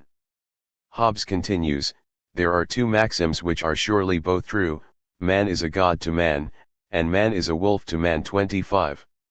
2. From Hobbes we move back in time to Montaigne, Essays, Book 3, Chapter 5, on some verses of Virgil. Here, it is in the course of a meditation on marriage, I would even say on the contract, the covenant, the alliance of marriage, that we see the homo homini lupus go past. And the fact that the occasion, the very theme here, is a certain folly of marriage is far from secondary, contingent, or accidental. We would need to follow this long paragraph as closely as possible, to the letter and the comma. Where does Montaigne situate the good marriage, if there is such a thing, if there be any such, as he says himself? On what side? He situates it not on the side of love but on the side of friendship. I quote, a good marriage, if there be any such, rejects the company and conditions of love, and tries to represent those of friendship. Admire the prudence of the formulations. Everything here is in the conditional and under the sign of a tendency or a task which is assured of nothing. A good marriage, if there be any such, tries to represent the conditions of friendship. It is not certain that it succeeds, or even that there is any marriage, but if there is, this will only be by merely representing the conditions of friendship, not even being in friendship, being mistress or female friend, but representing the conditions of friendship. And Montaigne adds, no woman who savors it this social life representing friendship. Quotation from Catullus here. 26 would wish to stand as beloved mistress and friend to her husband. If she is lodged in his affection as a wife, she is much more honorably and securely lodged there. 27 Now at this moment in the writing there passes a first animal.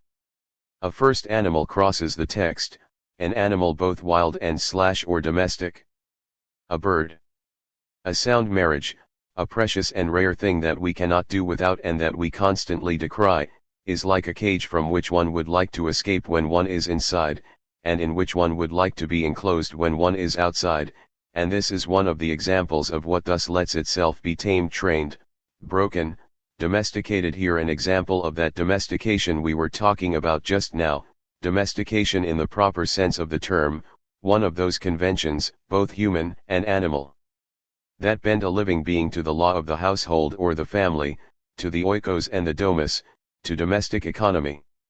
Conjugality, then, explains Montaigne, is like a cage from which one would like to escape when one is inside, and in which one would like to be enclosed when one is outside. He says, it happens, as with cages, that the birds outside despair of getting in, and those inside despair of getting out. Then he quotes Socrates, who says that, in any case, whether one takes a wife or not, and you see that the question, the decision, to marry or not, is proper to man and not to woman, the question is that of knowing whether to take a wife or not. Socrates, who, to this question of marriage as a question of taking a wife, replies, and this is again the double bind 28 of a bird with respect to the cage, who wants both to get in and to get out, whatever you do, you will regret it, whichever one does, he says, one will repent. Which means that the man, vir, honor, the husband, or the father, virtual head of family, the patriarch, the domestic sovereign, feels like a bird trapped in advance by the double bind of domestication. Whether he enter or leave the house cage, not only will he regret it, but he will be accused, he will accuse himself, of a capital fault, rather than an accident. All that will remain is to repent, whichever one does, he says, one will repent. Now immediately afterward, with no further transition, as though it were simply the extension of the saying of Socrates and the appearance of the bird trapped by the cage, by the double bind of the domestic cage, and, in spite of appearances, the cage itself, the apparatus called cage is not the trap is not the cage, the trap is the double bind, this double link, this double obligation, this double injunction, enter/leave, inside/outside, so, immediately afterward, as I was saying, with no further transition, as though he were simply adding a commentary to Socrates' saying and to the appearance of the bird trapped by the cage, by the double bind of the domestic cage, Montaigne lets the wolf in, into the house, as it were, if not into the menagerie or the sheepfold. 29 But the wolf in the company of man and God. And you will admire the either/or ou that follows the homo homini, either God or lupus, either/or, be it this, be it that, and or then is undecidably either the or of an equivalence or else the or of alternative, vel, or aut. And it is not insignificant that the word contract convention appears in the same sentence.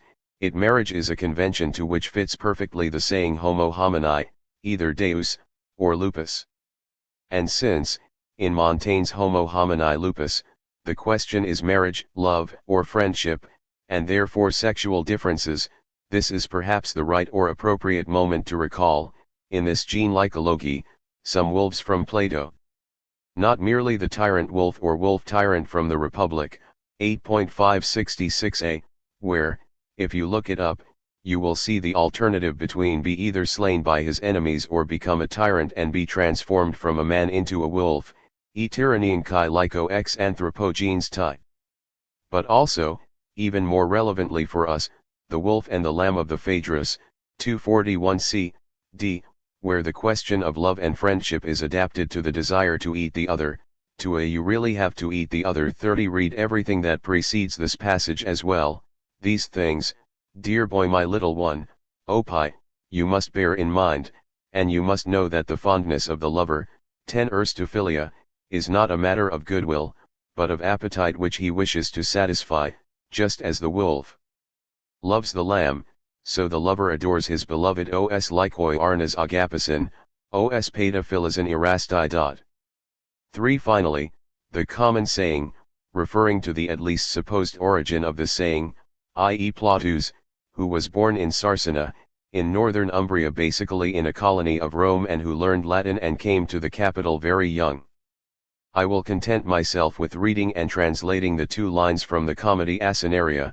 We'll come back to all this next time, 2 lines that propose, or dare I say prosopos, the figure of the wolf, the face of the wolf, the mask of the wolf, onto what is most unknown in man. The wolf is, for man, man himself, but for as long as one does not know him, inasmuch as one does not know him tant chuan nele conepa, and tant chuan nele conepa. The wolf is man tant k and n tant k, during the time and to the extent that he remains unknown and therefore does not make himself known. The wolf is man for man to the extent that, n, tant k he exceeds all knowledge and making known, lupus est homo homini, non homo, quom quilicid non navit. Literally, the wolf is man for man, and not a man, when like or as one does not know which he is. 31 In other words, wherever man does not make known to man who or which he is, he becomes a wolf. Who or which ki oucal, quilis, can also mean who or what ki ou qua. Just as Montaigne's sentence was inscribed in a marriage contract scene, here we must not neglect the fact that the sentence from Plautus is placed in the mouth of a merchant, mercator, and that we are dealing with a capitalistic market scene, a scene of lending or credit de créance ou de credit. The merchant does not want to give credit, entrust or lend money to someone he does not know, and who could, then, behave like a wolf. Who or what is the wolf? And is not the substitution of wolf for man, the substitution, for man, of the wolf man for man, the substitution of what for who? Go figure à la savoir. That's what the mercator is implying.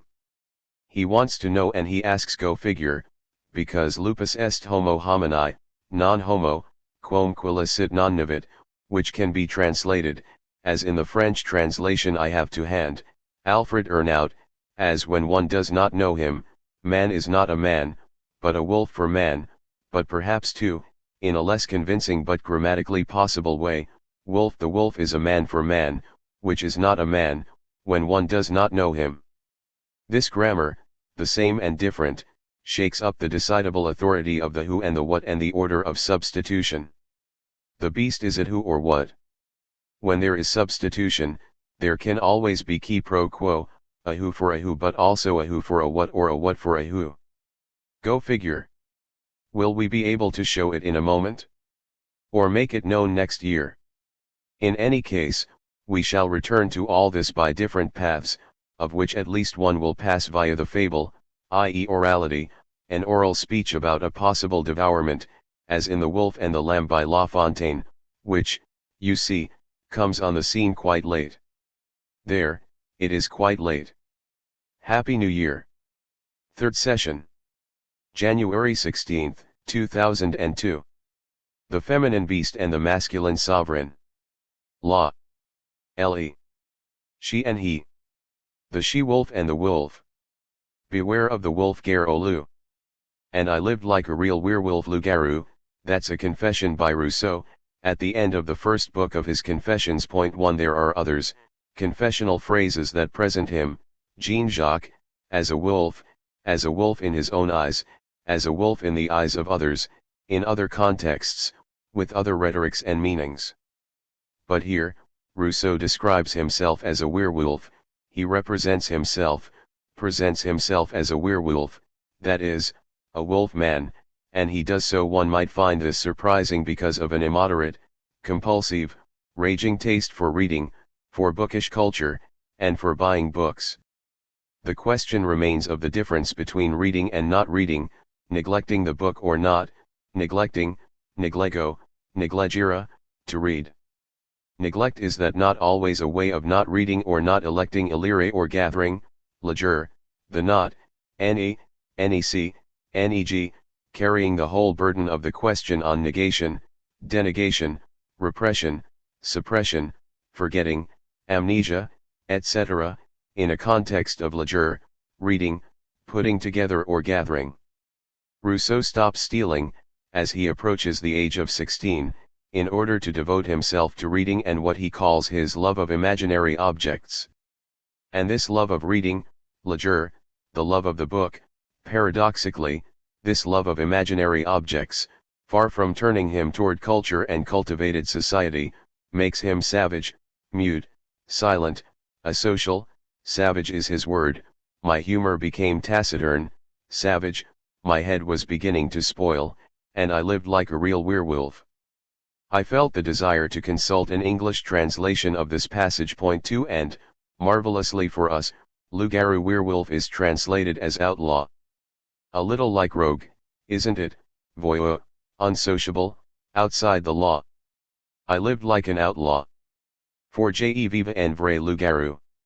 So the werewolf, the true werewolf, is indeed the one who, like the beast or the sovereign, places himself or finds himself placed outside the law, outlaw eng, above or at a distance from the normal regime of law and right.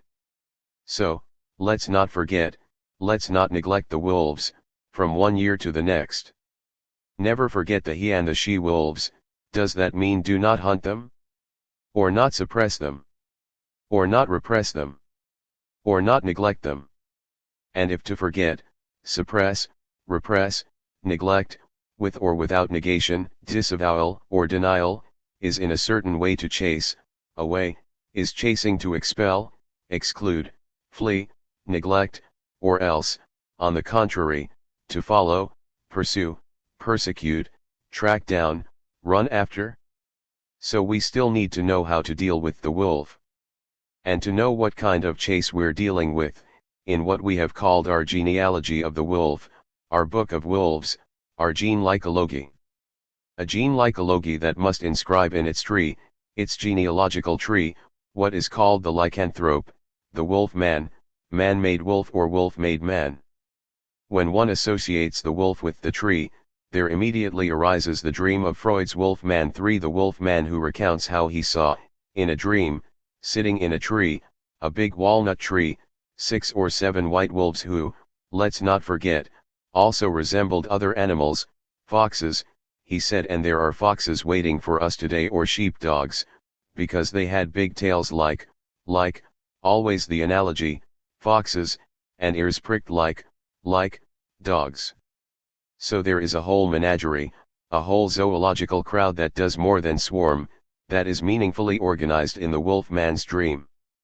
Other animals will come up in the analysis, for example, the wasp and the butterfly. And the wolf-man immediately admits his fear of being devoured by the wolf. It is this terror, this terrorism of wolves, that wakes him up by making him cry out. He refers himself, to account for his associations, to a book, precisely, a book that Freud does not neglect in his interpretation, namely the illustration of a fable or a narrative, Little Red Riding Hood. To explain the figure of 6 or 7 wolves, Freud has him be more specific with reference to another book not to be neglected, another fairy tale, The Wolf and the 7 Little Kids. Freud sees in the wolf, without hesitation, as you know, a substitute for the castrating father, the more so in that the father often said in jest to the wolf man as a child, "I'm going to eat you." Later in the analysis, the mother becomes just as much a wolf, if not a she-wolf, as the father. All the ancestors of the wolf man are, then, present in the genealogical tree, in the feminine and in the masculine, in the positions of beast and sovereign, beast and master, the more so in that in the interval we encounter a master wolf, wolf being the name of the child's Latin master at school. We shall also be coming back to this question of the schoolmaster today. But I leave you to reread The Wolf Man, which I abandon here, for in this gene-ecological tree, in this library of wolves, what we shall in the end be interested in today is not so much the wolf man as the wolf man, the lycanthrope, the becoming man of the wolf and the becoming wolf of the man. For example, the werewolf. It is this metaphor, or rather this analogical metamorphosis, this fantastical production, that is important to us in the political entrance we are seeking, in the political access or approach to what can play the role of a mediating schema between the beast and the sovereign. In the political or zoanthropological field. The zoanthropological, rather than the biopolitical, is our problematic horizon. The feminine beast and the masculine sovereign. Law. Le. In previous sessions, we paid some attention to a double oscillation.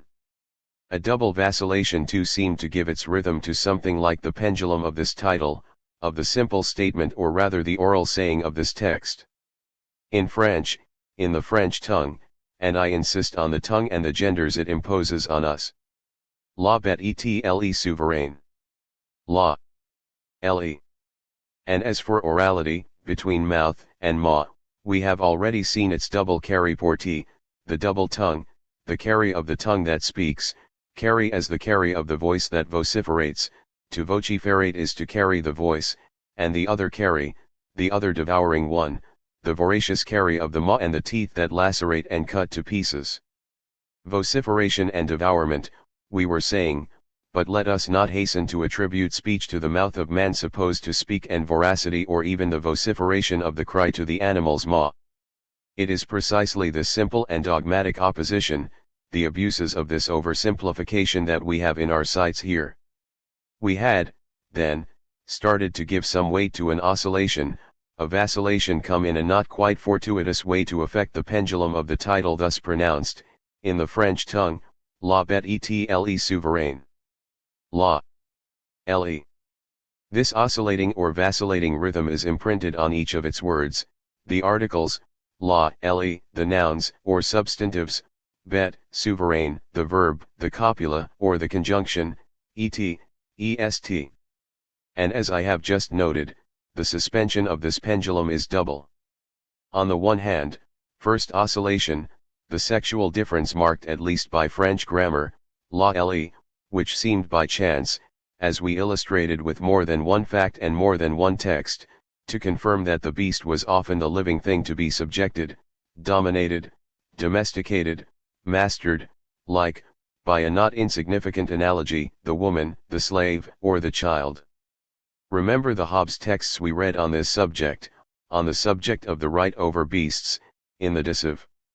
And the sexual difference that seemed also to confirm, as we illustrated with more than one fact and more than one text, that the sovereign appeared most often in the masculine figure of the king, the master, the chief, the paterfamilias, or the husband of the ipsiety of the ipsi, concerning which a few years ago, reading Benveniste, we had emphasized that, in its very etymology, for it implies the exercise of power by someone, it suffices to designate as himself, ipsi.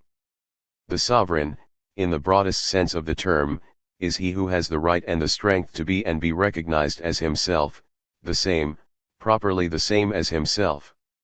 Benveniste, to whom I refer you, goes on to wonder about the filiation of poti, Sanskrit patiate, Latin potier, to have power over something, to have at one's disposal, to possess, possidere. The notion of power is then constituted, and it receives its verbal form from the predicative expression pot est contracted into potest, which engenders the conjugation possum, potest, I am capable, I can.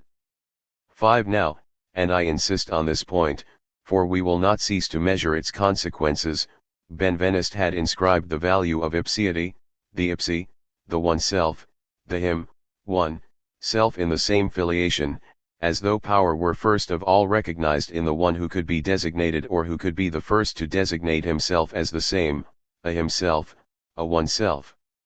We commented a few years back on these lines of Benveniste, who is surprised that a word meaning master, as he had shown a page earlier, potes, in Sanskrit pati, master, and husband, in Greek posis, husband, in composition despotes, should become so enfeebled, Benveniste's word and evaluation, but I do not believe one can speak here of enfeeblement, of loss of power to the contrary, as to signify himself. On the other hand, Benveniste understands better that a word signifying himself could have taken on the proper sense master. In spoken Latin, Plautus, as Benveniste recalls, and let us not forget, let us never forget the wolves in our gene lycology, let us not forget that, be this a coincidence or not, Plautus is the author of Asinaria, concerning which I recalled last time, during our wolf hunt, that it contained the first occurrence of lupus est homo homini, non homo, quum quilla sit non navit. Plautus, then, uses the word ipsissimus, the absolutely himself, to designate the master, the boss. The most important personage, in short the first, the princeps or the prince. In short, the sovereign. In Russian, Sam, himself, names the Lord. Among the Pythagoreans, the master Pythagoras was designated as autos, autos Ifa, he said it himself, i.e. the master said. In Danish Hansjalv, selbst, has the same meaning. The master, and what is said of the master is easily transferable to the first of all, the prince, the sovereign. The master is he who is said to be, and who can say himself to be, the self, same, myself. The concept of sovereignty will always imply the possibility of this positionality, this thesis, this self-thesis, this auto-position of him who posits or posits himself as ipsi, the self, same, oneself. And that will be just as much the case for all the firsts, for the sovereign as princely person, the monarch, or the emperor, or the dictator, as for the people in a democracy, or even for the citizen subject in the exercise of his sovereign liberty, for example, when he votes or places his secret ballot in the box, sovereignly. In sum, wherever there is a decision worthy of the name, in the classical sense of the term, dictatorship, and in a minimal and strict sense sovereignty is always a moment of dictatorship, even if one does not live in a so-called dictatorial regime, is always the essence of sovereignty, where it is linked to the power to say in the form of dictation, prescription, order, or diktat. From the Roman dictatura, where the dictator is the supreme and extraordinary magistrate, sometimes the first magistrate, and so the master of certain cities, to modern forms of dictatorship such as Führer or Duce or the little father of the people or some other Papadoc. 6. But also in the figure of the dictatorship of the proletariat, in dictatorship in general as power that exercises itself unconditionally in the form of the diktat, of the ultimate saying or the performative verdict that gives orders and has no account to render other than to itself, ipsi, and not to any superior agency, especially not a parliament. Well, that dictatorship, that dictatorial agency, is at work everywhere, wherever there is sovereignty. Benveniste continues, defining without using the word sovereignty itself, precisely as authority of the ipsi, of the same, of the properly oneself, and this is why I am insisting on it here and will often use the value and word ipsiety in this sense, with all its implications. Benveniste continues then, and every word counts. For an adjective that means oneself to become amplified to the sense of master, one condition is necessary, a closed circle of people, subordinated to a central personage who takes on the personality and complete identity of the group to the point of summing it up himself. By himself, he embodies it. This is exactly what happens in the compound dempot, skr, master of the house. The role of the personage thus named is not to exercise command, but to take on a representation that gives him authority over the family group, with which he is identified. 7. Apart from sexual difference, the article, la, la bet, le souverain, clearly marks that we are dealing with common nouns, substantives, and not adjectives or attributes. The distinction is the more critical in that it recalls two obvious things, linked to the idiomatic use of the French language. It is never said of the beast that it is bête stupid or bestial. The adjective, epithet, attribute bête, or bestial are never appropriate for animal or beast. Bêtise is proper to man, or even to the sovereign qua man. Later we shall look closely at a text of Deleuze from Difference and Repetition, on this subject, bêtise as proper to man. We shall look at this text of Deleuze, as well as the fine, great book that Ave Idle Ronel has just devoted to bêtise, i.e. stupidity. 8 For Deleuze, naturally you should also read the very rich chapter in Milleplateau's 9 entitled 1730 Becoming Intense, Becoming Animal, Becoming Imperceptible.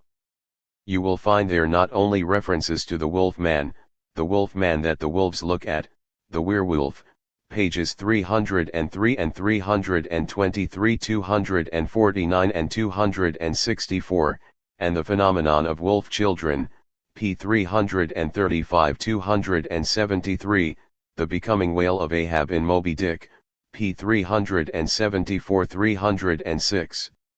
You will also find, among 1,000 plateaus and 1,000 other things, the question of taxonomy that will interest us here, the question of the classification of animal figures. In passing, Deleuze makes fun of psychoanalysis when it talks about animals, makes fun as he often does, sometimes a little hastily, and not only does he make fun of it but he says, which is even funnier, that the animals themselves make fun of it. This is on pages 294 to 95, 240 to 41 of Milleplateau's. We would even have to distinguish three sorts of animals: individuated animals, familiar and familial, sentimental, Oedipal animals. Part of our little story, my cat, my dog, they invite us to regress, they draw us into narcissistic contemplation, and psychoanalysis understands only these animals, the better to discover underneath the image of a daddy, a mommy, a little brother. When psychoanalysis talks about animals, the animals learn to laugh. All the people who love cats and dogs are idiots to cons. And then there would be a second sort, animals with character or attribute, animals of genus, classification, or state, the way the great divine myths treat them, to extract from them series or structures, archetypes, or models. Jung is more profound than Freud, though. Finally, there would be more demoniacal animals, with packs and effects, and who produce multiplicity, becoming, population, fairy tale. Or else, once more, is it not all animals that can be treated these three ways? There will always be the possibility that any animal, louse, cheetah, or elephant, be treated as a familiar animal, my little animal. And, at the other extreme, any animal can also be treated after the manner of pack and swarming, which suits us sorcerers better. Even the cat, even the dog. And if the shepherd or the leader of the pack, the devil have his favorite animal in the pack, this is certainly not in the same way as just now. Yes, any animal is or can be a pack, but with varying degrees of vocation for it, which makes it more or less easy to discover the multiplicity, the tenor in multiplicity, that it contains actually or virtually in each case.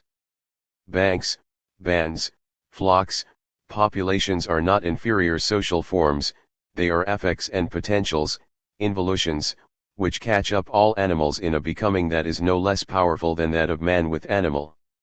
And of course the question that will traverse this whole seminar, whether it be itself present and pressing, itself, explicitly, in person, or indirectly, will always be that of the proper to man.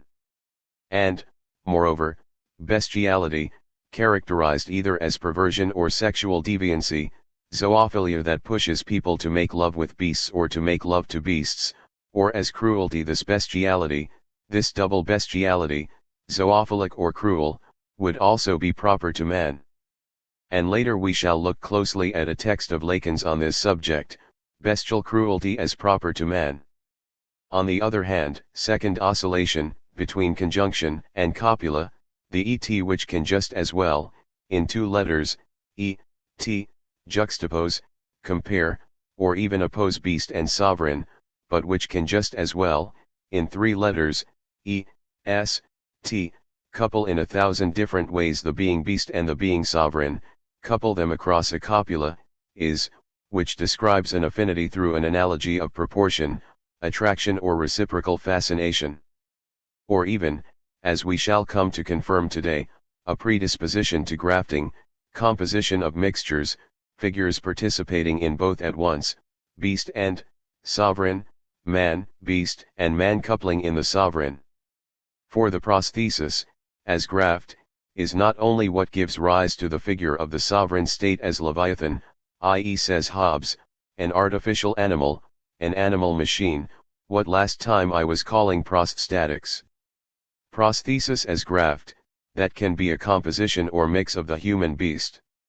This will be one of paths for exploring the analogy and common destiny of beast and sovereign.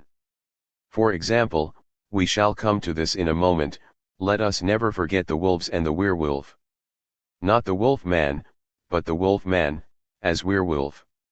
The beast is the sovereign who is the beast, both sharing, we paid some attention to this, a being outside the law, above or at a distance from the laws.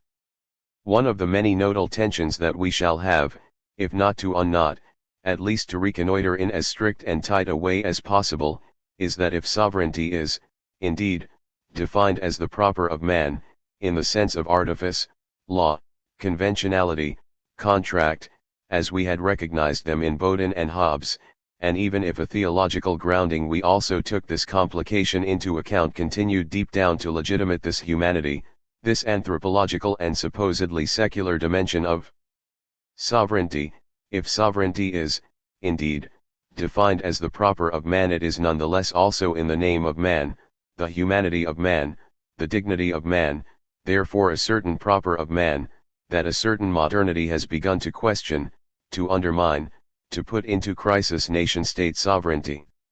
Every time one refers to the universality of human rights, beyond the rights of man and citizen, every time one invokes the recent concept, 1945, of crime against humanity or genocide, in order to implement an international right or even an international penal tribunal, or even humanitarian actions, the initiative for which is taken by NGOs, non-governmental organizations, every time one militates for the universal abolition of the death penalty, etc., then one is calling into question the principle and the authority of the sovereignty of the nation-state, and doing so in the name of man, the right of man, the proper of man.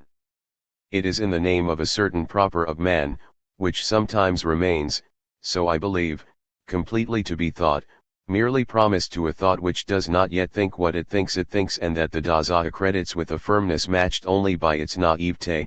It is in the name of a certain supposed proper of man, of the humanity of man, that one limits, delimits, and circumscribes, even beats back, combats, and denounces the sovereignty of the nation-state.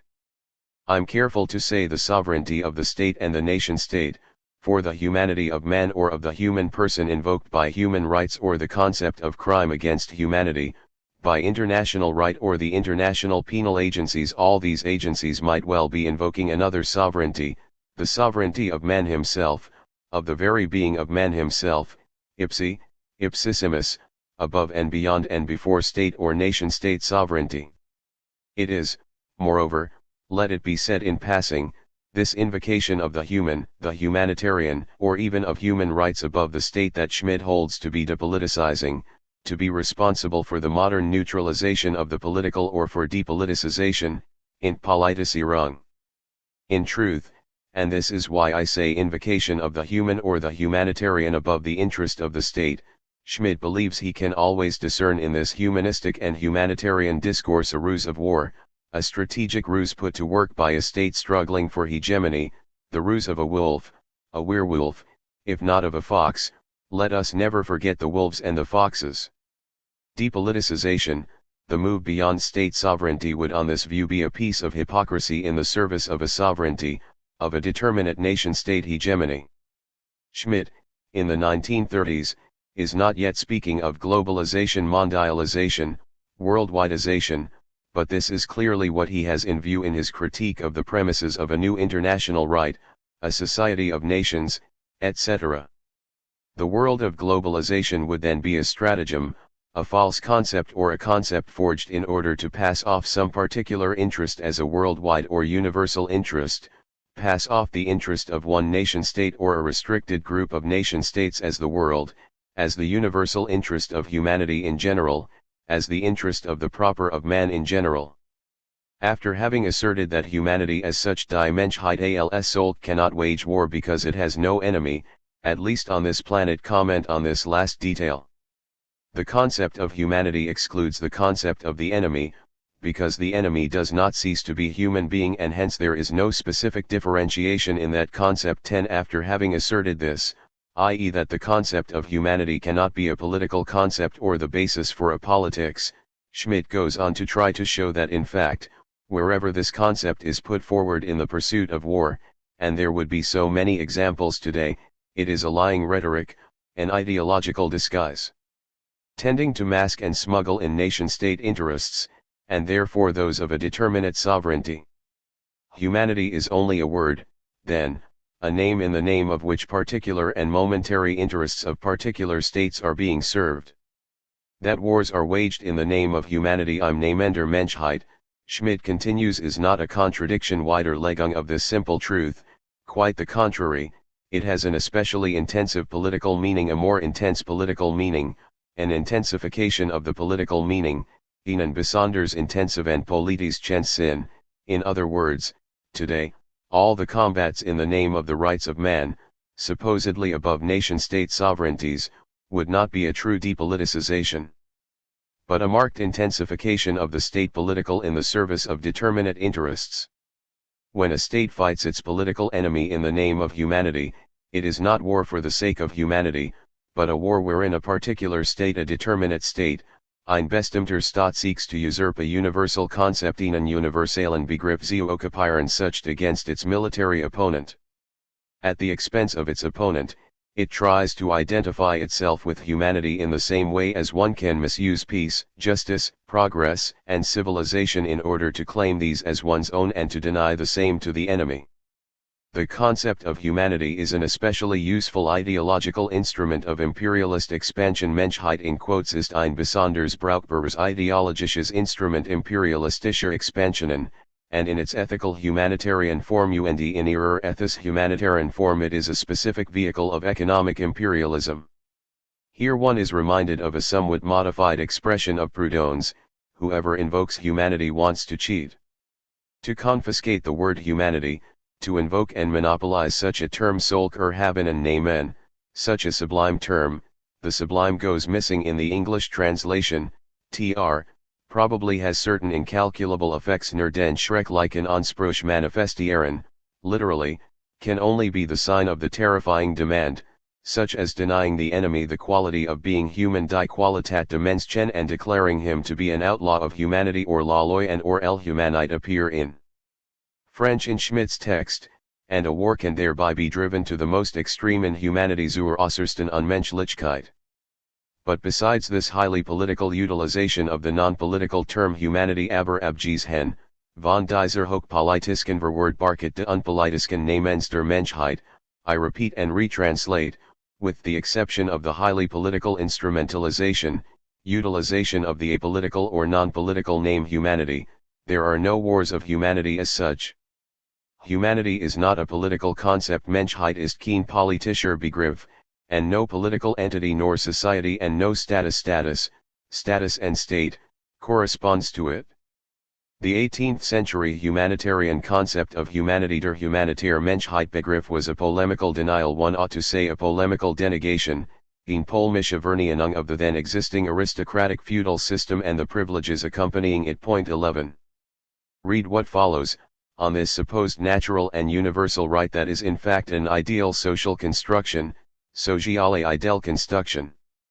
What must be noticed in this Schmittian logic, whether or not we subscribe to it, what we must note from our point of view here is first of all the series of gestures, at least three, whereby 1. Schmitt announces or denounces the non-political nature of the concept of humanity or the humanitarian, of humanitarianism, universal declaration of human rights beyond the state, etc.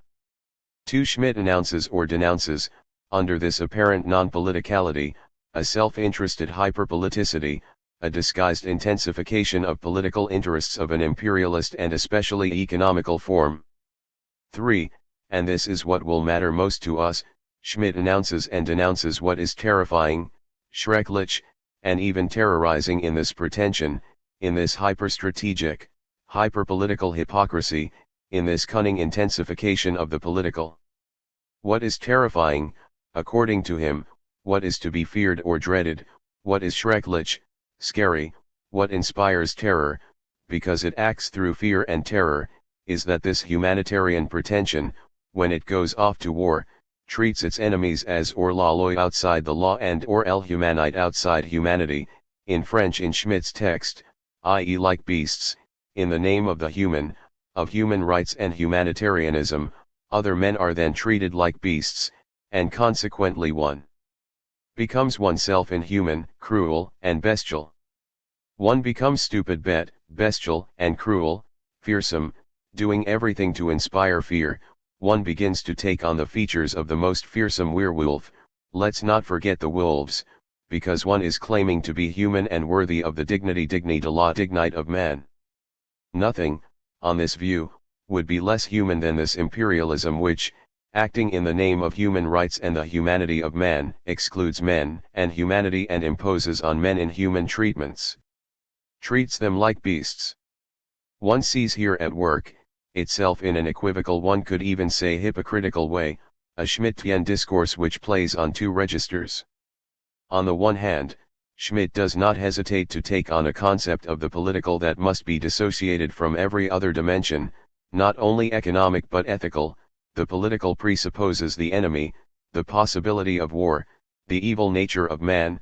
Remember, the only great theorists of the political are for him theorists who are pessimistic about mankind, and in the tradition of Hobbes, this theory of politics implies the evil tendencies of a man who is essentially afraid and who asks the state to protect him. Remember, protego ergo obligo, but on the other hand, as if there were a good fear and a bad fear, just as he is admitting that fear or terror are the normal and essential mainsprings of politics, of a politics that cannot be reduced to ethics and does not obey ethics. On the other hand, then Schmitt does not hesitate to denounce as fearsome or terrible, schrecklich, humanitarian gestures that claim to go beyond sovereignty in the name of man and treat enemies as outlaws outside humanity. Therefore as non-men, like beasts. Werewolves against werewolves. What is fearsome is not only treating men as beasts, but the hypocrisy of an imperialism that gives itself the alibi of universal humanitarianism, therefore beyond the sovereignty of a nation-state, in order in fact to protect or extend the powers of a particular nation-state. Two things are schrecklich, on the one hand, treating men as non-men, and on the other, the hypocrisy of the humanistic or humanitarian allegation or alibi. The moral and juridical evaluation, which is in the end very humanistic, more humanistic than it admits, whence Schmitt's hypocrisy too, the evaluation, the moral axiomatics, that surreptitiously underlies all of Schmitt's equivocal discourse on the political. This moral and juridical position is indeed ruled by an imperative, even in warfare and in the violence of the relation to the enemy, European right must be respected, beginning with the law of war, the absolute enemy must be treated without hatred.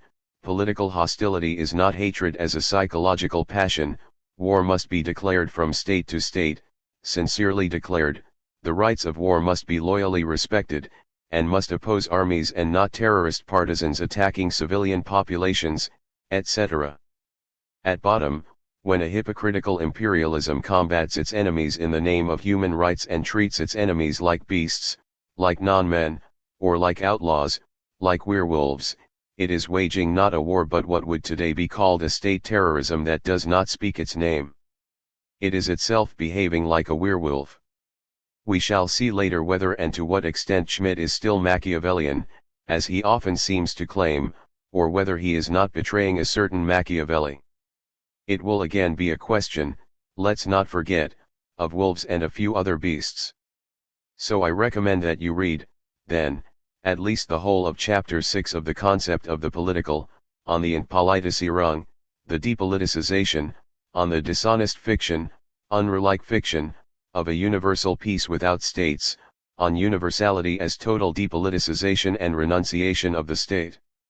It goes without saying that, while taking this argumentation of Schmidt seriously, but without subscribing to it through and through, what I am seeking, elsewhere but in particular in this seminar, is a prudent deconstruction of this logic and of the dominant, classical concept of nation-state sovereignty, which is Schmidt's reference, without ending up with a depoliticization, a neutralization of the political, Entpolitisierung, but with another politicization, a repoliticization that does not fall into the same ruts of dishonest fiction, while what an honest fiction can be, and on which concept of fiction one is relying, remains to be found out. For here we find again the basically humanistic moralism and the surreptitious evaluations of Schmidt, as just now, for a fright that is good here but to be condemned there, we have here a reference to a dishonest and dishonorable fiction, unrealike fiction, that it is difficult to see in the name of what Schmidt can in this way disqualify, discredit, or denounce with horror or contempt. It is difficult to see, in the name of what he can condemn, cunning, hypocrisy, and denial when they becomes arms of war, a war that does not speak its name.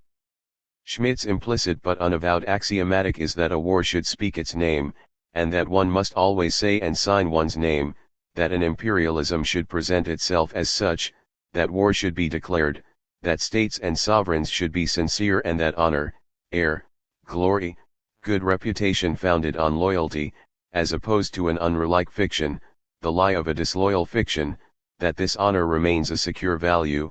Having said that, at the very moment when Schmidt is denouncing dishonest fiction and hypocritical ruse, he is aiming to show that imperialist states with a human or humanitarian face are still in the order of the political, are still doing politics in the service of their state interests, and as that confirms Schmidt's thesis, well, it's fair enough de bonne guerre, etc. It goes without saying, I was saying that all the while taking into account a certain, limited, relevance of this argumentation of Schmidt's, to which I never subscribe unconditionally, in particular for reasons I have just given and others that I have given elsewhere. In Politics of Friendship 12, what I am looking for would be, then, a slow and differentiated deconstruction of this logic and the dominant, classic concept of nation-state sovereignty, which is a reference for Schmidt.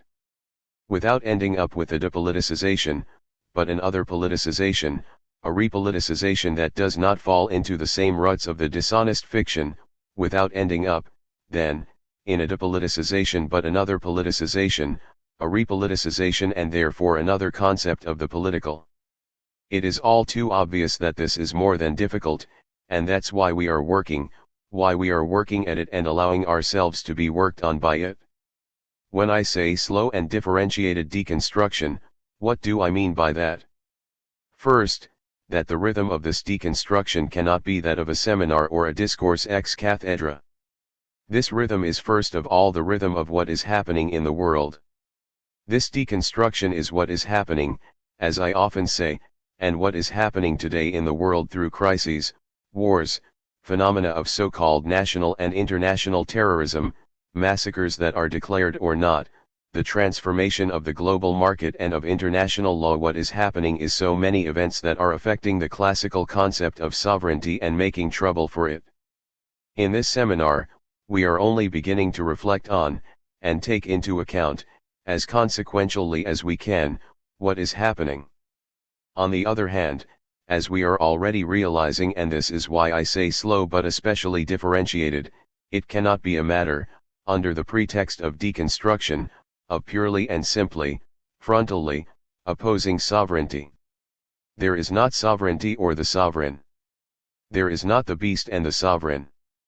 There are different and sometimes antagonistic forms of sovereignty, and it is always in the name of one that one attacks another. For example, we were alluding to this earlier, it is in the name of a sovereignty of man, or even of the personal subject, of his autonomy, for autonomy and liberty are also sovereignty, and one cannot without warning and without threatening by the same token all liberty, purely and simply attack the motifs or the rallying cries of independence, autonomy, and even nation-state sovereignty, in the name of which some weak peoples are struggling against the colonial and imperial hegemony of more powerful states. Point 13. In a certain sense, there is no contrary of sovereignty, even if there are things other than sovereignty. Even in politics, and the question remains of knowing if the concept of sovereignty is political through and through, even in politics, the choice is not between sovereignty and non-sovereignty, but among several forms of partings, partitions, divisions, conditions that come along to broach a sovereignty that is always supposed to be indivisible and unconditional. Whence the difficulty, awkwardness, aporia even, and the slowness, the always unequal development of such a deconstruction. This is less than ever the equivalent of a destruction. But recognizing that sovereignty is divisible, that it divides and partitions, even where there is any sovereignty left, is already to begin to deconstruct a pure concept of sovereignty that presupposes indivisibility. A divisible sovereignty is no longer a sovereignty worthy of the name, i.e. pure and unconditional. Whether or not one agrees with these propositions of Schmitt's, one can understand why, even though they come from a right-wing Catholic who was more than compromised a few years later with Nazism and anti-Semitism, they should have seduced, and still today retain their power of seduction on the left for all those who are ready at least to share this vigilance with respect to humanistic and humanitarian ruses and allegations, which constitute the rhetorical weapon but also the weapon pure and simple, and sometimes a hugely murderous weapon, of new political or economical imperialisms. This argument of Schmitt's, and this is all I want to retain from it for now, is that there is no politics, no politicity of the political without affirmation of sovereignty, that the privileged if not unique form of that sovereignty is the state sovereignty, and that such a political sovereignty in the form of the state presupposes the determination of an enemy, and this determination of the enemy can in no case take place, by definition, in the name of humanity. The concept of this sovereignty which never goes without an enemy, which needs the enemy to be what it is not necessarily linked or limited to such or such a state structure, monarchical, oligarchical, democratic, or republican. Even when the sovereign is the people or the nation, this does not damage the law, structure, or vocation of sovereignty, as Schmitt defines it, the positing of an enemy without humanist or humanitarian invocation, the right to exception, the right to suspend right, the right to be outside the law. This is why Schmitt will have quoted, before the passage I just read, an eloquent declaration in this respect by the Committee for Public Safety, in 1793. This declaration, quoted by Schmitt, is first quoted by Ernst Friesenhahn der Politiskeid, the political oath. I recall this title to reinscribe the statement in a logic of the oath that makes of the affirmation of sovereignty a performative, a commitment, an act of sworn faith, of war declared against a sworn enemy. Sovereignty is a posited law, a thesis, or a prosthesis, and not a natural given, it is the sworn institution of faith sworn, and therefore structurally fictional, figural, invented, conventional, as Hobbes clearly shows, moreover the institution of a law that was never found in nature, but Precisely the question then returns of the link between this right, the force of law and force tout court, the disposition of force tout court, of a force that makes right, of a reason of the strongest which is or is not the best, but I emphasize this reference to oath and fidelity to sworn faith to announce a detour that we shall need to make in a moment, toward Machiavelli's prince and his wolf that we must not forget. Now this declaration of the Committee on Public Safety, twice quoted by Friesenhahn and by Schmidt, says: since the French people manifested its will so, by this manifestation of a will, the French people posited itself as the French people and as its own sovereign, everything that is opposed to it is outside the sovereign, everything that is outside the sovereign is an enemy. Between the people and its enemies there is nothing left in common but the sword. Point 14. Which is what is called sworn faith, and sworn enemy. Packmood of wolves. For a first reconnaissance of these territories, you remember, we had begun to ammuter, to whip up, literally to raise, to put in motion, motus, to whip up, if not to hunt, not dogs but wolves. Never forget the wolves, all the wolves. Many wolves will have crossed the room. You have understood that all of that was, among other things, a way of preparing us, of advancing us, stealthy as wolves, toward this fable of La Fontaine, the wolf and the lamb, which begins, as we ourselves began, with the reason of the strongest is always the best.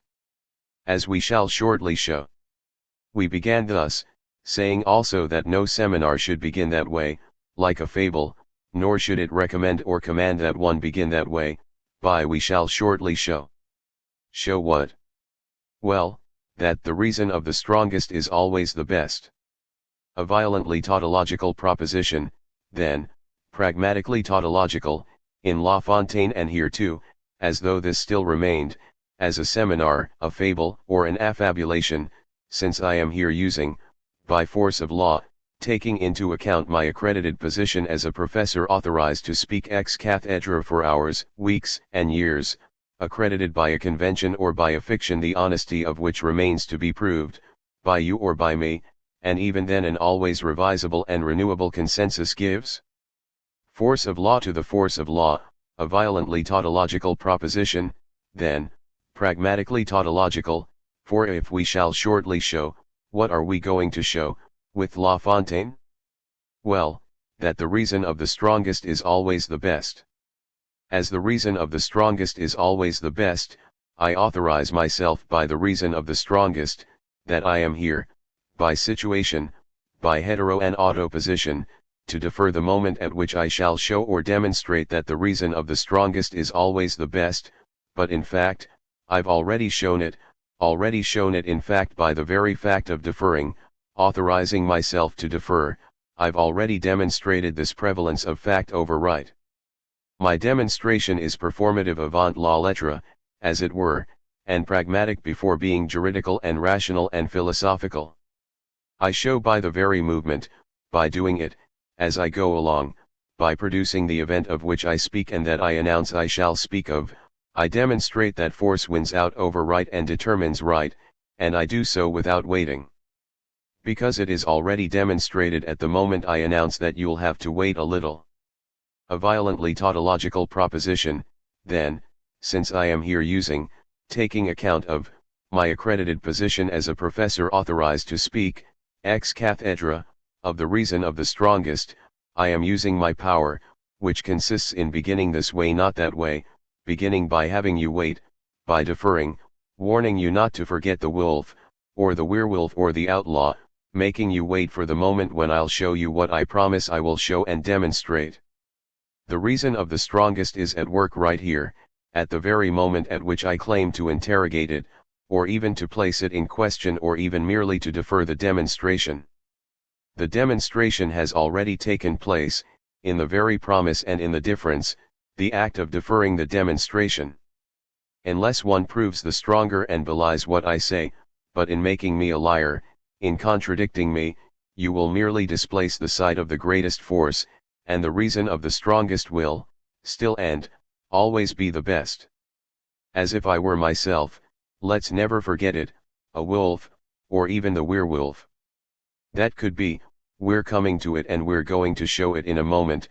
A quotation, more than a quotation, from Rousseau, who, several times, compared himself to a werewolf.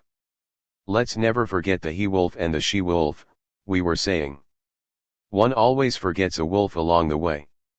For example, in the last session, even as I was pointing out that Homo homini lupus was to be found, literally, long before Montaigne and Hobbes, in Plautus, I neglected or pretended to neglect, I had omitted if not forgotten, a wolf in Machiavelli, another great positive hero, for Schmidt, of the theory of the political, a Machiavelli that Hobbes must have read and a Machiavelli whose prince, precisely, also names the wolf loud and clear.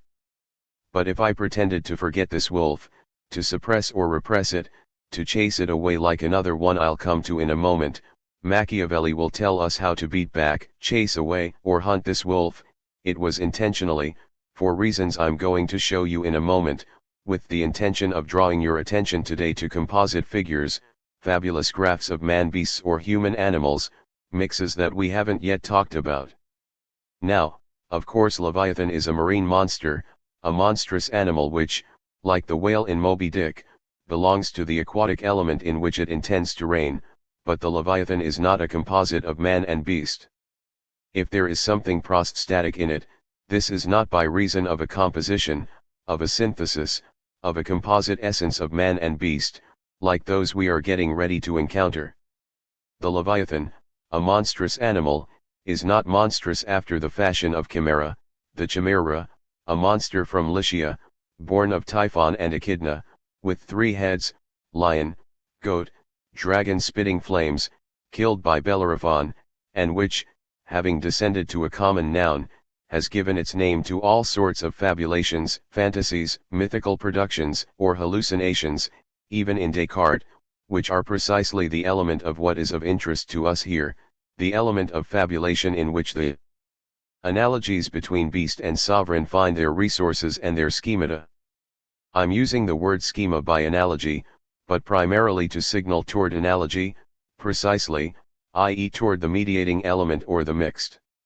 Just as Kant said that the schema of the imagination was the mediation between intuition and the concept of the understanding, participating in both at once, so we are dealing here with schematic and imaginative and fantastic and fabulous and chimerical and synthetic figures that mediate between 2 orders and participate in 2 organizations of the living creature, what is still called the animal and what is still called man, or again what is called beast and what is called sovereign.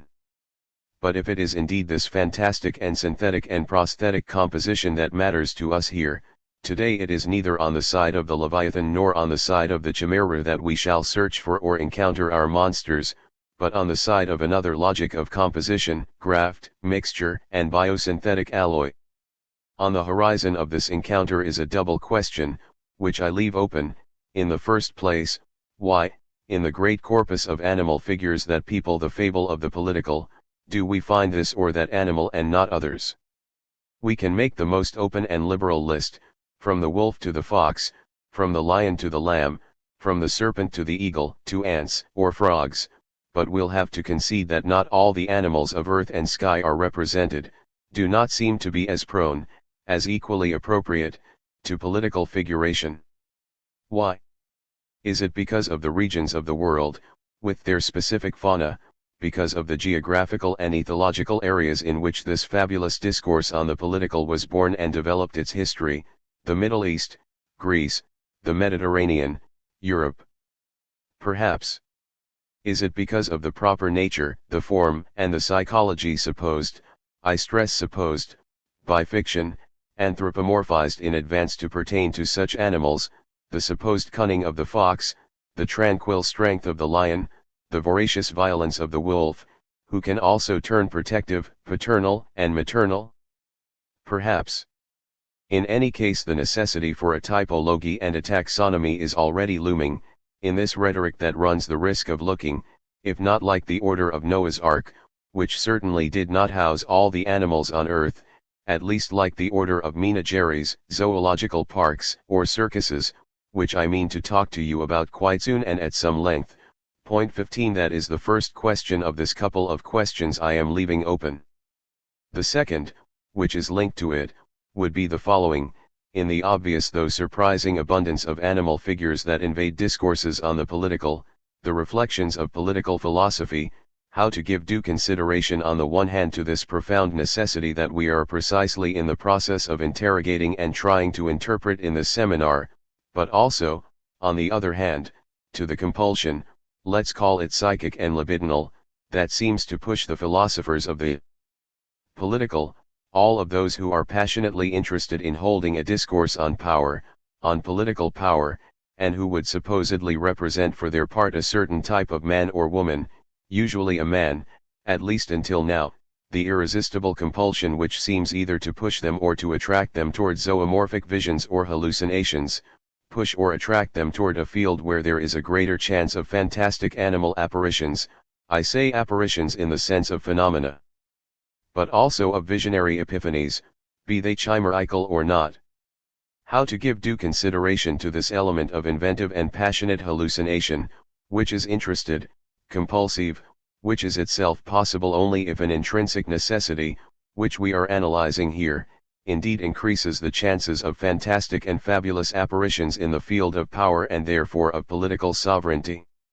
How to give due consideration to that element and distinguish it from the other element, that of a rhetorical codification, a law of genre which has long meant that one uses metaphors and metonymies or even codified allegories, in any case animal fables attributing cunning to the fox, strength to the lion, voracious and violent and cruel savagery to the wolf, or some wolves at least.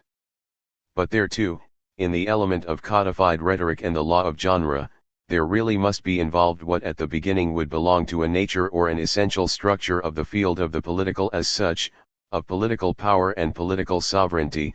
It would properly belong to it to produce in particularly fertile and irresistible fashion such a proliferation of fantastic beasts and zoopoetic visions. So I'll leave this double question open and suspended above our whole seminar. Let's not forget it. And let's not forget the wolves. I insist on the forgetting as much as on the wolves and the gene-lycology, because what we should not stint on here fair l'economie is the economy of forgetting as repression, and some logic of the political unconscious which busies itself around all these proliferating productions and all these chasings after, panting after so many animal monsters, fantastic beasts, chimeras, and centaurs, that the point, in chasing them, is to cause them to flee, to forget them, repress them, of course. But also, and it is not simply the contrary, on the contrary, to capture them, domesticate them, humanize them, anthropomorphize them, tame them, cultivate them, park them, which is possible only by animalizing man and letting so many symptoms show up on the surface of political and politological discourse. All of which follows in the wake that we had situated the last times in looking again at totem and taboo. The forgotten wolf in Machiavelli, then. The Prince 16, dedicated to Lorenzo de' Medicis, who could have been a prince but did not care to become one. The Prince, then, dedicated to a virtual prince, as La Fontaine's fables would be dedicated and thus submitted to Monseigneur Le Dauphin. The Prince, which was published in 1532, 5 years after Machiavelli's death but written almost a century and a half before the Leviathan, 1651.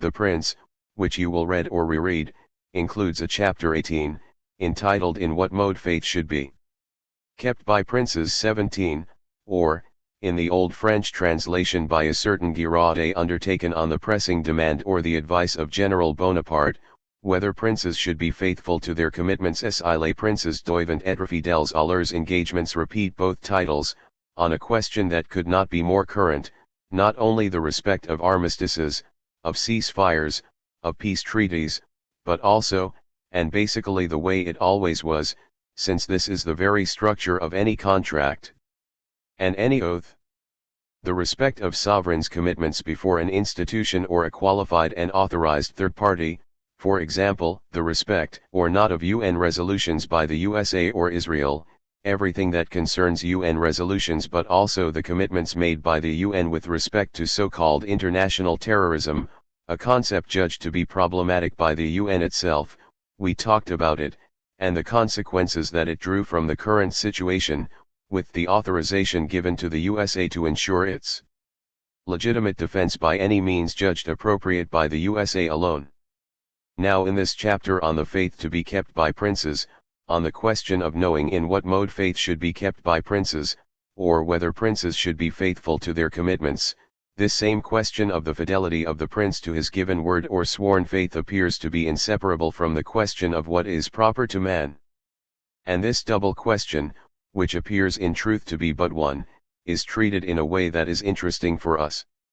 You'll see the wolf go by, but also more composite animals. The question of the proper of man is indeed placed at the center of a debate about the force of law, between force and law. In this chapter, which passes for one of the most Machiavellian in Machiavelli, he begins by admitting a fact. I stress the word fact. In fact, de facto, one judges praiseworthy the fidelity of a prince to his commitments. It is praiseworthy, one must agree. After what looks like a concession, yes, it's good, it's praiseworthy, it's a recognized fact that, in principle, by rights, a prince ought to keep his word. Machiavelli comes back to the fact, which in fact he has never left. It is a fact that everyone regards the fidelity of the prince to his given word as laudable, but, in fact, few princes are faithful, few princes respect their commitments, and most of them use cunning. They almost all use cunning with their commitments. For they are constrained, in fact, to do so. We saw, he says, we have been in a position to see that the strongest princes, those who won out, beat those who, on the contrary, took as a rule the respect of their oath. This is why I announced a while ago that I would talk about the oath. Machiavelli's rhetoric is remarkable, as is his logic. For after having noted this fact, the non-respect of the oath that wins in fact, perjury that wins de facto, cunning that in reality beats fidelity, he concludes from this fact, always in the constitutive and realistic regime, that political reason must take account and render account of this fact. Political reason must count and calculate with the fact that, in fact, there are two ways to fight. Following paragraph, then, there are two kinds of combat, one with laws, the other with force, p. 69. The old Derrida translation, as is the case in the English one by Mansfield, accentuates this constitutive regime, which is the regime of theoretical knowledge, of the factual description of what one must know, of the knowledge of what one needs to know. You should then know Machiavelli is addressing Lorenzo de' Medici as much as the reader that there are two ways of combating, one with laws, the other with force. So sometimes with right, justice, fidelity, respect for the laws, contracts, commitments, conventions, institutions, with sworn faith, and 18 with betrayal of commitments, lies, perjury, lack of respect for promises, plain brutal use of force, the reason of the strongest.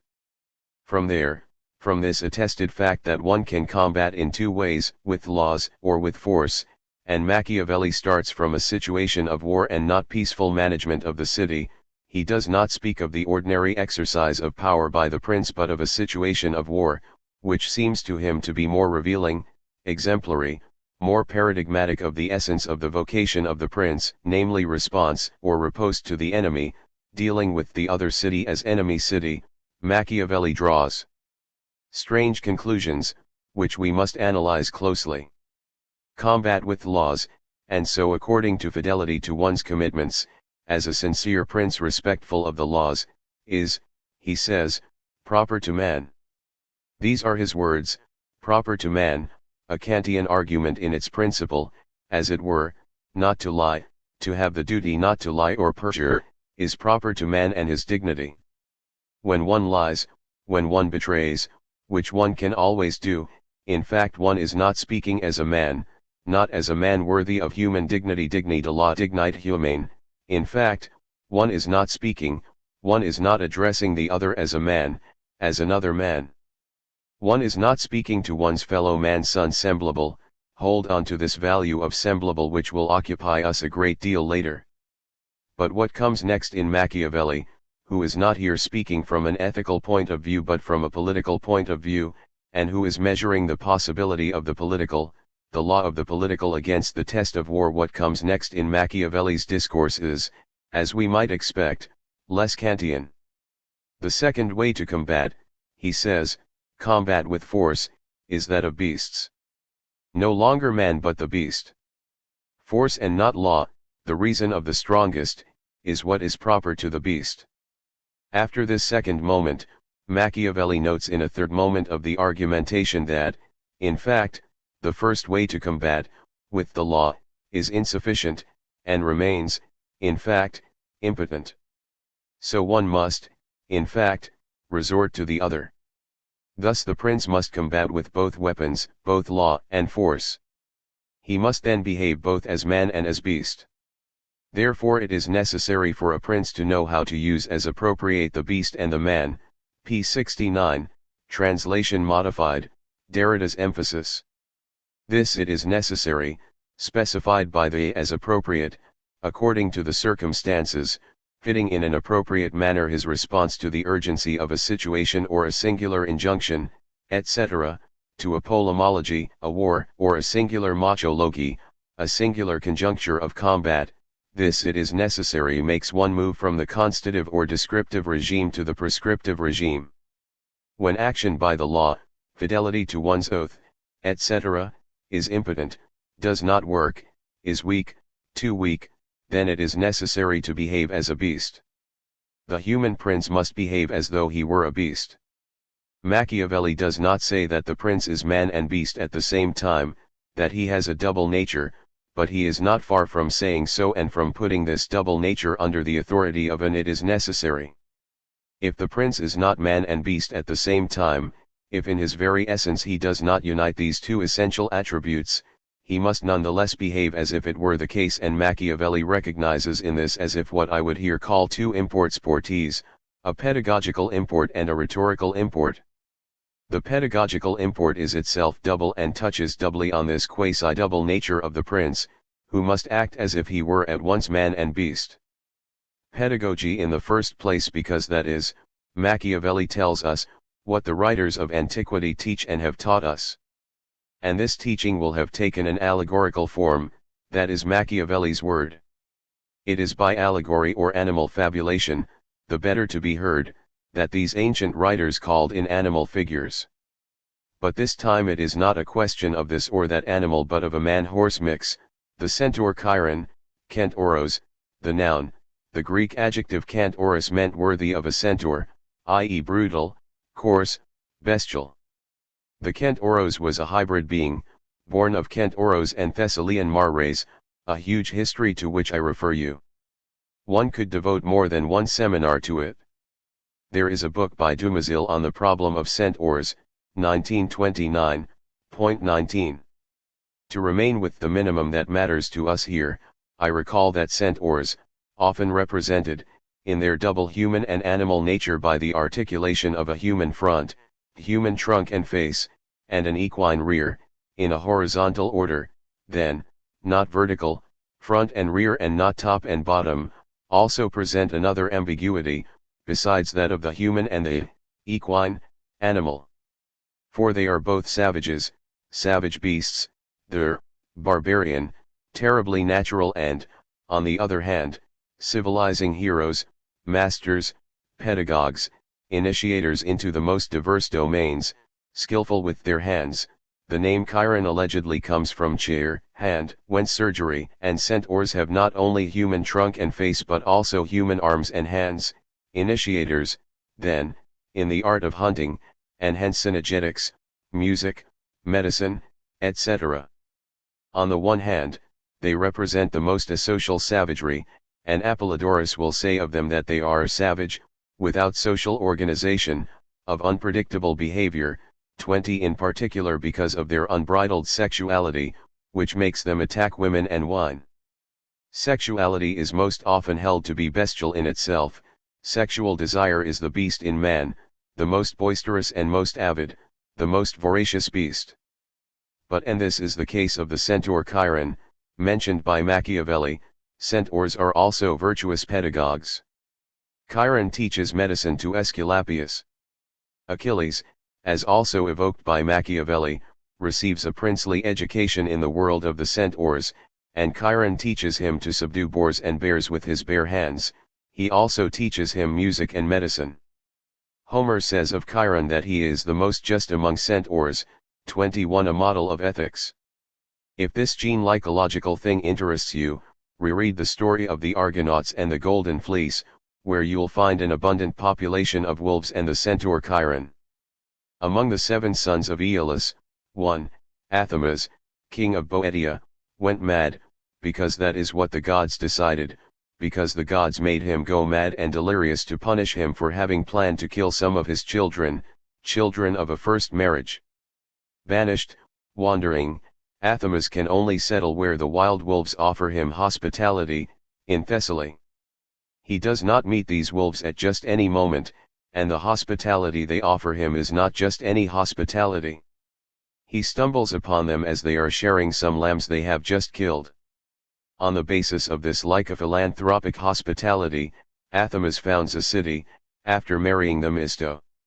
He is still held by men to be a wolf, because he had planned to kill his children. But he returns to the city of men after a detour via the city of wolves, resocialized after and thanks to the scene of sacrificial sharing.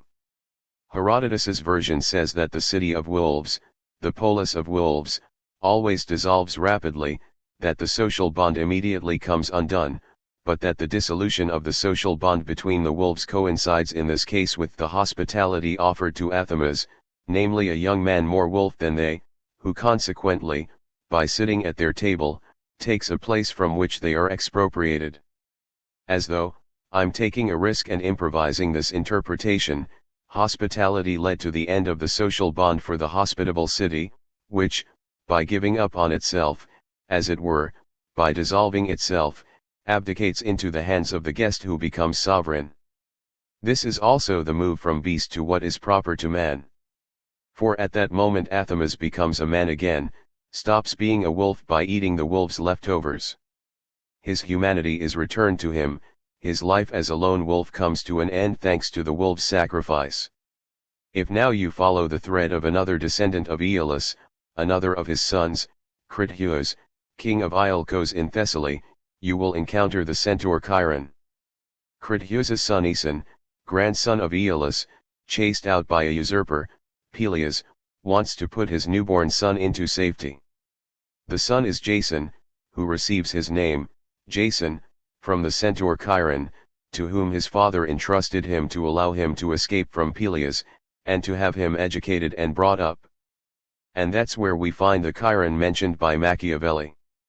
If we return to Machiavelli's text, we see that it invokes the teaching of the ancients about these hybrid creatures, centaurs, and especially about something the ancients teach us, namely that the centaurs themselves, and especially Chiron, were teachers. The ancients teach us allegorically that the centaurs taught and what the centaurs taught. A double teaching, then, an allegorical teaching about a teaching dispensed by double beings, humans and animals, and we are going to see that the content of this teaching about teaching by double masters is that it is necessary to be double, necessary to know how to be double, to know how to divide or multiply oneself, animal and man, half beast. Let me quote first. Therefore it is necessary for a prince to know how to use as appropriate the beast and the man. This was taught to us allegorically by ancient writers, who wrote that Achilles and many other ancient heroes were entrusted to the centaur Chiron to be fed and raised. By this indeed, and by this half-man half-beast teacher, they meant that a prince must have as it were two natures, and that each needs support from the other. p. 69, translation modified.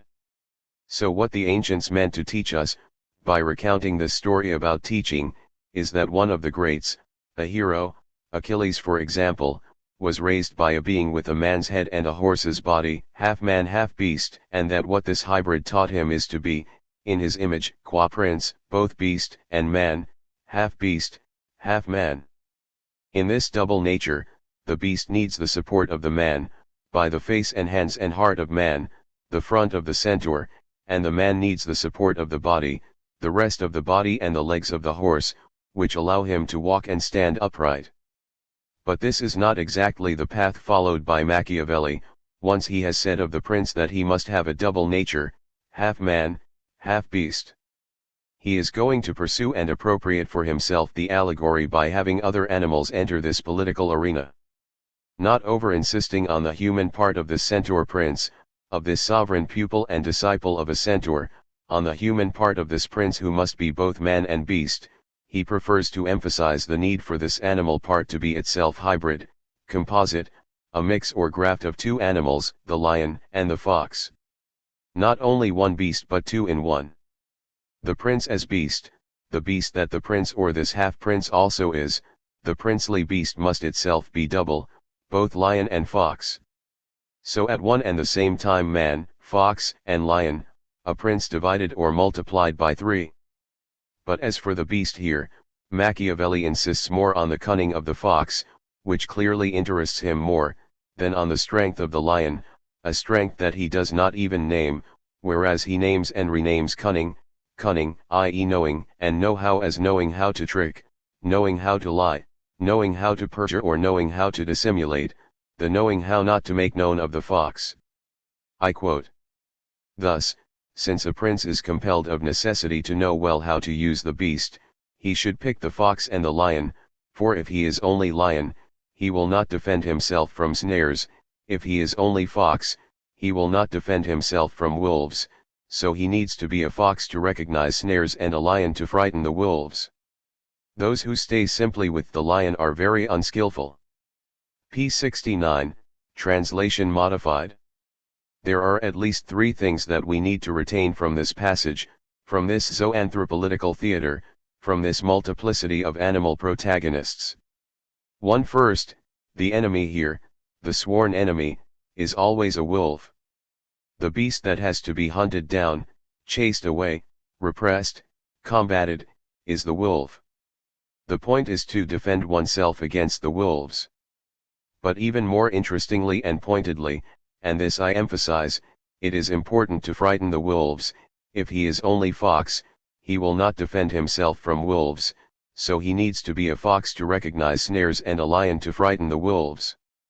If the lion on its own does not suffice to frighten the wolves, one must nonetheless, thanks to the know-how of the fox, frighten the wolves, terrorize the terrorists, as Pasqua used to say in his Day 22, i.e. make oneself feared as potentially more formidable, more terrifying, more cruel, more outlaw than the wolves, symbols of savage violence. Without multiplying excessively the contemporary and all too obvious illustrations of these discourses, let me just recall what Chomsky notes in his book Rogue States 23, which I have already mentioned, namely that the Stratcom, U.S. Strategic Command, in order to respond to the threats of what is called international terrorism on the part of rogue states, and I recall that rogue in English can also designate animals that do not even respect the usages of animal society and depart from the group the Stratcom recommends, then, frightening, scaring the enemy, not only with the threat of nuclear war, which must always be left in place, even beyond bioterrorism, but especially by giving the enemy the image of an adversary, the USA, then, who always might do just anything, like a beast, who can go off the rails and lose his cool, who might stop behaving rationally, like a reasonable man, when his vital interests are in play. One must not seem to be too rational, says the directive, in determining what is most precious to the enemy. In other words, one must show oneself to be blind, make it known that one can be blind and stupid bet in the choice of targets, just so as to be frightening and have the enemy believe that one is acting at random, that one goes crazy when vital interests are affected. One must pretend to be capable of going crazy, mad, irrational, and therefore animal. It hurts, says one of the recommendations of the Stratcom, to depict ourselves as fully rational and cool. It is beneficial, to the contrary, for our strategy to have certain elements appear to be out of control.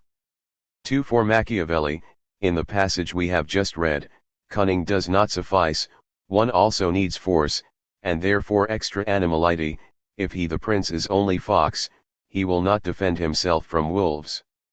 Which means that, being stronger, the lion is also more more of a beast than the fox, who is more intelligent, more cunning, but weaker, and so more human than the lion.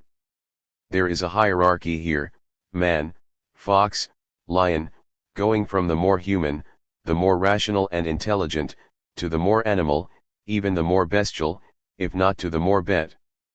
Precisely because he knows how to be cunning, how to lie, how to commit perjury, because he has the sense and culture of the snare, the fox is closer to the truth of man and man's fidelity, which he understands and knows how to invert. The fox can be cunning and unfaithful, he knows how to betray, whereas the lion does not even understand the opposition of faithful and unfaithful, veracity and lying. The fox is more human than the lion.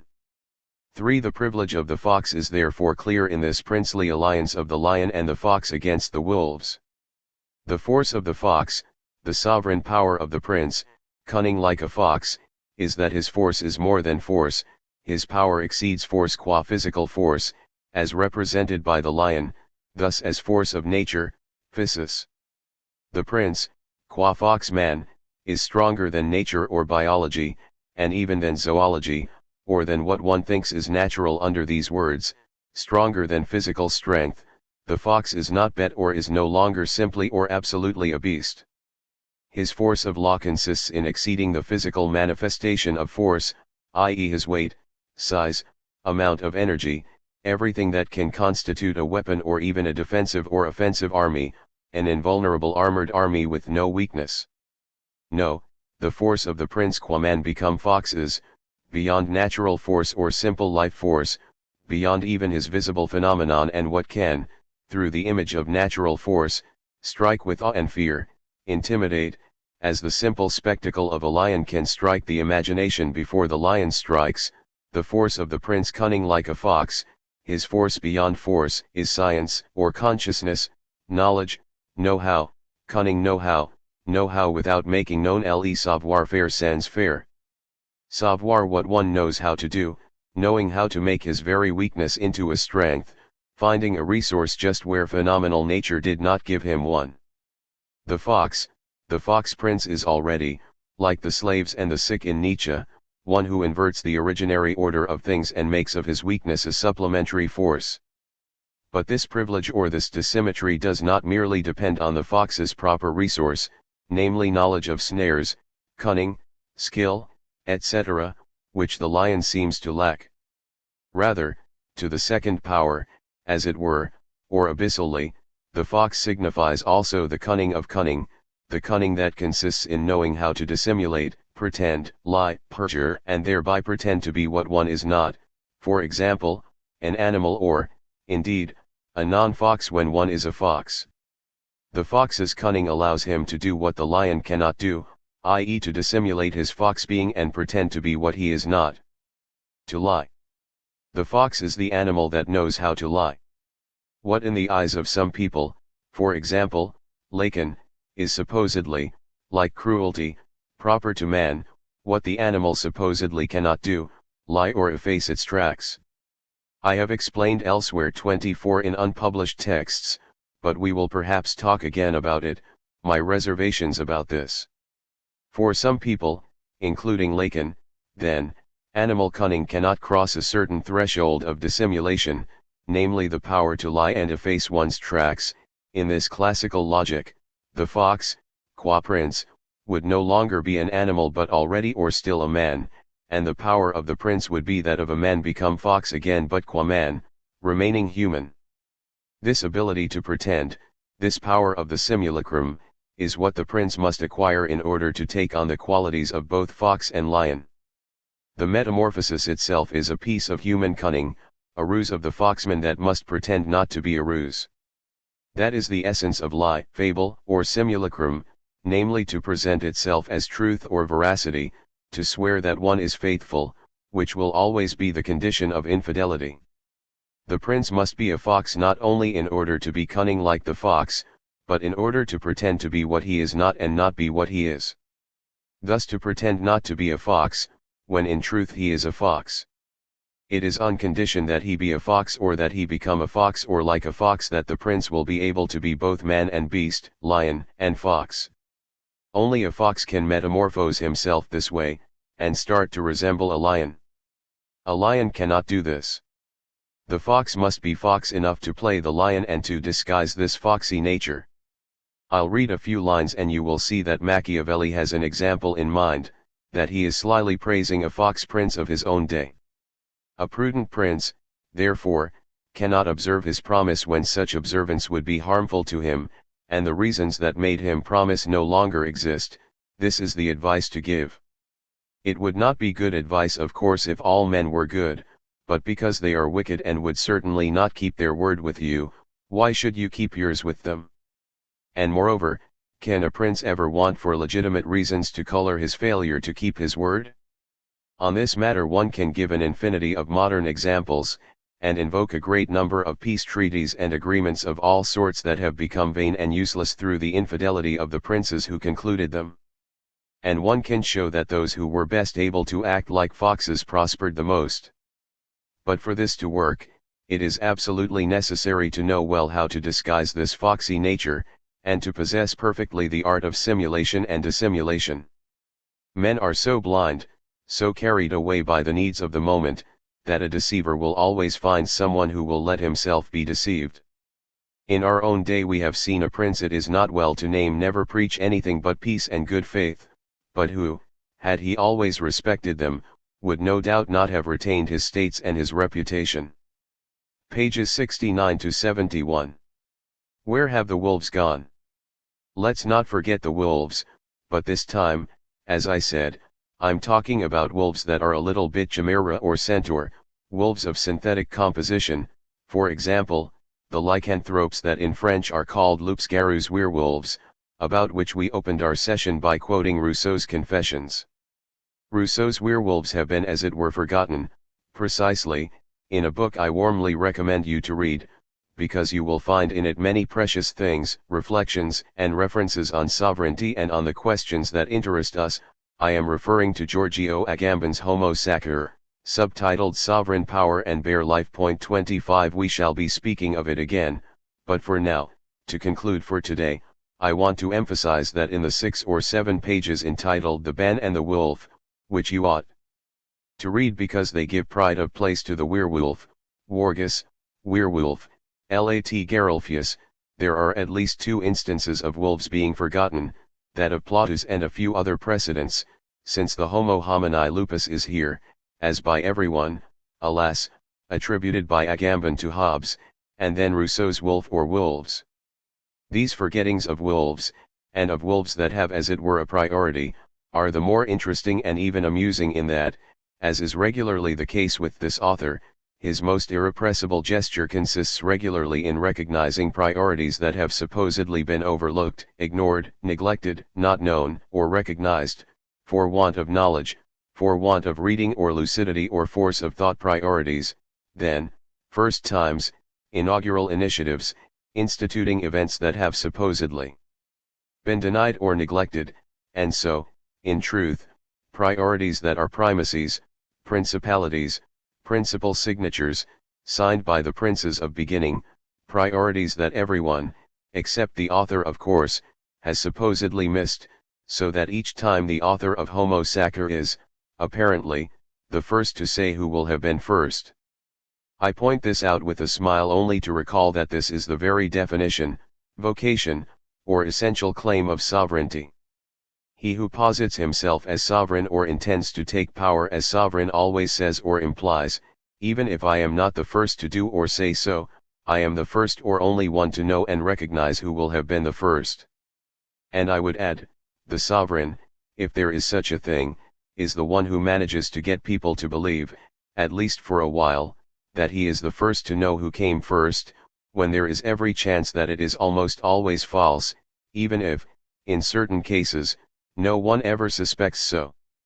The first then, the premier, as its name indicates, is the prince, man, fox, and lion, at least when things are going well for him. For example, on page 21, in a chapter entitled precisely The Paradox of Sovereignty, one can read, believe it or not, and I quote, Hegel was the first to truly understand. Of course, it remains to understand what the author implies by this truly.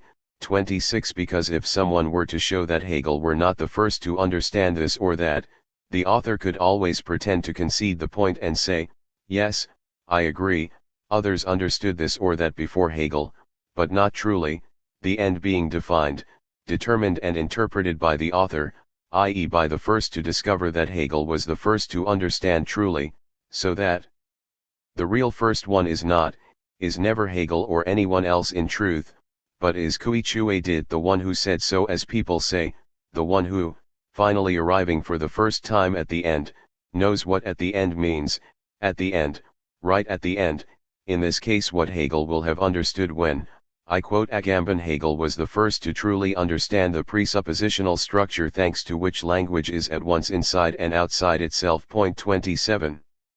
There follows a highly interesting paragraph, which I leave you to read, especially on the subject of a language that is sovereign, in a state of permanent exception, declaring that there is nothing outside language, that it is always beyond itself, so that to speak is, in this sense, always to speak the law, jus dicere.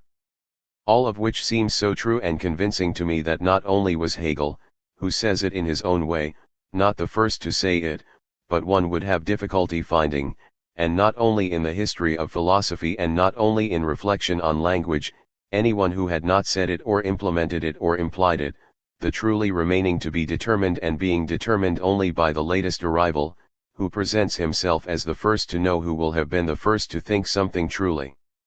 10 pages later, we find another first that the author of Homo Sacer is the first to identify as the first, this time it's Pindar, I quote, first great thinker of sovereignty.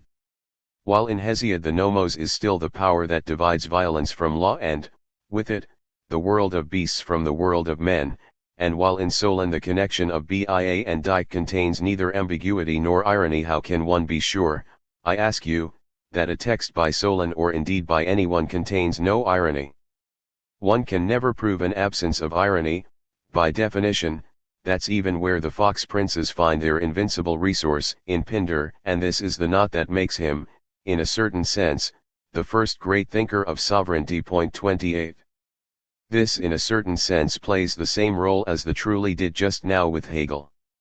This certain sense is the sense determined by Giorgio Agamben, i.e. by the first to identify in Pindar the first great thinker of sovereignty.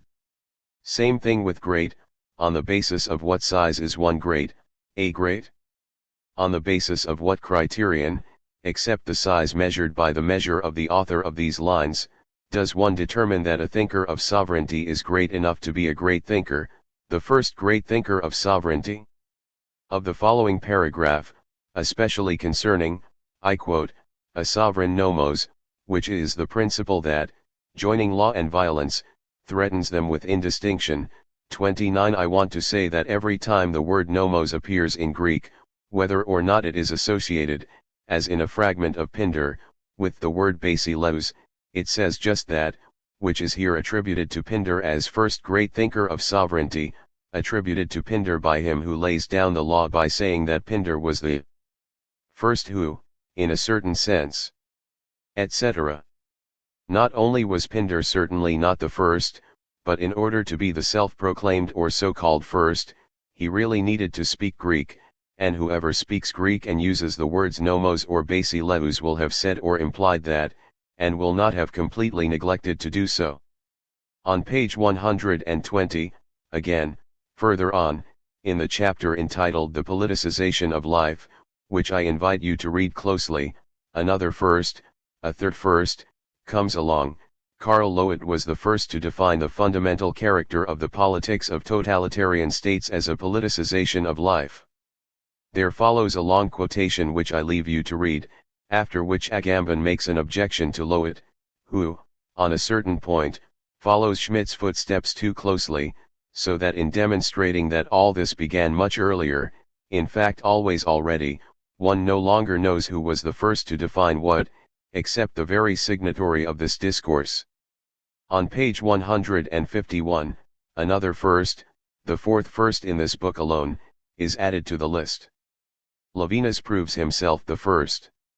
This is in an astonishing passage which, before naming Levinas and speaking in the name of the author of Homo Sacer, claims to uncover for the first time, I quote, the proper significance of the relation between Martin Heidegger and Nazism, situated in the perspective of modern biopolitics, which, I quote further, both Heidegger's accusers and his defenders fail to do. There too one smiles, not only because there is so much evidence to the contrary, but especially because the concept of negligence is among the most highly charged, multiple in its different logics, necessarily obscure and dogmatic when it is wielded as an accusation, unclear by definition in its uses. One is always a priori negligent, more or less negligent, and so always too negligent, in particular in the accusation of negligence. What is it to neglect? Starting when does one neglect? Where does one do what one does, says what one says, in neglected or negligent fashion? Questions that by definition have no rigorously determined reply. Same question as for irony. Neglect is, moreover, an abyssal word that one should not use in a neglected or negligent way, or that one should not neglect to analyze interminably, as we began to do but must inevitably neglect to do absolutely adequately in this seminar. Having thrown out this accusation around the proper significance of the relation between Martin Heidegger and Nazism, situated in the perspective of modern biopolitics, and this is the very thing that both Heidegger's accusers and his defenders fail to do, the author of Homo Sacer writes, in a text of 1934, that may well even today still constitute the most valuable contribution my emphasis to an understanding of National Socialism, Levinas proves himself the first to underline. After which, having, however, pointed out that the name Heidegger appears nowhere in this text by Levinas, Agamben alludes to a note added in 1991, so long after, 60 years after, and in the second edition of the Cahiers de El Hern, in which this text from 1934 had first been reprinted, 30, and which, still without naming Heidegger, can indeed be read as an unequivocal allusion to Heidegger, in 1991, then, Agamben writes, in 1995, but the note added in 1990 leaves no doubt as to the thesis that my emphasis here an attentive reader would nonetheless have had to read between the lines, etc. 31. So in 1995 we are told that Levinas was the first, in 1934, to say something or do something that he scarcely even made clear in 1990, but that an attentive reader, thus one more attentive than Levinas himself in 1934, ought to have, as Agamben is, then, the first to notice and point out in 1995, ought to, I quote, nonetheless have had to read between the lines. If there are firsts, I would be tempted to think on the contrary that they never present themselves as such. Faced with this distribution of school prizes, prizes for excellence and runners-up, a ceremony, the priest always begins and ends, in princely and sovereign manner, by putting himself first, that is by occupying the place of priest or master who never neglects the dubious pleasure to be had by sermonizing and handing out lessons. One might still want to recall, on the subject of Levinas, whether he was first to do so or not, what he said and thought about anarchy, precisely, about ethical protest, not to mention taste, politeness, and even politics, about protestation against the gesture that consists in coming first, in occupying the first place among the first, anarch, to prefer the first place or not to say after you. After you, as Levinas says I no longer know where, is the beginning of ethics. Not to serve oneself first, as we all know, is the ABC of good manners, in society, in the salons, and even when eating at the common table in an inn. Rousseau says so too, in passing, in another literal and forgotten reference to the werewolf, in the 6th book of the Confessions, on which I conclude. Whereas in the first book, Rousseau had said, as I recalled this forgotten reference, and I lived like a real werewolf, here he writes. With my well-known timidity you imagine that I did not so quickly get to know brilliant women and their entourage, but in the end, following the same route, lodging in the same inns, and on pain of passing for a werewolf forced to present myself at the same table, we were bound to get to know each other. 32. So as not to be unsociable, again, and outside the law, so as not to pass for a werewolf, he approaches these women and sits down at the table. I recommend that you read more closely all these texts. In other parts of the Confessions, which I owe to the helpfulness of Olivia Custer not to have forgotten and to have located, and which I shall mention at the beginning next time. Rousseau again uses the figures of the wolf and the werewolf to evoke other wars or other trials of which he is the witness, the victim, or the accused. It is always a matter of the law and of placing the other outside the law. The law, nomos, is always determined from the place of some wolf. I shall call it lyconomy. No gene lycology or anthropology without lyconomy. 4th session. January 23, 2002. My sadness and paying tribute to the memory of my friend Jean Toussaint Desanti. He died a few days ago and was, as you know, a great witness to an actor in our times, a lucid and vigilant philosopher, and, I say this with many others, a faithful friend. 1. This very cruelty implies humanity. It is directed at a fellow unsemblable, even in a being of another species. This is how Lacan interprets the Homo homini lupus, when he quotes it in Ecrit's point 2. Before coming back to it as closely as possible in a moment, I shall place the words as an epigraph today. The feminine beast and the masculine sovereign, between the two genders or species of living beings, between the two genres, in the sense of sexual gender 3, or between the two genera in the sense of generalities under which one inscribes animal species, the animal species and the human species, or again the animal species and, as they say, the human race genre humane. We had already recognized and formalized a large number of possibilities and typical combinations. Recurrent and regular forms of problems. Because I prefer not to use up time on return and recapitulation, I shall merely recall on the one hand that, moving between the two genres, the feminine beast and the masculine sovereign, we saw apart from all those wolves and princes a procession of leviathans, chimeras, centaurs, lion men, and fox men, and, on the other hand, we saw that the enigma of the place of man, of what is proper to man, kept coming back insistently, precisely between the two. We saw why, in an at least apparent contradiction, if the sovereign, the law, the state, prostatics were often posited, with or without an explicit theological grounding, with or without religion, as what was proper to man, it is nonetheless in the name of what is proper to man and the right of man, the dignity of man, that a certain modernity supposedly threw sovereignty into crisis.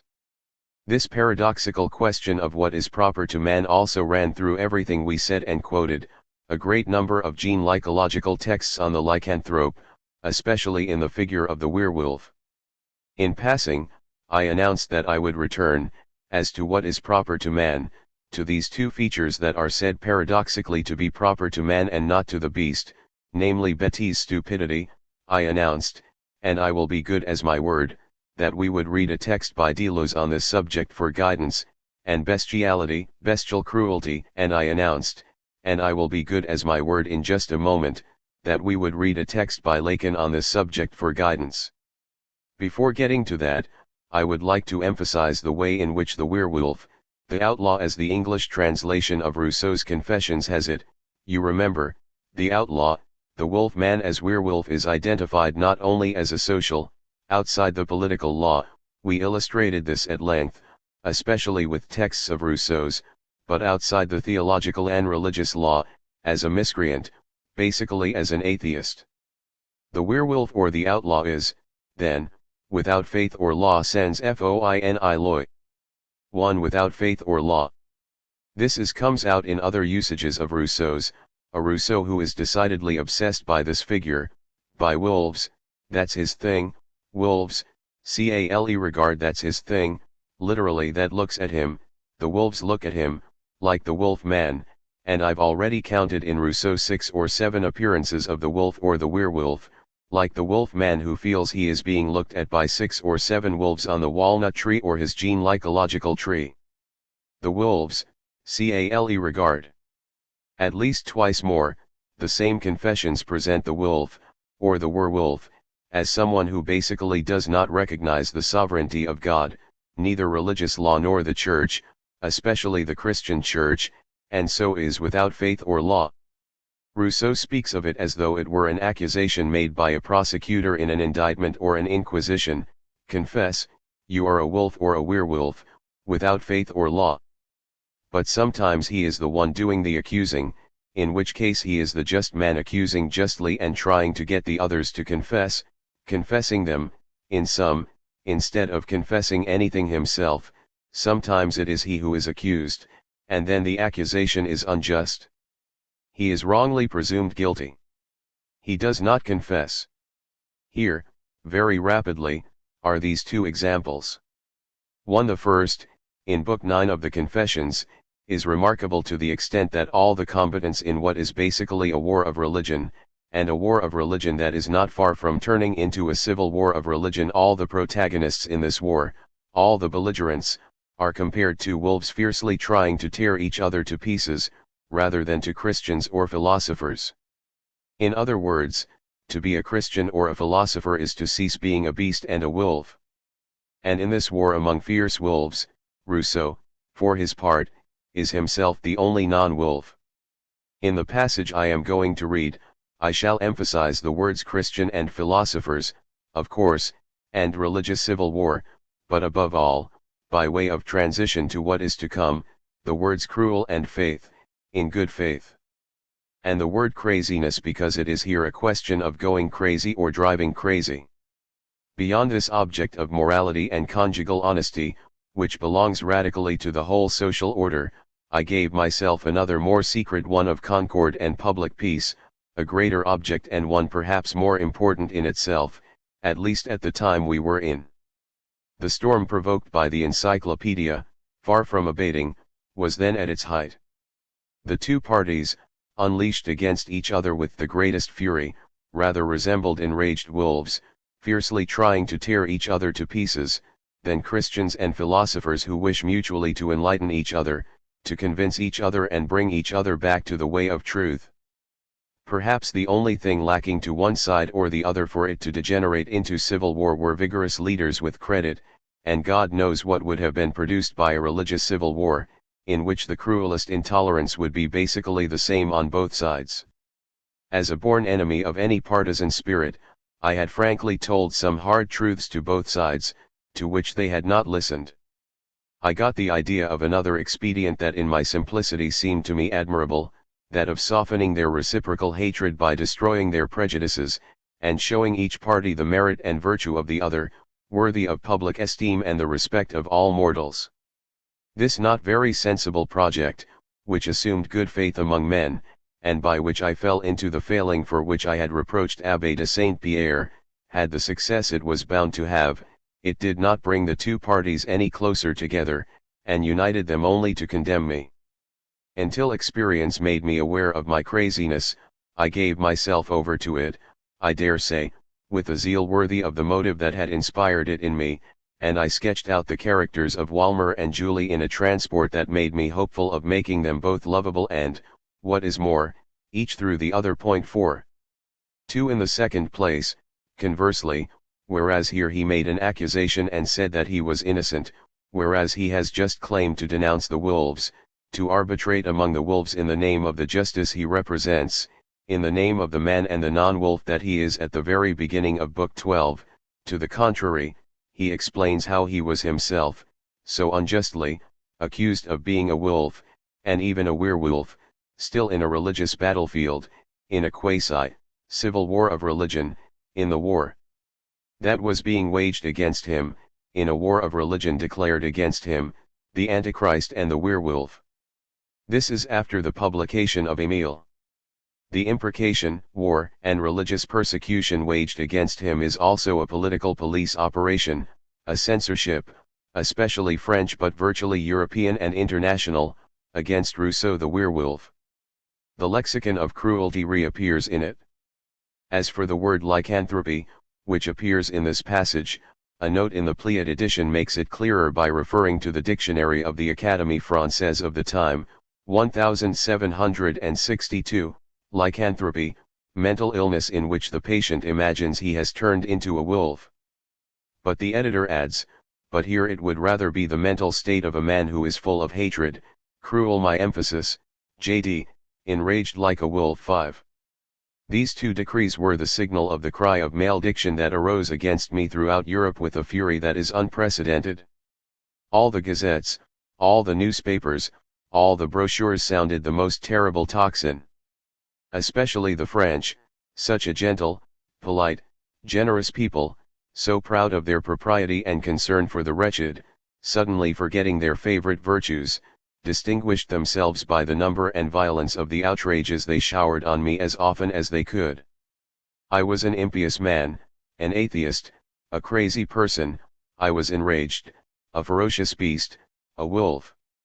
The continuator of the Journal de Trevoux went so far as to my supposed lycanthropy that he clearly showed up his own. In short, you would have said that people in Paris were afraid of police involvement if, when publishing something on any subject at all, they failed to push in some insult against me. Vainly seeking the cause of this unanimous animosity, I was ready to believe that the whole world had gone mad. 6.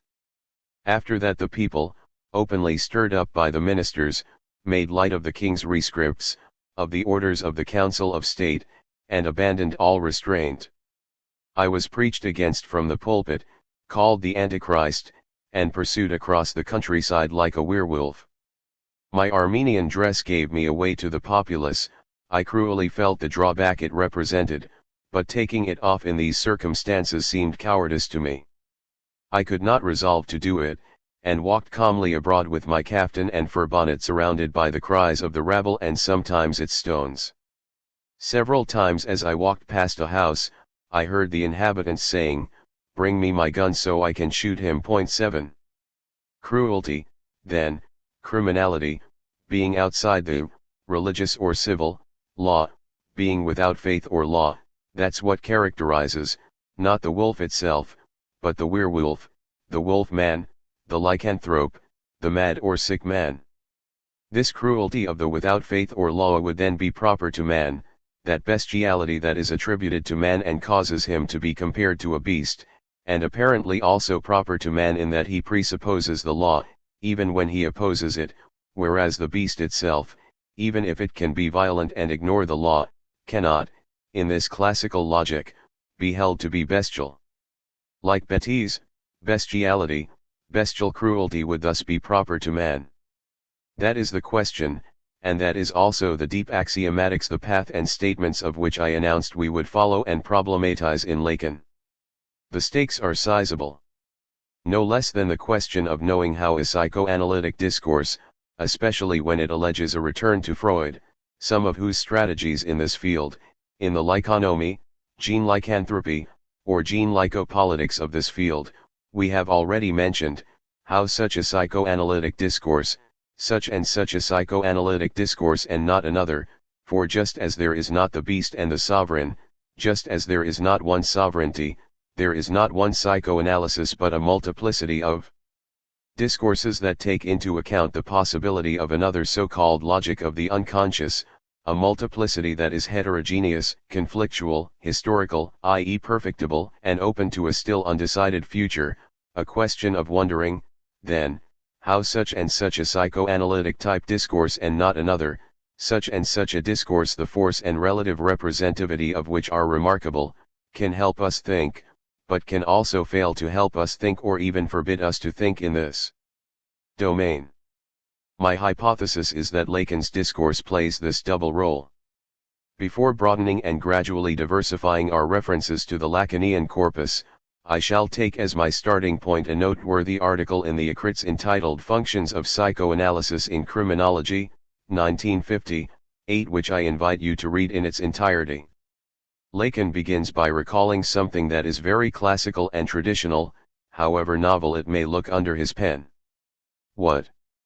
Lacan begins by declaring that what is proper to man, the origin of man, the place where humanity begins, is the law, the relation to the law, with a capital L. In other words, what separates man from beast is the law, the experience of the law, the superego, and therefore the possibility of transgressing it in crime. Basically, as opposed to the beast, man can obey or not obey the law. Only he has that liberty. Only he, then, can become criminal. The beast can kill and do what seems to us bad or wicked but will never be held to be criminal, never be incriminated. One cannot have a beast appear before the law, even though that has happened, and we need to remember that fact, but let's leave it for now. Lacan is here on the side of a certain common sense, according to which the beast, ignorant of the law, is not free, neither responsible, nor culpable, cannot transgress a law it does not know, cannot be held to be criminal. A beast never commits a crime and is never in infraction of the law. Which means that crime, as transgression of the law, would be proper to man. With law and crime, man begins. I quote. One imagines that having received in psychology such an input from the social, Freud the doctor should have been tempted to give something back, and that with Totem and Taboo in 1912, he should have wished to demonstrate in the primordial crime the origin of the universal law. However subject to methodological criticism this work may be, the important thing is that it recognized that with law and crime begins man, after the clinician had shown that their meanings supported everything down to the form of the individual not only in his value for the other, but in his erection for himself. Thus the conception of the superego saw the light of day. 9. Naturally, Lacan having recognized that law and crime are what is proper to man, the beginning of man, the emergence of a superego being recognized by the same token, the beast is a beast not only in that it cannot say me, moi or I, as Descartes and so many others have thought and as Kant literally wrote in the very opening lines of his Anthropology from a pragmatic point of view, but above all, as Lacan is at bottom claiming here, what the beast lacks is not only an ego moi but a superego. 10. And if Lacan juxtaposes and places into an essential contiguity law and crime, by capitalizing their names, with law and crime begins man, this is because crime is not only committed against the law and in transgression of the law, but because the law can also be the origin of crime, the law can be criminal, the superego can be criminal. And it is this structural possibility that we must not forget, as to what is proper to man, and this is what we are going to follow in Lacan's wake. In any case, Lacan says quite clearly at the bottom of the same page that the superego, which is the guardian of the law, on the side of the law, can also be a delinquent, that there can be felony and crime of the superego itself. The signification of self-punishment covers all these ills and these gestures. Will it then be necessary to extend it to all criminals, to the extent that, according to the formula in which the icy humor of the legislator is expressed, given that no one is supposed to be ignorant of the law, everyone can foresee its incidents and therefore be held to be seeking out its blows? This ironic remark ought, by obliging us to define what psychoanalysis recognizes as crimes or felonies issuing from the superego, to permit us to formulate a critique of the scope of this notion in Anthropology. 11. What consequences can we draw from this? What consequences does Lacan himself begin by drawing from it for the interpretation of the homo homini lupus? For the moment I am limiting myself to this question of the homo homini lupus, i.e. the werewolf, the man who behaves like a wolf for man, and leaving to one side the enormous dossier of Lacan and others' interpretation of the wolf man, about which there would be so much to say, but about which I have more or less explained myself elsewhere. 12. The form of the adage homo homini lupus misleads as to its meaning, declares Lacan, still in the article Functions of Psychoanalysis in Criminology, 13 in the course of a fifth section in which undertakes to oppose, and one can only follow him in this, the hypothesis that there are such things as criminal instincts. He wants to demonstrate that psychoanalysis, precisely, even if it comprises a theory of instincts or rather of drives, Trieb, rejects this assigning of innate, and therefore genetically predetermined, instincts toward criminality. What Lacan immediately implies with this distinction between acquired and innate is that the animal, as he says everywhere else, as we shall see, is confined to this fixity of the innate wiring or programming, whereas man, in his relation to the law, and therefore to crime, is not so confined. Always the question of liberty and the machine. The question, then, is indeed the old question of the innate and the acquired. Not that, for Lacan, there can be no fixed and animal instinct in man, Of course there is an animality in man, but crime, cruelty, and ferocity do not come from instinct, they transcend animality, they assume not merely a liberty and a responsibility, and therefore a peccability, words that Lacan is careful not to pronounce here, but with respect to which we shall see later that the corresponding and indissociable concepts, especially those of response and responsibility, play a decisive role. These statements also assume that clarity has been achieved with respect to a word that Lacan not only puts forward twice, but that here literally designates the major criterion, namely the word fellow semblable. What is supposed to distinguish man, as wolf for man, from the animal, what is supposed to distinguish the wolf man or the werewolf from the animal, and thus from the wolf itself, what is supposed to distinguish human cruelty or ferocity from all animal violence to which one cannot consequently give the attribute of cruelty, only man is cruel, the animal can harm, but it cannot do evil for evil and so be cruel, what is supposed to distinguish cruel humanity from non-cruel, and therefore innocent, animality is that the cruel man attacks his fellow, which the animal supposedly does not. So it is this notion of fellow which will carry the whole burden of the demonstration, which is, moreover, as classical and traditional as can be, in my view, by which Lacan intends to correct the error he supposes has been made in the interpretation of homo homini lupus, the form of the adage, he says and I recall, misleads as to its meaning, an error that supposedly would consist in believing that man is a wolf, and thus an animal for man, which Lacan is about to contest. I'll now quote and comment on these two paragraphs, emphasizing as I go the words fellow and cruelty. For if instinct indeed signifies the uncontestable animality of man, one cannot see why it would be less docile for being embodied in a rational being. The form of the adage homo homini lupus misleads as to its meaning, and Balthazar Gracian, in one of the chapters of his Criticon, forges a fable in which he shows what the moralistic tradition means when it indicates that the ferocity of man with respect to his fellow goes beyond anything that animals can do, and that faced with the threat that this ferocity poses to the whole of nature, even the carnivores recoil in horror. But this very cruelty implies humanity.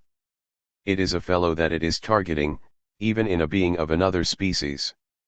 No experience has gone deeper than that of analysis in probing, in lived experience, the equivalence signaled to us by the pathetic call of love, it is thyself that thou strikest, and the glacial deduction of spirit, it is in the fight to the death for pure prestige that man gets himself recognized by man. 14.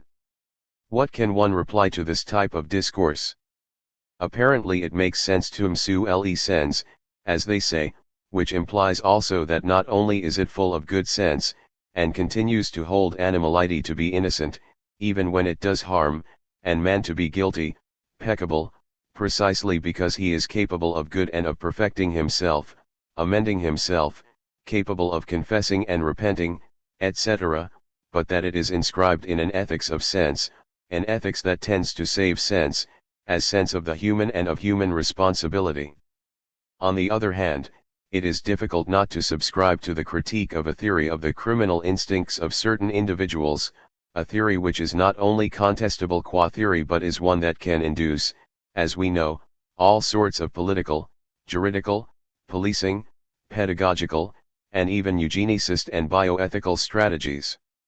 What are we supposed to do with individuals presumed to be hereditarily predisposed to crime and cruelty, genetically predisposed, and so potential recidivists? There's no point in trotting out current examples of serial killers, 15 sexual psychopaths, even pedophiles, etc. So one can only subscribe to the vigilance called for by Lacan with respect to a fixist geneticism, and what is at stake here is nothing less than the place of psychoanalysis, a certain psychoanalysis in society, in law, and above all in penal law.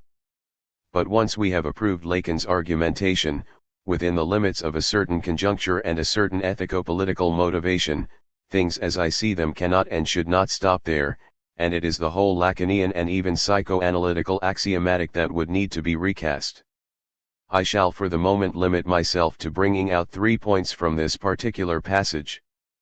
But they are 3 points that will constantly, when we read other texts of Lacan's, tie in with an immense discursive woof or warp that seems to me to be problematic through and through.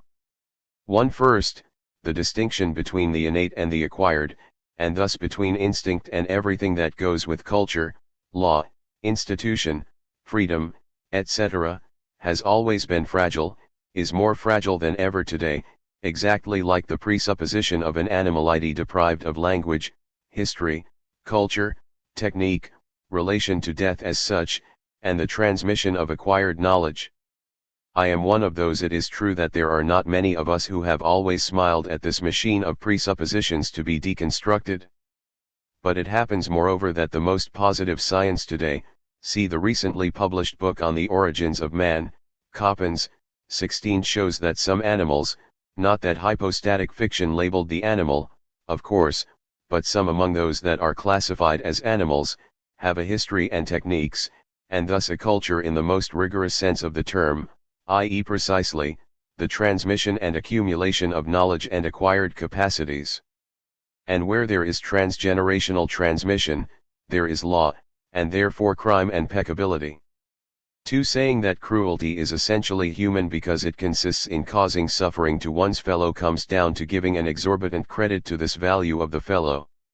Even more so if we say that when one is cruel to another species, it is still one's fellow that one is targeting.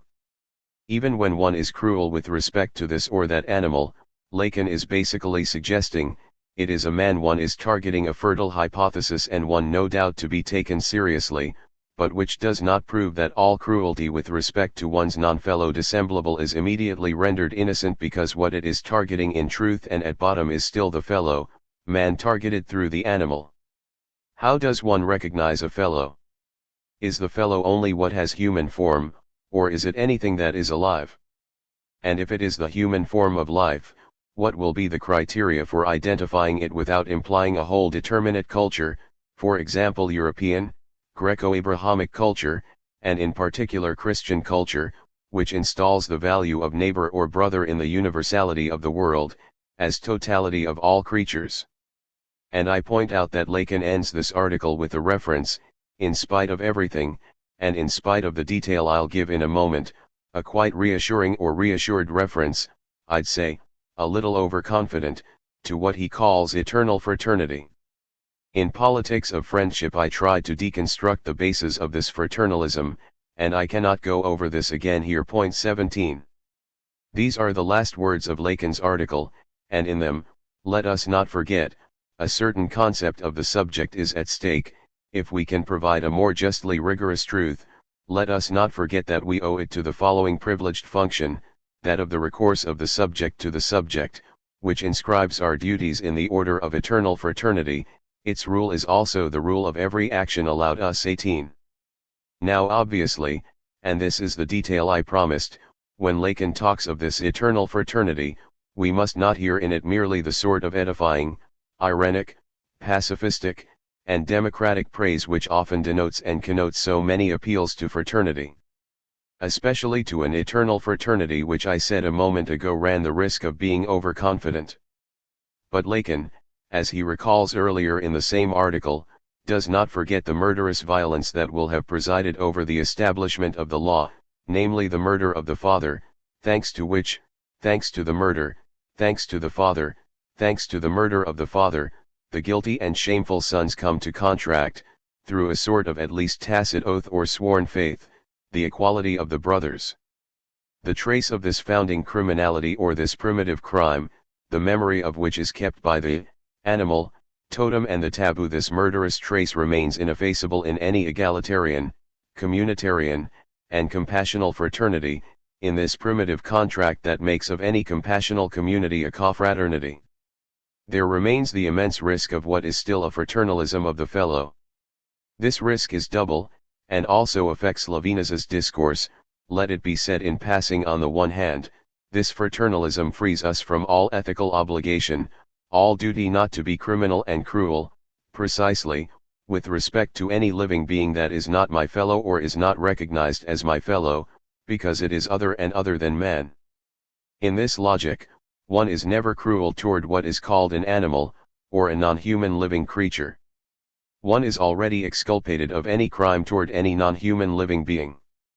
and specifying, on the other hand, as Lacan does, it is a fellow that it this cruelty is targeting, even in a being of another species, does not change or fix anything. It is always my fellow that I am targeting in a being of another species.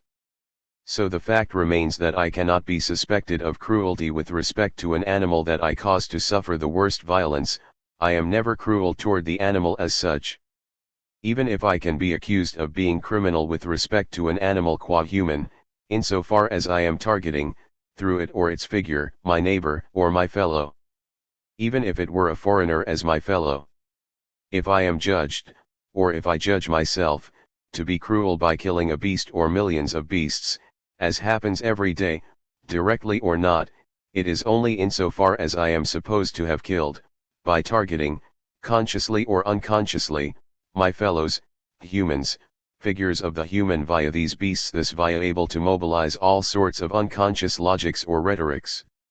It is always man, my fellow, the same as I, myself in sum, that I am making suffer, that I kill, in a culpable, criminal, cruel, and incriminable manner. But does one only have duties toward man and the other man as human? And, above all, what are we to reply to all those who do not recognize their fellow in certain humans? This question is not an abstract one, as you know. The worst, the cruelest, the most human violence has been unleashed against living beings, beasts, or humans, and humans in particular, who precisely were not accorded the dignity of being fellows, and this is not only a question of profound racism, of social class, etc., but sometimes of the singular individual as such.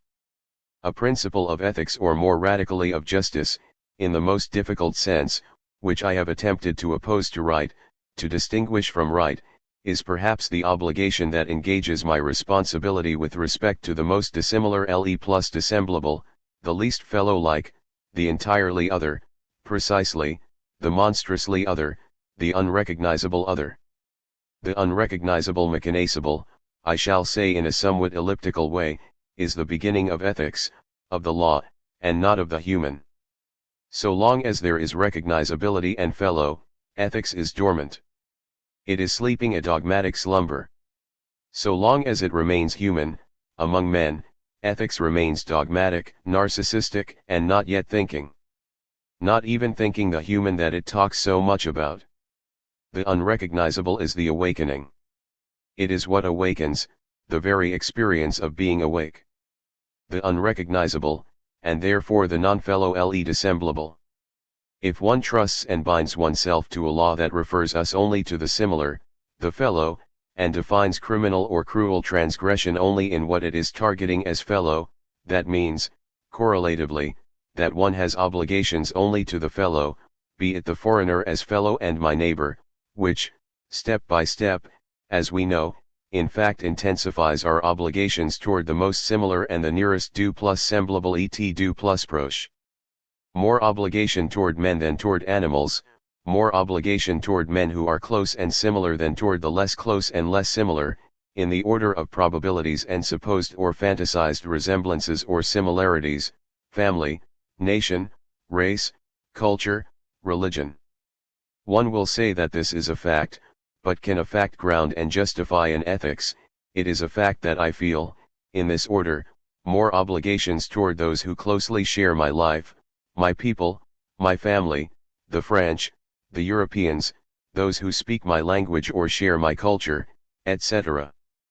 But this fact will never have founded a right, an ethics, or a politics. 3. Finally, if we rely on Lacan's axiomatics or good sense, once there is cruelty only toward the fellow, well, not only can one cause hurt without doing evil, faire du mal sans faire le mal, and without being cruel not only toward humans not recognized as true humans and true brothers, I leave the choice of examples up to you, and this is not only about racism, but also toward any living being foreign to the human race. The obvious consequence is that not only would one not be cruel, or criminal, criminalizable, or culpable, when one caused suffering to people not recognized and legitimized as such, which happens every day somewhere in the world, but one would have the right to inflict the worst suffering on animals without ever being suspected of the least cruelty. There would be no cruelty in industrial abattoirs, in the most horrific stock breeding establishments, in bullfights, in dissections, experimentations, breaking and training, etc., in circuses, menageries, and zoos, of which more soon. I need not belabor the point. Here, two corollaries that are also two virtual complications of this schema. A. First complication. One might object to my objection, so this is an objection I'm making to myself and that I will try my best to integrate and take into account, that what I am doing is simply an almost limitless broadening of the notion of fellow, and that in talking about the dissimilar, the non-fellow, I am surreptitiously extending the similar, the fellow, to all forms of life, to all species. All animals qua living beings are my fellows. I accept this counter proposition, but not without twice further upping the ante by pointing out. 1. In the first place, the first upping of the ante, that this broadening would already, of itself, be markedly, significantly, and obviously in breach with everything that everyone has in mind, and Lacan in particular, when they talk about the fellow. Fellow means for them, as is undeniably obvious, not living being in general but living being with a human face. There is here an uncrossable qualitative limit, I mean a qualitative and essential limit. To put this limit to the test of the worst experimentations, it is enough to imagine, I leave you to do so, 1,000 situations in which one would have to decide which life goes first before the other. According to the humanist logic, the presupposition of which we are trying to think through, saving a human embryo a few weeks old, destined after birth to live a short life one day, for example, and a life of mental and physical handicap, saving such a life without the slightest future, ought to come before the lives of millions, or an infinite number of living animals in full health and with a full future. Who will say that this choice really is possible or easy? Whatever reply one really gives to this question, whatever decision one takes, and these are not abstract and artificial examples, as one could show, decisions such as this are taken every day, what is certain is that in the humanist logic deployed by Lacan, the putting to death of the newborn, abandoning the newborn to its death, the failure to assist a person in danger that represents, will be judged to be criminal and cruel, whereas the killing of billions of beasts would not be. The frontier is here qualitative and essential, numbers and time do not count. There is no crime against animality nor crime of genocide against non-human living beings. 2. In the second place, the second upping of the ante, it is not enough to say that this unconditional ethical obligation, if there is one, binds me to the life of any living being in general. It also binds me twice over to something non-living, namely to the present non-life or the non-present life of those who are not living, present living beings in the present, contemporaries, i.e. dead living beings and living beings not yet born, non-present living beings or living beings that are not present. One must therefore inscribe death in the concept of life. And you can imagine all the consequences this would have.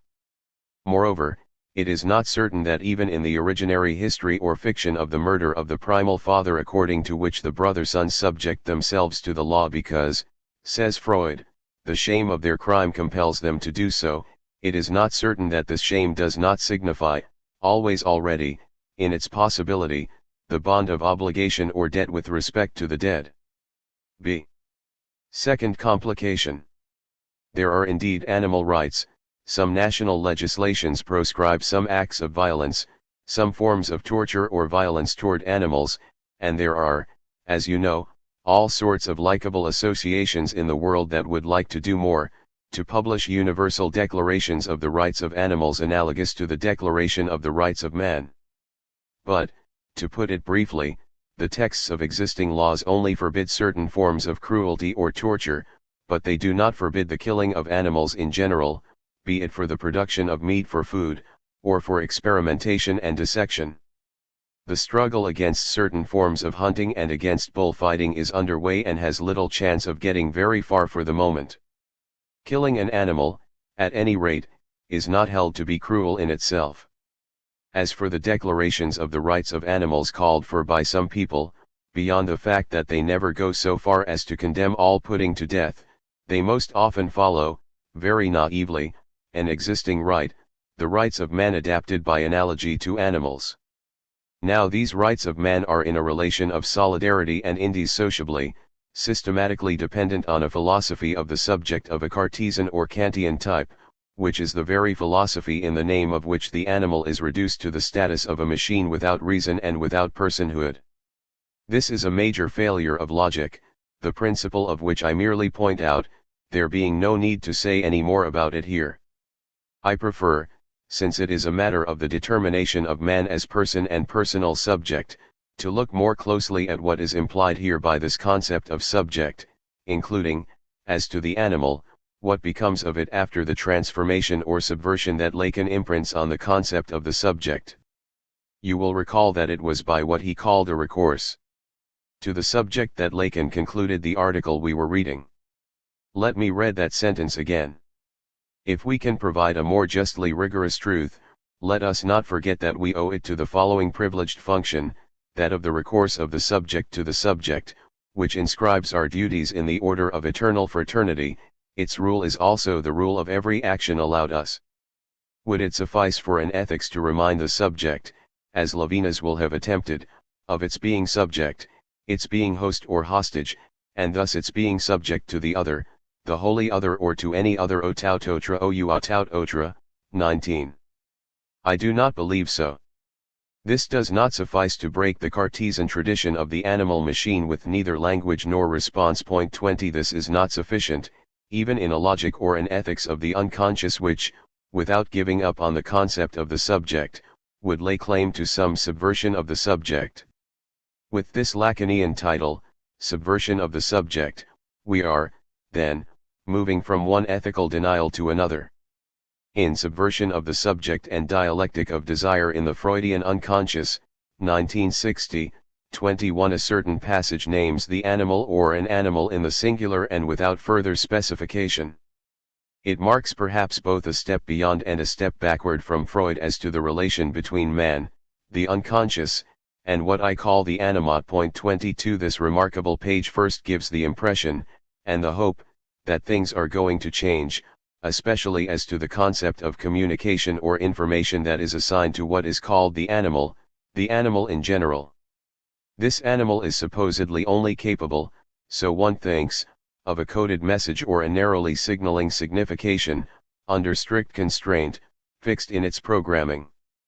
Lacan begins to take on the platitude of modern information theory. It is true that he is speaking here of the human subject and not the animal, but he writes this, which indeed names the sovereign as absolute master, but which seems to announce, and even allow one to hope for, a different note. The other, as prior side of the pure subject of the signifier, holds the master position in it, even before coming to existence to say it with and against Hegel as absolute master. For what is omitted in the platitude of modern information theory, is that one cannot even speak of a code unless it be already the code of the other, whereas it's a quite different matter when it comes to the message, since it is on this basis that the subject is constituted, so that it is from the other that the subject receives even the message that he emits. 23. We shall return, after a detour, to this page of subversion of the subject. It posits, and I mean posits, it emits in the form of a thesis or presupposes without bringing in the slightest proof, that the animal is characterized by its inability to pretend and to efface its traces, so that it could not be a subject, i.e. a subject of the signifier. The detour I'll sketch out now will permit us to go back through earlier texts of Lacan's, where, it seems to me, they simultaneously announced a theoretical mutation and a stagnant confirmation of the legacy, its presupposition and its dogmas.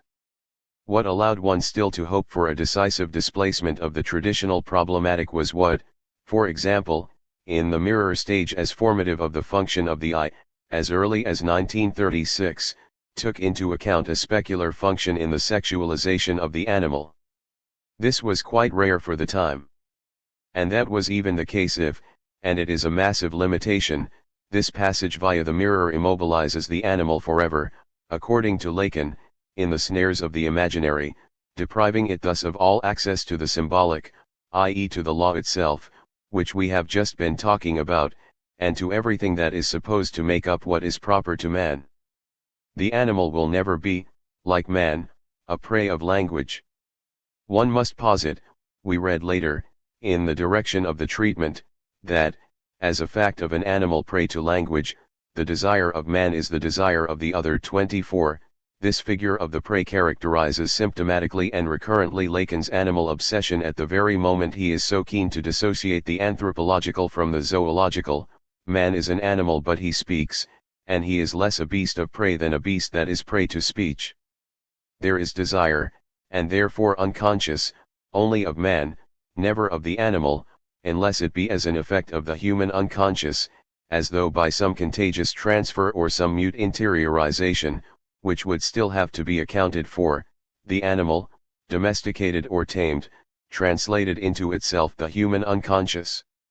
Careful to distinguish, as we have just seen, the unconscious drive from instinct and the genetic, in which he encloses the animal, Lacan maintains in position of the unconscious that the animal cannot have its own unconscious, properly its own, as it were, and if the logic of this expression were not ridiculous. But it would be ridiculous primarily for Lacan himself, perhaps, since he writes, at the time of proptotics, one can illustrate the effect of the enunciation by asking the pupil if he can imagine the unconscious in an animal, unless it be some effect of language, of human language. 25. Each word in this sentence would merit a critical examination. The thesis is clear: the animal has neither the unconscious nor language, it does not have the other, it has no relation to the other as such, except by an effect of the human order, by contagion, appropriation, domestication. No doubt taking into account the sexualizing specularity of the animal is a remarkable advance, even if it captures the animate in the mirror, and even if it holds the female pigeon or the desert locust in captivity in the imaginary.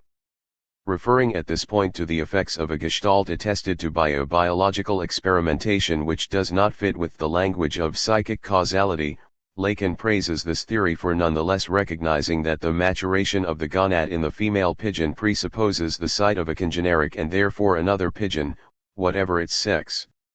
And that is true to the point that simple reflection in a mirror suffices. A visual image also suffices for the desert locust to pass from solitude to gregariousness. Lacan speaks, in a way that I think significant, of passage from the solitary form to the gregarious form, and not to the social and still less political form, of course, as though the difference between the gregarious and the social were the difference between animal and man. 26. This motif and this word gregarious, and even gregarism, reappear in force around 10 years later, around animality, in Remarks on Psychic Causality, 1946, 27, a text at the end of which, moreover, Lacan claims that one cannot get beyond Descartes. The analysis of the specular effect in the pigeon is more developed but goes in the same direction. The ovulation of the female pigeon, according to then recent work by Harrison, 1939, 28, happens on mere sight of a form that suggests a congeneric pigeon, a reflecting sight, basically, even in the absence of a real male. It really has to do with specular vision of image or visual image, and not with identification by odor or cry. Even if the courtship play is physically prevented by a glass plate, and even if the couple is made up of two females, ovulation occurs. It happens after 12 days when the couple is heterosexual, as it were, and after a period that can be as long as 2 months for two females. A mirror is enough to make it happen. 29. One of the interesting things about this interpretation, is that, like Descartes basically, and according to this tried and true biblico-Promethean tradition to which I keep returning, it puts in relation the fixity of animal determinism, in the order of information or communication, with a certain originary perfection of the animal. Conversely, if human knowledge is more autonomous than that of the animal from the force field of desire, 30, and if the human order is distinguished from nature, 31, this is, paradoxically, because of an imperfection, an originary defect of man, who, basically, received speech and technology only in place of something lacking. This is what Lacan places at the center of his mirror stage.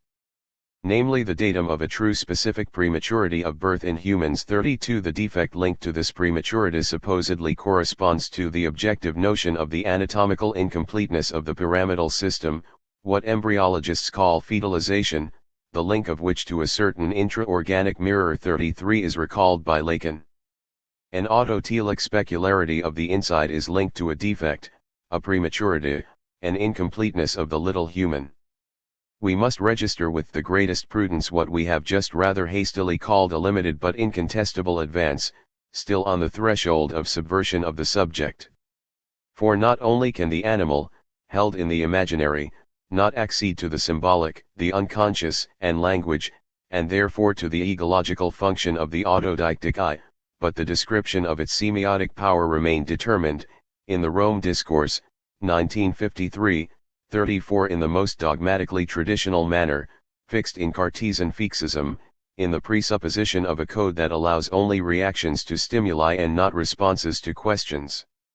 I say semiotic system and not language, for it is language that Lacan also refuses to the animal, allowing it only what he calls a code, the fixity of a coding or a system of signaling. Other ways of naming what in a cognitivist problematic of the animal, which often repeats, while appearing to oppose, the most tired truisms of metaphysics is called the hardwired response or hardwired behavior. 35. Lacan is so much more precise and firm in taking up on his own account the old, modernized topos of the bees that he seems, as it were, to have an uneasy conscience about it. I sense a muted worry under the authority of this new, but so old discourse on bees. Lacan claims to base himself on what he calmly calls the animal realm in order to criticize the current notion of sign language, in opposition to human languages. When bees apparently respond to a message, they are not responding, they are reacting, they are merely obeying the fixity of a program, whereas the human subject responds to the other, to the question of the other. This is a literally Cartesian discourse. Later, as we shall see, Lacan expressly opposes reaction to response as animal realm to human realm, just as he opposes nature to convention. We are going to show the inadequacy of the notion of sign language via the very manifestation that best illustrates it in the animal realm, and that looks as though, if it had not recently been the object of an authentic discovery, one would have had to invent it with this purpose in mind. Everyone now admits that the bee, returned to the hive from its nectar gathering, transmits to its companions by two sorts of dance the indication of the existence of nectar, close or far. The second dance is the more remarkable, because the plane in which it describes the figure 8 which has given it the name wagging dance, and the frequency of the circuits completed in a given time, exactly designate on the one hand the direction determined in relation to solar inclination, whereby bees can navigate in all weather, thanks to the sensitivity to polarized light, and on the other the distance, up to several kilometers, at which the nectar is to be found. And the other bees respond to this message by heading immediately for the place thus designated. 10 years or so of patient observation sufficed for Karl von Frisch to decode this type of message, for it is indeed a code, or system of signalization that only its generic character forbids us from qualifying as conventional. Is it a language for all that? We can say that it is distinguished from a language precisely by the fixed emphasis correlation of its signs with the reality that they signify. For in a language the signs take their value from their relationship among themselves, in the lexical division of the semantems as much as in the positional or even flexional use of the morphemes, in contrast with the fixity emphasis again of the coding here put in play. And the diversity of human languages takes its full value in this light. What is more, if the message of the type here described determines the action of the socius, it is never retransmitted by it. And this means that it remains fixed still emphasis to its function of relay for the action, from which no subject detaches it as symbol of communication itself. 36. Even if one subscribed provisionally to this logic, to which, moreover, I have no objection, though I would like simply to reinscribe it quite differently, beyond any simple human/animal opposition, it is difficult to reserve, as Lacan does explicitly, differentiality of signs to human language and not to the animal code. what he attributes to signs, which in a language, understand, in the human order, take their value from their relationships among themselves, etc., and not only from the fixed correlation of these signs to reality, can and must be granted to any code, animal or human. As for the absence of response from the animal machine, as for the trenchant distinction between reaction and response, there is nothing fortuitous about the fact that the most Cartesian passage is to be found in what follows this discourse on the bee, on its system of information that cannot introduce it into the field of speech and language. What is at stake is indeed the constitution of the subject as human subject, when it passes the limit of information to accede to speech. For the function of language here is not to inform but to evoke. What I am seeking in speech is the response of the other. What constitutes me as a subject, is my question. In order to have myself recognized by the other, I proffer what was, only in view of what will be. To find him, I call him by a name that he must assume or refuse in order to respond to me. If now I face the other in order to interrogate him, no cybernetic apparatus, however rich you imagine it to be, can make a reaction of what is response. Its definition, as second term in the stimulus-response circuit, is only a metaphor sustained by the subjectivity imputed to the animal in order to elide it later in the physical schema to which it is reduced. This is what we have called putting the rabbit into the hat to pull it out later. But a reaction is not a response. If I press an electric button and there is light, there is response only for my desire. 37. Once more, it is not a question here of erasing all the difference between what we call reaction and what we commonly call response. The point is not to confuse what happens when one presses a computer key and what happens when one asks a question of one's interlocutor, and still less to endow what Lacan calls the animal with what he calls a subjectivity or an unconscious that would allow one, for example, to put said animal in an analytic situation, even though analogous scenarios are not necessarily excluded with certain animals in certain contexts, and if we had time we could imagine hypotheses to refine this analogy. My reservation bears only on the purity, rigor, and indivisibility of the frontier that separates, already among us humans, reaction from response, and consequently the purity, rigor, especially the indivisibility of the concept of responsibility and consequently of the concept of sovereignty, which depends on it. The general disquiet that I am formulating thus is aggravated in at least three ways. 1. When we really do have to take into account a logic of the unconscious that ought to forbid any immediate certainty as to the consciousness of freedom that all responsibility presupposes. 2. Especially when, and particularly in Lacan, this logic of the unconscious is grounded on a logic of repetition that, in my view, will always inscribe a destiny of iterability, and therefore some reactional automaticity in every response, however originary, free, decisive and areactional it might appear. 3. When, in Lacan in particular, the materiality of speech, the body of language, is recognized. Lacan recalls this the following page: speech is indeed a gift of language, and language is not immaterial.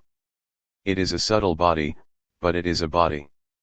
And yet in the meantime he will have grounded all responsibility and, first of all psychoanalytic responsibility, and thereby all psychoanalytic ethics, on the distinction that I find so problematical between reaction and response. He even founds on this distinction, and this is what I really wanted to show, his concept of subject. From that point on, there appears the decisive function of my own response, that is not only, as they say, to be received by the subject as approbation or rejection of his discourse, but truly to recognize or abolish the subject qua subject. This is the responsibility of the analyst each time he intervenes by speaking. 38. Why do the stakes seem so much higher here? By problematizing, as I am doing, the purity and indivisibility of a line between reaction and response, and especially the possibility of tracing this line between mankind in general and the animal in general, one runs the risk, as people notice and won't fail to complain to me about, of throwing doubt on all responsibility, all ethics, all decision, etc. To which I would respond, as it really is a matter of responding, schematically, on the level of principle, with the following 3 points. 1. On the one hand, having doubts about responsibility, decision, one's own being ethical, can be, or so it seems to me, and ought perhaps to remain, the infeasible essence of ethics, of decision, and of responsibility. Any knowledge, certainty, and firm theoretical assurance on this subject would suffice to confirm, precisely, the very thing that one is trying to deny, namely a reactionality in the response. I'm saying denier, in the psychoanalytic sense, and that's why I always place denial at the heart of all these discourses on the animal. 2. On the other hand, without erasing the difference, a non-oppositional and infinitely differentiated, qualitative, intensive difference, between reaction and response, the point is, on the contrary, to take it into account in the whole differentiated field of experience and of a world of life. And to do so without distributing this differentiated and multiple difference, in such a massive and homogenizing way, between the human subject on the one hand and the non-subject that is the animal in general on the other, this latter coming to be, in another sense, the non-subject subjected to the human subject. 3. Finally, the point would be to elaborate another logic of decision, response, event as I also try to deploy it elsewhere and which seems to me less incompatible with what Lacan himself, in Subversion of the Subject, says of the code as code of the other. Meaning that other from whom the subject receives even the message he emits. 39. This axiom ought to complicate any simple distinction between responsibility and reaction, with all its consequences. And so the point would be to reinscribe this difference of reaction and response and thereby this historicity of ethical, juridical, or political responsibility, into another thinking of life, living beings, into another relation of the living to their ipseity, and thereby to their supposed sovereignty, their autos, their own autokinesis and reactional automaticity, to death, to technique, or to the machinic. After this detour, if we come then to the later text entitled Subversion of the Subject and Dialectic of Desire in the Freudian Unconscious, we will, it is true, follow the same logic in it, and the same oppositions, especially the opposition of imaginary and symbolic, of the specular capture of which the animal is capable and the symbolic order of the signifier to which it does not have access. At this juncture of the imaginary and the symbolic, the whole question of the relation to self in general is played out, the position of the self, the ego, and sovereign ipseity of course, but also the position of the theoretician or the institution in the history of which said theoretician articulates and signs his discourse on that juncture, here Lacan's discourse and its signature. We cannot do this here, within these limits, but we should have to place in its proper perspective, a few years after the war, with its ideological stakes, the whole essentially anthropological aim of the period, even as it claimed to go beyond any positive anthropology or any metaphysico-humanistic anthropocentrism. And, above all, in an entirely legitimate way, beyond biologism, behaviorist physicalism, geneticism, etc. For Heidegger as for Lacan and so many others, the point at that time was to lay out a new fundamental anthropology and to reply to and for the question what is man. This moment has not at all been left behind, it is even putting forward new forms of the same dangers. In Subversion of the Subject, the refinement of the analysis bears on other conceptual distinctions. They seem equally problematic to me as those we have just been analyzing and, moreover, remain indissociable from them. We are dealing apparently with a parenthesis, let us observe in a parenthesis, but a parenthesis that to my eyes is capital. For it bears on the dimension of testimony in general. Who testifies about what and whom? Who proves, who looks, who observes whom and what? What about knowledge, certainty, and truth? Let us observe in parenthesis, says Lacan, that this other distinguished as place of speech, imposes itself no less as witness of truth. Without the dimension that it constitutes, trickery in speech would not be distinguishable from mere feint, which, in combat or sexual display, is however very different. 40. The figure of the animal, then, has just emerged in this difference between feint and trickery. Recall what we were saying about Machiavelli, about the prince and the fox, and about the fox that feigns not being the fox that it is, or even that it is imitating. I am not a fox, the prince can say. Basically, the prince who is not really a fox but who is acting like a fox, who knows how to feign being a fox all the while feigning not to feign, and therefore not to be the fox that he basically is in what he says or does. Lacan would say that only a prince or a man is capable of this, not a fox. A clean distinction between what Lacan says the animal is able to do, i.e. strategic feint, following, chasing, or persecuting, be it warlike, predatory, or seductive, and what it is unable to do and testify to, namely the trickery of speech in the order of the signifier and of truth. The trickery of speech, as we shall see, is of course the lie, and the animal cannot really lie, according to common sense, according to Lacan and many others, even if, as we know, it knows how to feign, but, more precisely, trickery is lying insofar as it comprises, in promising the truth, the supplementary possibility of speaking the truth in order to mislead the other, to make the other believe something other than the truth. You know the Jewish joke told by Freud and often cited by Lacan.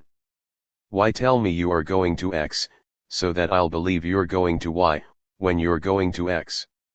According to Lacan, it is this lie, this trickery, this second-degree feint that the animal is unable to do, whereas the subject of the signifier, in the human order, supposedly has the power to do so and, moreover, supposedly comes into being as a subject, institutes and comes to itself as sovereign subject by virtue of this power, a reflexive second-degree power, a conscious power of trickery through feigning to feign.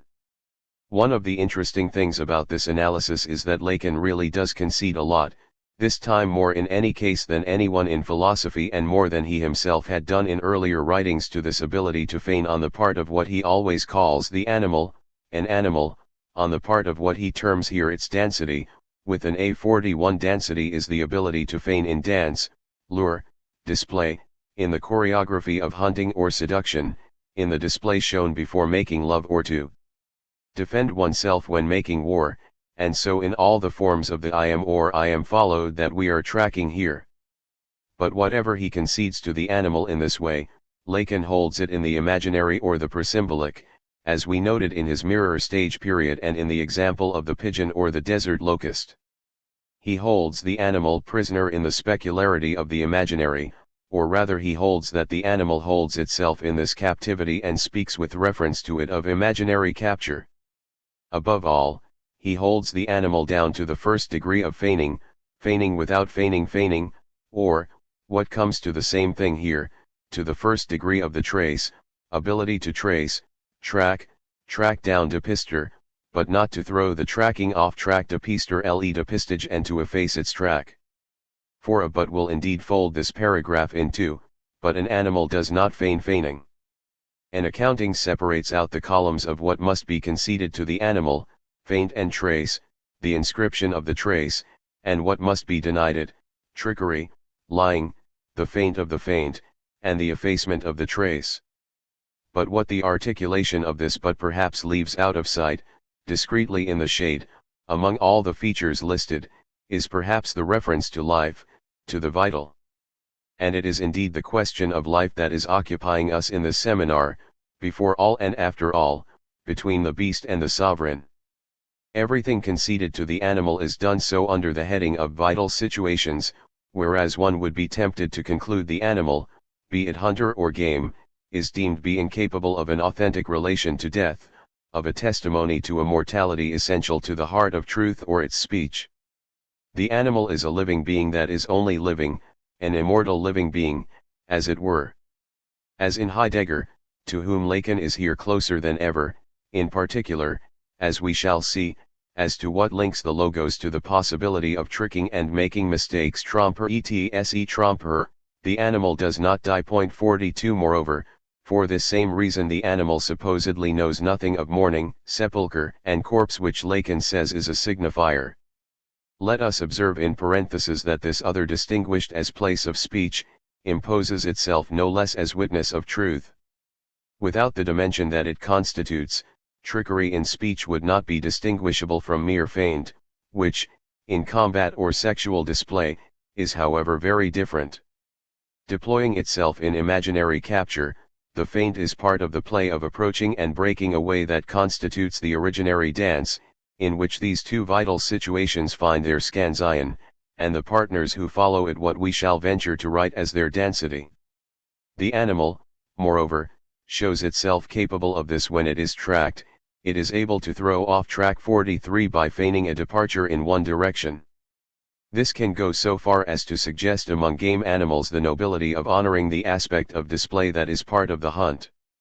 This, of course, is merely an anthropomorphic and figural suggestion, the rabbit in the hat, for what is going to be made clear immediately, by the but that follows, is that honor and nobility, linked to the given word as they are to the symbolic, are precisely what the animal cannot do. An animal doesn't give its word, and one doesn't give one's word to an animal, except by projection or anthropomorphic transference. One doesn't lie to an animal either, especially not by feigning to hide something one is showing it. Is this not self-evidence itself? And even the whole organization of this discourse? This at any rate is what we are looking at here. But an animal does not feign feigning. It does not make tracks the trickery of which would consist in their being taken to be false when they are true, i.e. tracks that would present the right path. Any more than it effaces its tracks, which would already be for it to make itself subject of the signifier. Point 44. Being a subject of the signifier, of which the animal is here deemed incapable, what does this mean? Let us first note in passing that this confirms the old, Adamo-Promethean, theme of the profound innocence of the animal, which, incapable of the signifier, incapable of lie and trickery, incapable of crime and cruelty, of feint, is here allied, in just as traditional a fashion, to the theme of a violence that knows nothing of cruelty, the innocence, then, of a living being that is a stranger to evil, prior to the difference between good and evil. But being subject of the signifier means also, and again, two indissociable things that couple in the subjectivity of the subject. The subject of the signifier is subjected to the signifier. Lacan constantly insists on the dominance of the signifier over the subject, 45 as on the symbolic order which is, for the subject, constitutive. 46 The subject does not have mastery over it, nor sovereignty. The real human sovereign is the signifier.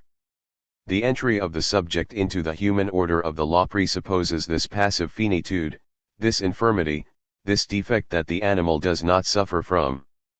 The animal knows nothing of evil, lies, and trickery.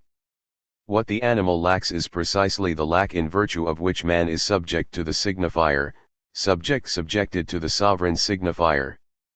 But being subject of the signifier is also to be a subjecting subject, a master subject, an active and deciding subject of the signifier, master enough in any case, if you will, to feign feigning and thereby to be able to posit one's power of effacement of the trace. This sovereignty is the superiority of man over beast, even if it is based on the privilege of the defect, lack, or fault, a failing that is referred to the generic prematuration of birth as well as to the castration complex that Lacan, in a text I shall quote in a moment, designates as the scientific, or in any case non-mythological, and Freudian version of original sin or the Adamic fault. This is where the passage from imaginary to symbolic is determined as passage from the animal order to the human order. This is where subjectivity, as order of the signifier from the place of the other, was supposedly missed by the traditional philosophy of the subject, along with the relations between man and animal. Such at least is Lacan's allegation when he subtly reintroduces the logic of anthropocentrism and firmly reinforces the fixism of the Cartesian cogito as a thesis on the animal machine in general. All this has been articulated only confusedly by philosophers, professionals though they be. But it is clear that speech begins only with the passage from feint to the order of the signifier, and that the signifier demands an other place, the place of the other witness, the witness other than any of the partners, so that the speech that it supports can lie, i.e. posit itself as truth. Thus it is from somewhere other than the reality that it concerns that truth draws its guarantee, it is from speech. just as it is from speech that it receives that mark that institutes it in a structure of fiction. 47. This allusion to a structure of fiction would send us back to the debate around the purloined letter. 48. Without reopening that debate at this point, let us note here the reflexive acuity of the word fiction. The concept toward which it leads is no longer merely that of the figure or the simple feint, but the reflexive and abyssal concept of a feigned feint. It is via the power to feign the feint that one accedes to speech, to the order of truth, to the symbolic order, in short to the human order. And thereby to sovereignty in general, as to the order of the political. Before even specifying once more the principle of the reading that I am attempting, I should like to evoke at least one hypothesis. Although Lacan often repeats that there is no other of the other 49, although for Levinas, to the contrary, from another point of view, the question of justice is born of this quest for the third party and an other of the other who would not be simply his fellow. 51 wonders whether the denied but common implication of these two discourses about the other and the third party does not situate at least one instance of the animal other, of the other as animal, of the other living, mortal, of the non-fellow in any case, the non-brother, the divine or the animal, here inseparable, in short of the a-human in which God and animal form an alliance according to all the theozoomorphic possibilities properly constitutive of myths, religions, idolatries, and even the sacrificial practices of monotheisms that claim to break with idolatry. What is more, the word a-human holds no fear for Lacan, who, in a postscript to subversion of the subject, notes that he was not at all upset by the epithet a-human that one of the conference participants had used to describe what he said. What is Lacan doing when he posits that the signifier demands an other place, the place of the other witness, the witness other than any of the partners? Must not this beyond of the partners, and thus of the specular or imaginary dual, if it is to break with the image and the fellow, at least be situated in a place of alterity radical enough, what I earlier called the unrecognizable, that one must break with all identification of an image of self, with any fellow living being, and therefore with all fraternity. 51 Or human proximity, with all humanity? Must not this place of the other be a-human? If that were the case, the a-human, or at least the figure of some divine animality, to say it in one word, even if it were presensed via man, would be the quasi-transcendental referent, the excluded, foreclosed, denied, tamed, sacrificed ground of what it grounds, namely the symbolic order, the human order, the law, justice. Is this necessity not acting in secret in Levinas and Lacan, who, moreover, so often encounter each other's path despite all the differences in the world? This is one of the reasons why it is so difficult to hold a discourse of mastery or transcendence with respect to the animal and simultaneously claim to do so in the name of God, in the name of the Father or the name of the law. The Father, the law, the animal, etc., the sovereign and the beast, should one not recognize here basically one and the same thing? Or, rather, indissociable figures of the same thing?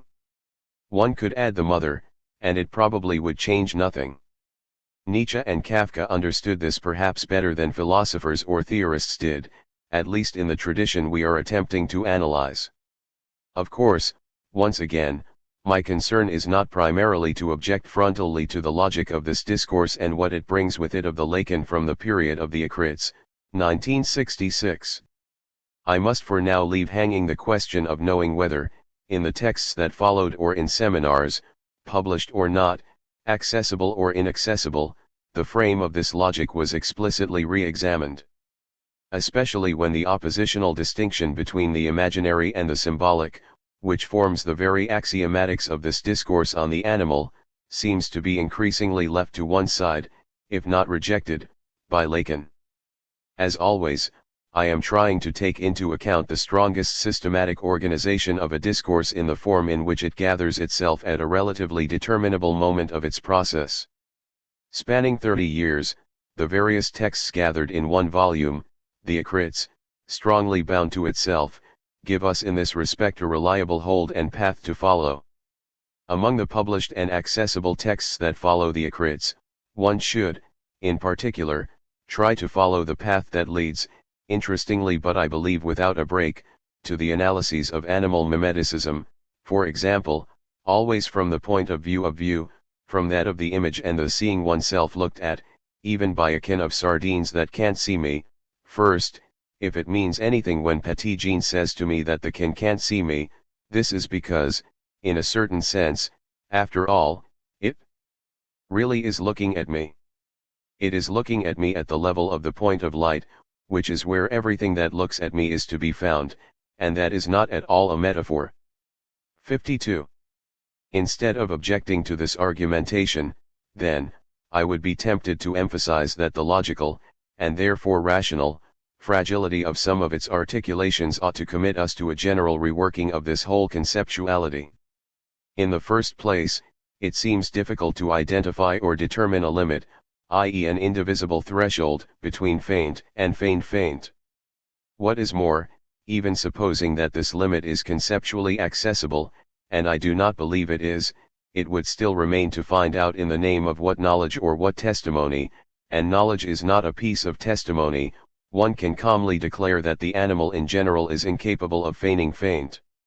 Lacan here invokes no ethological knowledge, the growing and spectacular refinement of which is proportional to the refinement of the animate, nor any experience, observation, or personal attestation worthy of belief.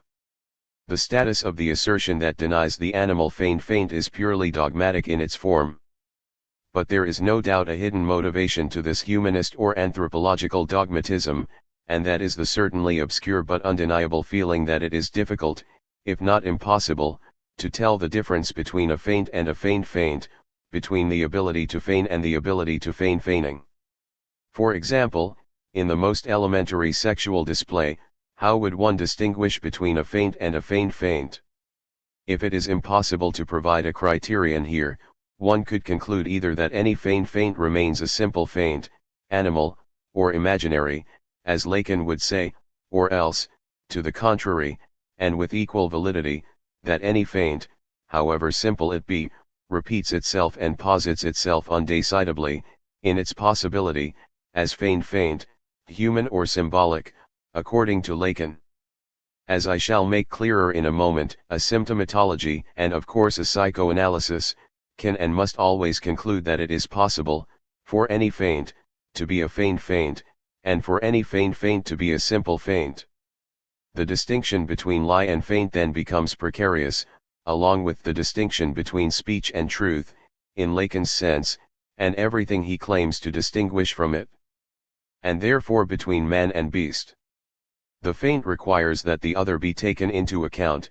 It supposes, then, simultaneously, the feint of a simple supplementary play of the other in the strategy of the game. This supplementarity is at work from the first feint. Lacan, moreover, cannot deny that the animal takes the other into account. In the article on a question preliminary to any possible treatment of psychosis, 1957-58, there is a remark that goes in this direction and that I should have liked patiently to link to our network, simultaneously in tension, if not in contradiction, with Lacan's discourse on the imaginary capture of the animal, in this way basically deprived of an other, and in harmony with the discourse on pathology, evil, lack, or defect that mark the relation to the other as such in man but are already announced in the animal. To take up a formula that had pleased Freud when he heard Charcot say it, this does not stop it from existing here, the other in its place For remove it from there, and man can no longer even maintain himself in the position of Narcissus. The anima, as though through the effect of an elastic band, snaps back onto the animus and the animus onto the animal, which, between S and A, maintains with its Umwelt foreign relations that are significantly narrower than ours, without however one's being able to say that its relations with the other are non-existent, but only that they appear to us only in sporadic sketches of neurosis. 53. In other words, the beast only resembles man and only enters into relations with the other, in a weaker fashion, because of a narrower adaptation to the environment, to the extent of its illness, the neurotic defect that brings it closer to man as defect of premature animal, as yet insufficiently determined. if there were a continuity between the animal order and the human order, and hence between animal psychology and human psychology, it would follow this line of evil, of fault, and of defect. Lacan, moreover, claimed that he did not hold to a discontinuity between the two psychologies, animal and human, at least qua psychologies. May this digression here dissipate the misunderstanding that we apparently allowed some people to reach, that of imputing to us the doctrine of a discontinuity between animal and human psychology, which is very far from what we think. 54. What does this mean? That the radical discontinuity between the animal and the human, an absolute and indivisible discontinuity that he nonetheless confirms and deepens, no longer has to do with the psychological as such, anima and psyche, but precisely with the appearance of an other order. On the other hand, an analogous, I do not say identical, conceptual undecidability comes to trouble the opposition, so decisive for Lacan, between making and effacing tracks or traces. The animal can trace, inscribe, or leave tracks, but, Lacan adds, it does not efface its tracks, which would already mean that it became the subject of the signifier. Now here too, even supposing that we rely on this distinction, Lacan justifies neither by testimony nor by ethological knowledge the assertion whereby the animal, as he says, the animal in general, does not efface its tracks. Beyond the fact that, as I had tried to show elsewhere, and this is why, so long ago, I had substituted the concept of trace for that of signifier, the structure of the trace presupposes that to trace comes down to effacing a trace as much as imprinting it. All sorts of animal practices, sometimes ritual practices, for example in burial and mourning, associate the experience of the trace and that of the effacing of the trace. A feint, moreover, and even a simple feint, consists in rendering a sensory trace unreadable or imperceptible. How could one deny that the simple substitution of one trace for another, the marking of their diacritical difference in the most elementary inscription, the one Lacan concedes to the animal, involves effacement as much as imprinting? It is just as difficult to assign a frontier between feint and feigned feint, to draw an indivisible line through the middle of a feigned feint, as it is to distinguish inscription from effacement of the trace. But let us go further, and ask a type of question that I should have liked, given time, to generalize. It is less a matter of wondering whether one has the right to refuse the animal such and such a power, speech, reason, experience of death, mourning, culture, institution, politics, technique, clothing, lying, feint, effacement of the trace, gift, laughter, tears, respect, etc. The list is necessarily indefinite, and the most powerful philosophical tradition in which we live has refused all of that to the animal. It is more a matter of wondering whether what one calls man has the right, for his own part, to attribute in all rigor to man, to attribute to himself, than, what he refuses to the animal, and whether he ever has a concept of it that is pure, rigorous, indivisible, as such. Thus, even supposing, concesso non dato, that the animal is incapable of effacing its traces, by what right should one concede this power to man, to the subject of the signifier? And especially from a psychoanalytic point of view. Any man may certainly be conscious, within a space of doxic phenomenality, of effacing his traces. But who will ever judge the efficacy of this gesture? Do we need to recall that any effaced trace, in consciousness, can leave a trace of its effacement, the symptom of which, be it individual or social, historical, political, etc., and even technical, one can never be sure of having erased something on a computer, etc., can always guarantee its return? Do we need, especially, to remind a psychoanalyst of this? And to recall that any reference to the power to efface the trace is still speaking the language of the conscious and even imaginary self? All this does not come down to saying, I've explained this at length elsewhere, that the trace cannot be effaced. On the contrary, it is in the nature of a trace that it always effaces itself and is always able to efface itself. But that it efface itself, that it can always efface itself, from the first moment of its inscription, through and beyond repression, does not mean that anybody, God, man, or beast, is its master or sovereign subject and can have the power to efface it at its disposal. On the contrary, in this respect, man has no more sovereign power to efface his traces than the so-called animal. To efface his traces radically, hence just as radically to destroy, deny, put to death, even put himself to death. But one should not conclude from this that the traces of the one and the others cannot be effaced and that death and destruction are impossible. Traces are effaced, like everything, but it is in the very structure of the trace that it is not in the power of anyone to efface it or above all to judge as to its effacement, still less an assured, constitutive power to efface, performatively, what effaces itself. The distinction can appear to be subtle and fragile, but this fragility fragilizes all the solid oppositions that we are tracking, beginning with the distinction between the symbolic and the imaginary that in the end sustains this whole anthropocentric reinstitution of the superiority of the human order over the animal order, of the law over the living being, etc., where this subtle form of phallogocentrism seems to bear witness in its way to the panic that Freud talks about, wounded reaction. Not to the first trauma of humanity, the Copernican, the earth revolves around the sun, not to the third trauma, the Freudian, the disentering of consciousness in view of the unconscious, but to the second trauma, the Darwinian. Before provisionally moving away from Lacan's text, I should like to situate a task and issue a reminder. The task would commit us, on the basis of everything we have inscribed here under the sign of the Cartesian cogito, to analyze closely Lacan's reference to Descartes.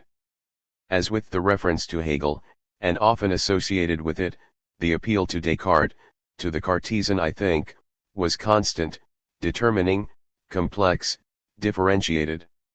In a rich set of references and in a broad investigation, a first marker would be imposed on us by our problematic. It would be found in the pages that immediately follow the paragraph on the difference between the non-feigned feint of the animal and the feigned feint of man capable of effacing his traces. In it, Lacan shares out praise and criticism. On the one hand, the Cartesian cogito does not fail to recognize the essential, namely that consciousness of existence, the sum, is not immanent to it but transcendent, and therefore beyond specular or imaginary capture. This comes down to confirming that an animal cogito remains a captive of the identificatory image, a situation one could formalize by saying that the animal accedes to the ego, the me, only by missing the I, but an I that itself accedes to the signifier only on the basis of a lack, the animal self lacks the lack. Lacan writes, for example, the ego is thenceforth a function of mastery, a play at being imposing, a constituted rivalry so many features that are not refused to the animal. In the capture that it undergoes from its imaginary nature, it masks its duplicity, i.e. that the consciousness in which it assures itself of an incontestable existence, a naivete to be found deployed in the meditation of a Fenelon, is in no way immanent to it, but indeed transcendent since it sustains itself on the basis of the unary trait of the ego ideal, which the Cartesian cogito does not fail to realize. Whereby the transcendental ego itself is relativized, implicated as it is in the misrecognition in which are inaugurated the identifications of the ego. 55. But, on the other hand, the ego cogito is dislodged from its position as central subject. It loses mastery, central power, and becomes a subject subjected to the signifier. The imaginary process moves thus from the specular image to the constitution of the ego on the road of subjectivation by the signifier. This seems to confirm that the becoming subject of the ego passes via the signifier, speech, the truth, etc., i.e. by losing immediate transparency, consciousness as consciousness of a self-identical self. Which leads to an only apparent paradox: the subject is confirmed in the eminence of its power by subverting it and bringing it back to its defect, namely that animality is on the side of the conscious ego, whereas the humanity of the human subject is on the side of the unconscious, the law of the signifier, speech, the feigned feint, etc. the promotion of consciousness as essential to the subject in the historical aftermath of the Cartesian cogito is for us the misleading accentuation of the transparency of the I in actu at the expense of the opacity of the signifier that determines that I, and the slippage whereby Bewusstsein serves to cover the confusion of the Selbst, comes precisely in the phenomenology of spirit to demonstrate, with Hegel's rigor, the reason for his error. 56. So the accentuation of transparency is said to be misleading trompeus. This does not only mean the going astray se tromper of error, but a being misled se tromper of trickery, lying to oneself as belief, making believe in the transparency of the ego or of self to self. That would be the risk of the traditional interpretation of the Cartesian cogito, perhaps the risk of Descartes' auto-interpretation, of his intellectual autobiography, one never knows. Whence the Lacanian promotion of the cogito and the diagnosis of lying, trickery, misleading transparency at the heart of the cogito itself. Hegel's rigor, he says. We should then have to follow the interpretation that Lacan proposes of the struggle between the master and the slave, at the point where it comes to decompose the equilibrium of fellow to fellow. The same motif of the alienating dialectic of the master and the slave appears in Variations on the Standard Treatment, 1955. Animal specularity, with its lures and aberrations, comes to structure durably the human subject, by reason of the prematurity of birth, a fact in which one apprehends the stoicism of natural harmony, demanded by Hegel as the fecund illness, the happy fault of life, in which man, by distinguishing himself from his essence, discovers his existence. 57. The reinscription of the question of the animal, in our reinterpretation of the reinterpretation of Hegel by Lacan, could be situated at the point at which the latter reintroduces the reminder about the imaginary, the specular capture and the generic prematurity of birth, a danger unknown to Hegel. Here too, what is at stake is life. Lacan says so clearly, and the move to the human order of the subject, beyond the animal imaginary, is indeed a question of life and death. The struggle that establishes him is indeed one of pure prestige, whereby it is no longer animal, according to Lacan, and what is at stake is to do with life, well placed to echo that danger of the generic prematurity of birth, unknown to Hegel, and which we have made the dynamic mainspring of specular capture. 58. How are we to understand the word generic, which qualifies with so much force the insistent and determining concept of prematurity, namely the absolute event without which this whole discourse would lose its mainspring, as Lacan himself says, beginning with the relevance of the distinction between imaginary and symbolic? Is the generic a trait of the human genus as animal genus, or a feature of the human insofar as it escapes from genus, from the generic, the genetic by the defect, precisely, of a certain degeneration, rather than that of merely degenerating degenerescence, a degeneration the very defect of which engenders symbolic generation, the relations between generations, the law in the name of the Father, speech, truth, trickery, the feint, the power to efface the trace, etc. From this question, which we shall leave in abeyance, like a task, at the point where, nonetheless, it proceeds from this traditional logic of the originary defect, I return to what I announced as a final reminder, namely what gathers this whole placing into perspective of the defect in the history of the original fault, an original sin that finds its mythical relay in the Oedipus story, and then its non-mythical relay in the castration complex as formulated by Freud. In the following quotation, in which I shall emphasize the lack and the defect, we shall see again all the stages of our journey: Genesis, the snake, the question of I and of the what am I. What am I following? 59. A quotation from Valerie's sketch of a serpent: the universe is a defect in the purity of non-being, etc. This is what is lacking for the subject to be able to think himself exhausted by his cogito, namely what about him is unthinkable. But where does this being come from who appears to be in some sense at fault and default in the sea of proper names? We cannot ask this of this subject as an I. To know the answer, he lacks everything, since, if this subject I was dead, as we said, he would not know it. Therefore that he does not know me to be alive. So how am I to prove it to myself? For I can, at a pinch, prove to the other that he exists, not of course with the proofs of the existence of God with which the centuries have been killing him, but by loving him, a solution provided by the Christian kerygma.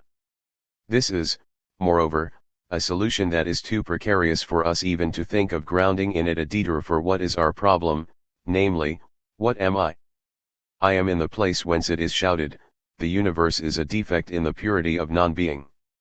And this is not without reason, for in being maintained, this place makes being itself languish. This place is called enjoyment, and it is the lack default of this place that would render the universe vain.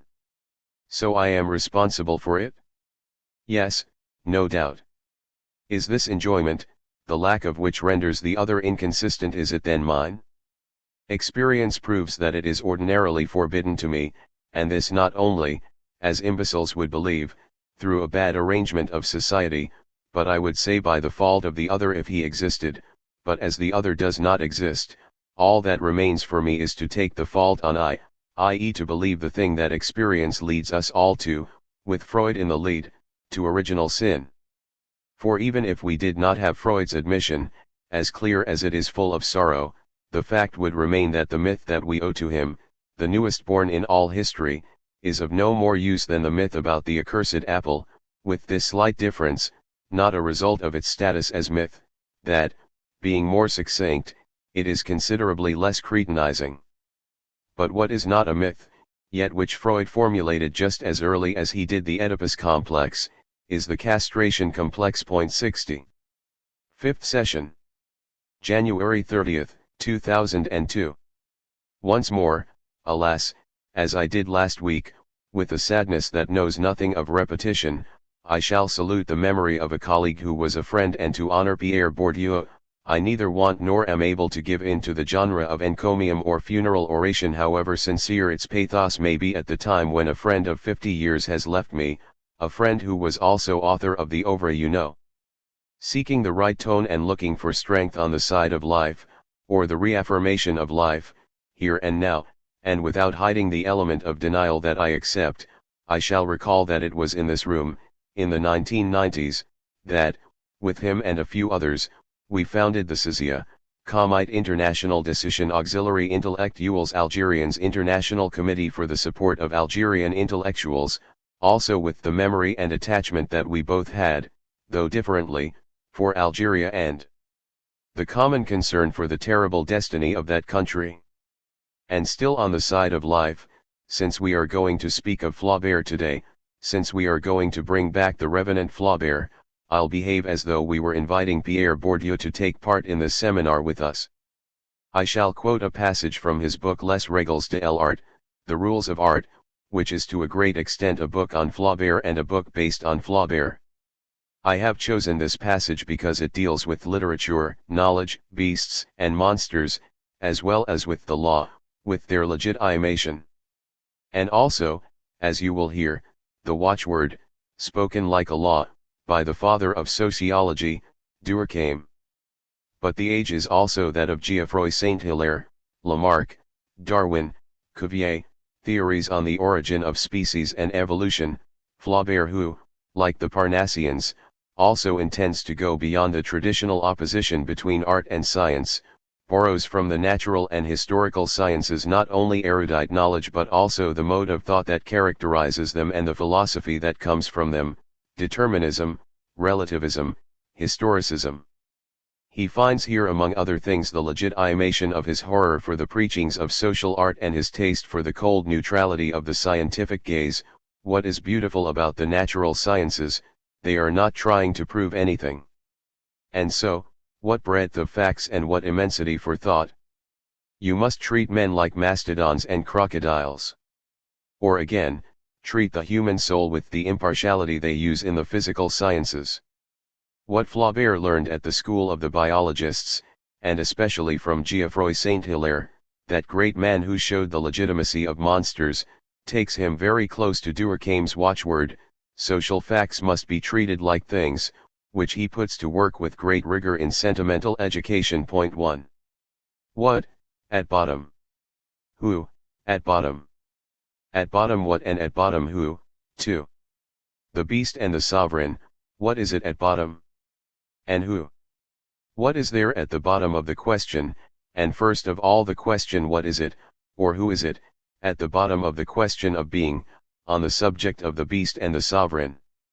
What is there, at the bottom of this couple, this strange couple, this odd couple as they would say in English? Point 3. What at bottom? Who at bottom?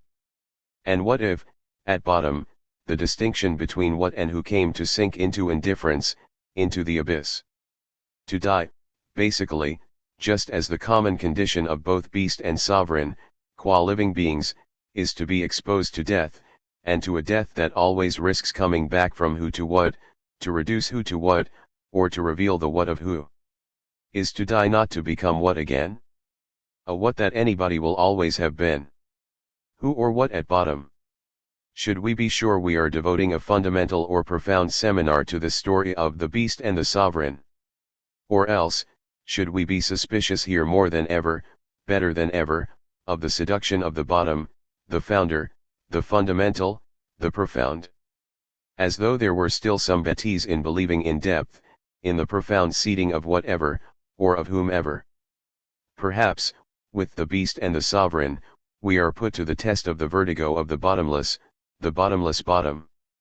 This vertigo of the bottomless, the abyss, the bottomless bottom can, as vertigo does in fact, make your head spin. The sovereign is the one who is at the head, the chief, the king, the capital, the first, the ark of commencement or commandment, the prince, but also the one whose head can spin, who can lose his head in madness or decapitation. And lose, along with his head, meaning. What is there at the bottom of the head? And what do we have at the bottomless bottom of our heads when we speak of the beast and the sovereign?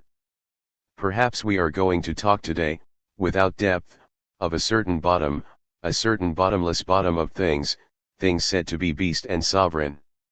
The beast and the sovereign, that was and remains our title. Not the bestiality of the beast and the sovereign. Not the bêtise of the beast and the sovereign. But the beast itself and the sovereign. And when we say the beast itself, we are thinking of what is proper to the beast. We are thinking of what makes the proper meaning of the name that names the beast, of what is proper to the beast. And there is no adequate abstract name to designate properly this essence of the beast, the being beast of the beast. On the one hand, because we do not have in French a word such as bête, as we have, for the animal, animalite.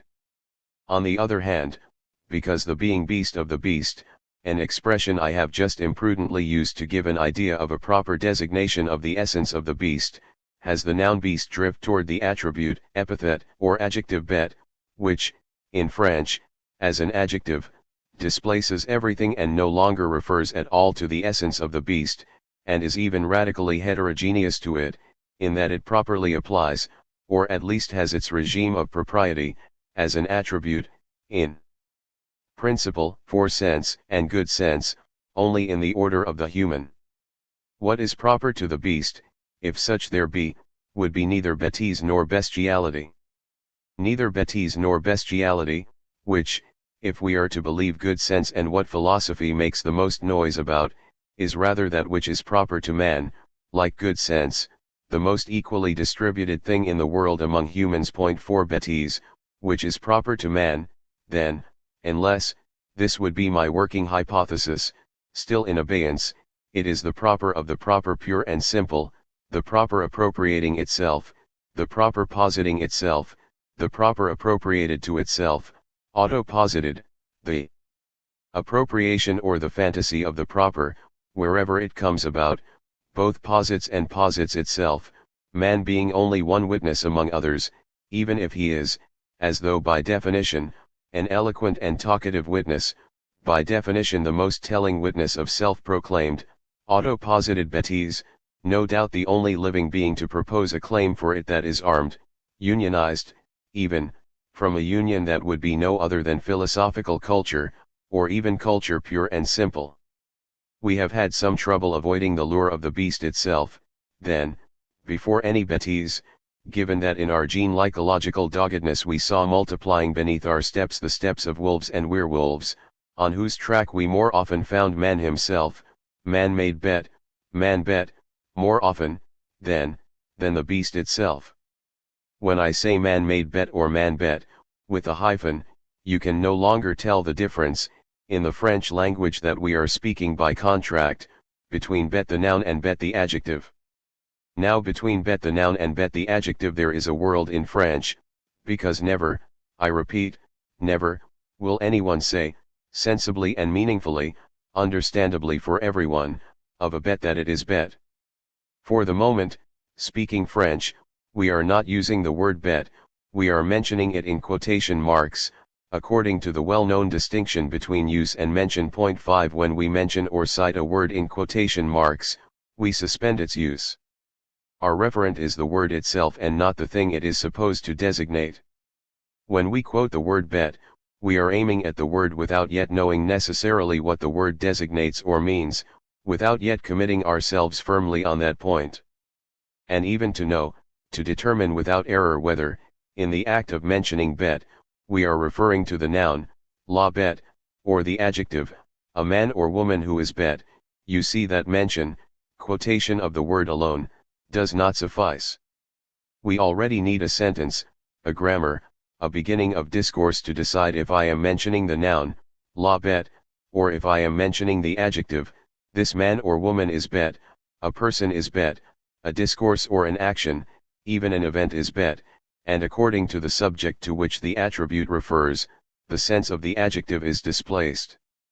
The adjective bet obviously does not mean the same thing in the sentence this man or woman is bet and the sentence this discourse is bet, this action, this way of doing things is bet, and still less this event is bet, in the sense of it's bet, what's happening, it's raining, or my car broke down, that's bet, I won't be able to go out, in the sense of it's ennuyeux annoying or boring. The ennuyeux posing in French semantic problems that are just as redoubtable, it's bet means, it is a chance event or occurrence that is undesirable, regrettable, in itself insignificant but damaging in its consequences, without anyone's bêtise, being able to be incriminated. If it is bet that I cannot finish preparing my lecture because my computer broke down, it is bet although no bet is responsible for it, nor anyone's bêtise. Only a person, a human person, so it would seem, can be said to be bet, but when something bet happens, in French, nobody, no person who is bet, nobody's bêtise, can be held to be responsible for it or guilty of it, can be held to be the cause of this bet thing that is happening. The attribute bet seems appropriate only to a person, and not to a bet, an animal qua bet, but there are cases in which the attribute bet is appropriate to nobody and refers anonymously to the happening of what is happening, the case, or the event. This attribute, the use of this attribute, in a language, already seems very unheimlich, uncanny. 6 Both strange and familiar, strangely familiar, or familiarly strange. What does bet mean? What is bet? Who is bet? What or who? So in our dogged determination to hunt down what is proper to man, we were not far from forgetting that more difficult still is the determination of what is proper to the beast, and, a quite different issue, the proper meaning of the word bet. If the proper of man is the properly human, the proper of the bet is certainly neither the properly bet of bestiality nor the properly bet of bêtise. We were not far from considering that, in French at least, bestiality could well be the proper of man. Indeed, the need to think what has perhaps not yet been thought, namely the proper of man, led us last time, in the exemplary track of Lacan and in the analysis of the presupposition of a psychoanalytic paradigm that is singularly remarkable through many features, but which has a discursive organization and a conceptuality among other possible ones, led us, then to pose the question of a bestiality which, for its part, would be the proper of man, bestiality as cruelty and not as a zoophilic perversion. How this bestiality is possible and what its relation is to the sovereignty of the law, that was basically the question that guided us last week.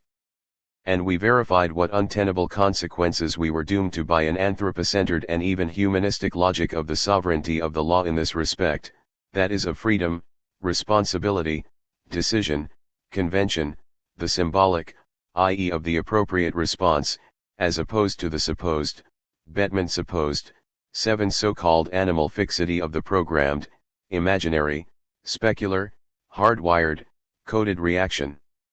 And we verified too what untenable consequences we were doomed to by the human and supposed to know logic of a sovereign responsibility capable of truth, speech, lie, crime, cruelty, bestiality, feint, and effacement of one's own trace, as opposed to what one is supposed to know, again of a reactional irresponsibility of an animality incapable of crime, cruelty, bestiality, lying, feint, or effacement of traces, in short, incapable of becoming a subject of the signifier, the expression subject of the signifier designating the master subject just as well as the subject subjected to the signifier.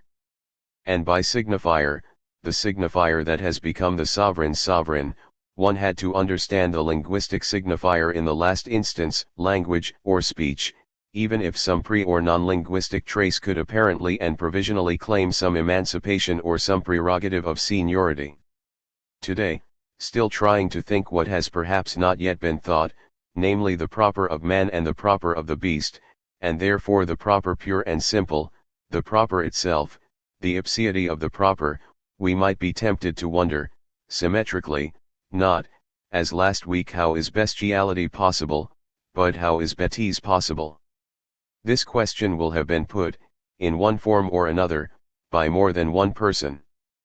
But before coming back to the text I am preparing to quote, before rereading it after a certain detour, and to recall its inscription in the French language, here is a certain shaping of the question by Deleuze, in Difference and Repetition. 8 This is a page and a book that antedate Mille Plateaus 8,000 plateaus by almost 12 years, and therefore antedate to the great, rich chapter entitled 1730 Becoming Intense, Becoming Animal, Becoming Imperceptible that I talked about 2 sessions ago, which I still warmly recommend you to read in extenso, a chapter that is also traversed by many wolves and from which, last time, I quoted a passage on the wolf man, and that passage is sarcasm with respect to psychoanalysis.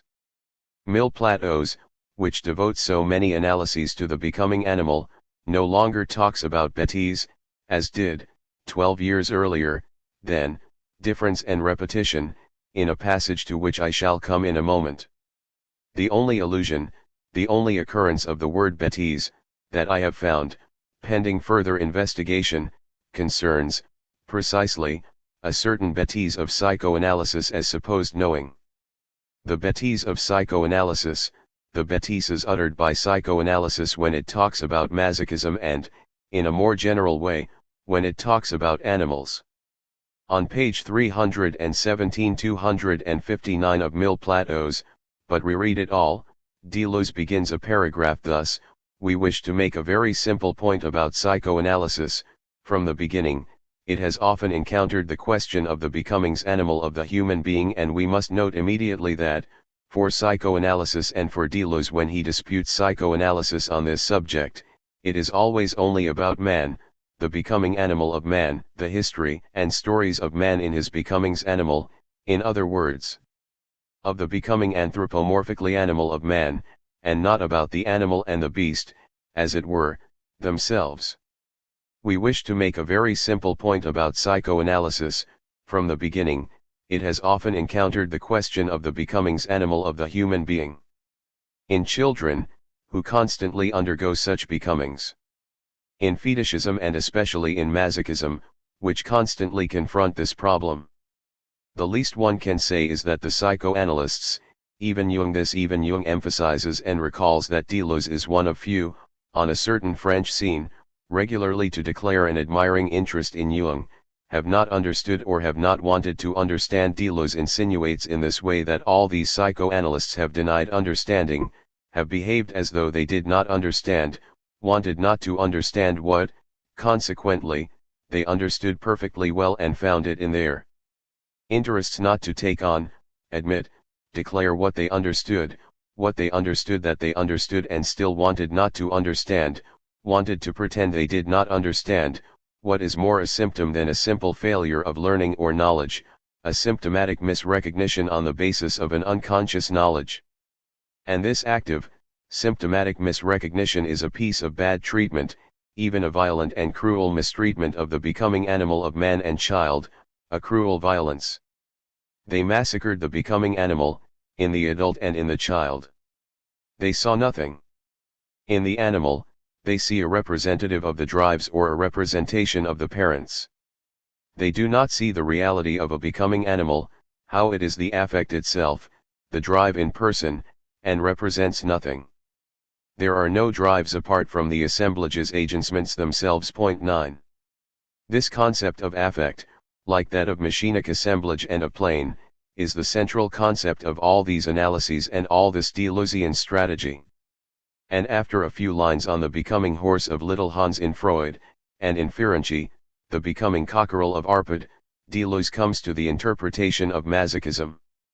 This is where the word bêtise imposes itself on him, this time describing discourses of a psychoanalytic type.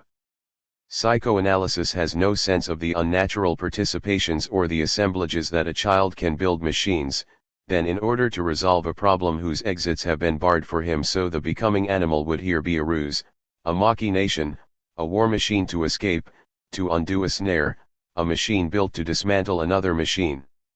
Psychoanalysis has no sense of the unnatural participations or the assemblages that a child can build in order to resolve a problem whose exits have been barred for him, a plain, not a fantasy critique, then, of the idea of fantasy as natural representer of a deeper and also natural drive, for which Deleuze intends to substitute the more technical, more machinic, less natural, more horizontal, and flatter, plainer figure of plane. And Deleuze goes on, using, precisely, the word bêtise, bêtise consisting in believing in the depth of a fantasy where there is really only plane. In the same way, people would say fewer bêtises about pain, humiliation, and anxiety in masochism, if they saw that it is the becoming's animal that lead it, and not the opposite. Apparatus, tools, devices intervene, always artifices and constraints for the greater nature. The fact is that the organs have to be annulled, shut up as it were, so that their liberated elements can enter into new relationships, out of which flow the becoming animal and the circulation of affects at the heart of the machinic assemblage. 10. In other words, as in spite of everything these machinations of the becoming animal lead adults and children, so their artifices, which remain constraints, affect the affect rather than being voluntarily calculated, and the psychoanalysts would utter fewer bêtises, would speak less, on the topic of masochism, for example, about pain, humiliation, and anxiety, if they took on board their knowledge about this subject.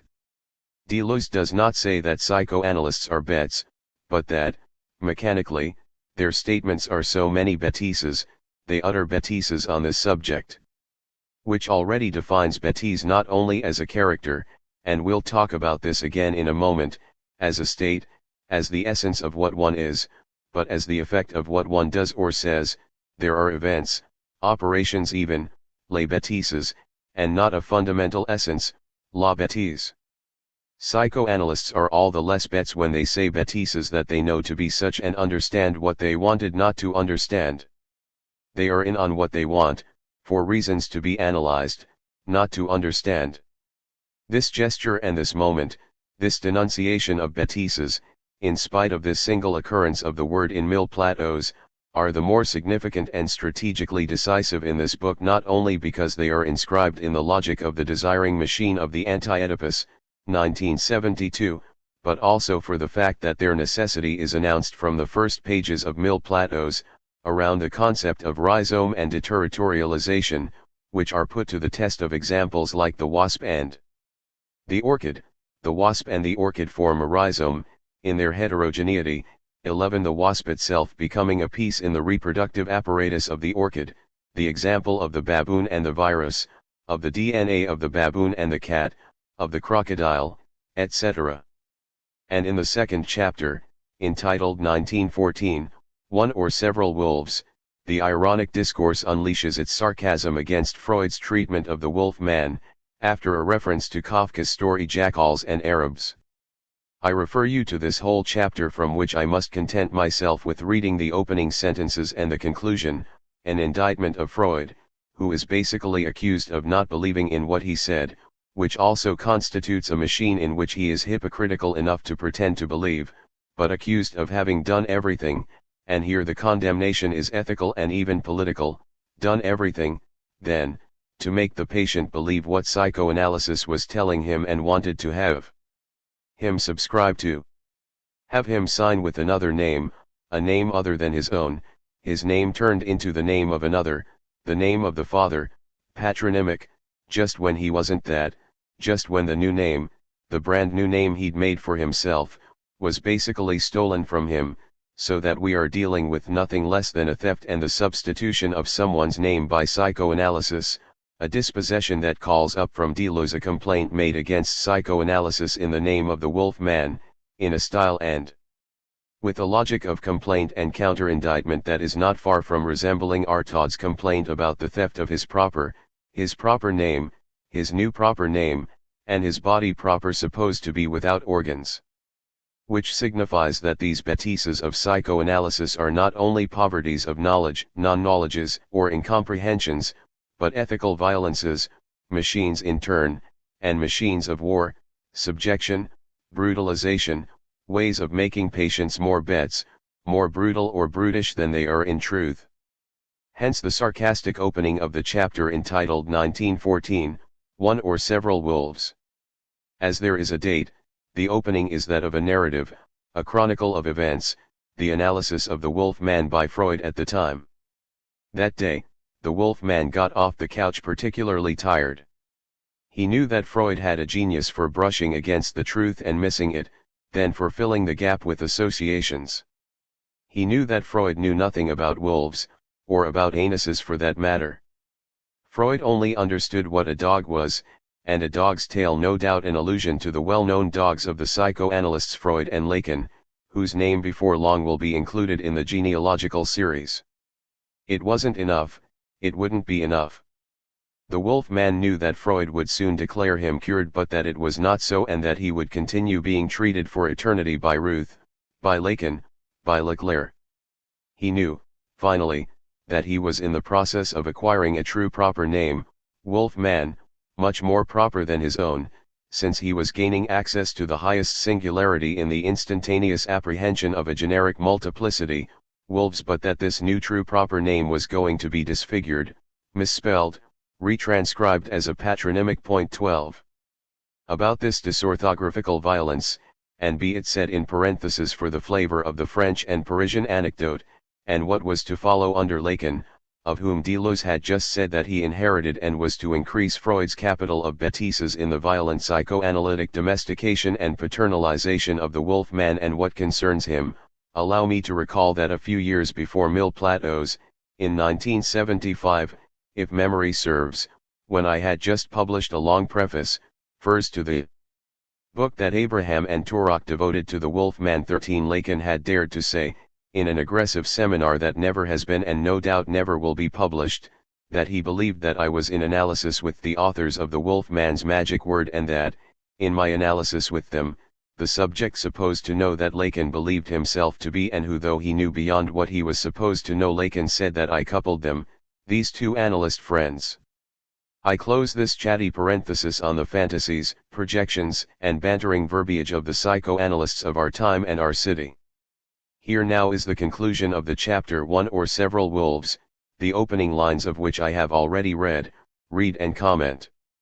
The wolf man, a true proper name, an intimate forename that refers to the becomings, infinitives, intensities of a depersonalized and multiplied individual. But what does psychoanalysis understand about multiplication? The desert hour when the dromedary becomes 1,000 dromedaries sniggering in the sky. The evening hour when 1,000 holes are dug in the surface of the earth. Castration, castration, shouts the psychoanalytic scarecrow who has only ever seen one hole, one father, one dog where there are wolves, a domesticated individual where there are savage multiplicities. We are not only reproaching psychoanalysis for having selected only Oedipal statements. For these statements, up to a point, still form part of a machinic assemblage with respect to which they could serve as indices to be corrected, as in a calculus of errors. We are reproaching psychoanalysis with using the Oedipal enunciation to make the patient believe that he was going to make personal, individual statements, that he was finally going to speak in his own name. But everything is a trap from the start. The wolf man will never be able to speak. Talk as he does about wolves, howl like a wolf as he does. Freud is not even listening, he looks at his dog and replies, "It's daddy." While it lasts, Freud says it's neurosis, and when it breaks, it's psychosis. The wolf man will receive the psychoanalytic medal for services rendered to the cause, and even the alimentary pension they give to old wounded soldiers. He would have been able to speak in his own name only if the machinic assemblage that produced particular statements in him had been brought to light. But it is not a question of that in psychoanalysis. At the very moment when they persuade the subject that he is going to offer his most individual statements, they take away from him every condition of enunciation. Making people keep quiet, stopping them talking, especially when they are talking, behaving as though they had not said anything, the famous psychoanalytic neutrality. The wolf man carries on shouting, 6 or 7 wolves. Freud replies, "What? Goats? Kids? How interesting, I take out the kids, a wolf remains, it's your father."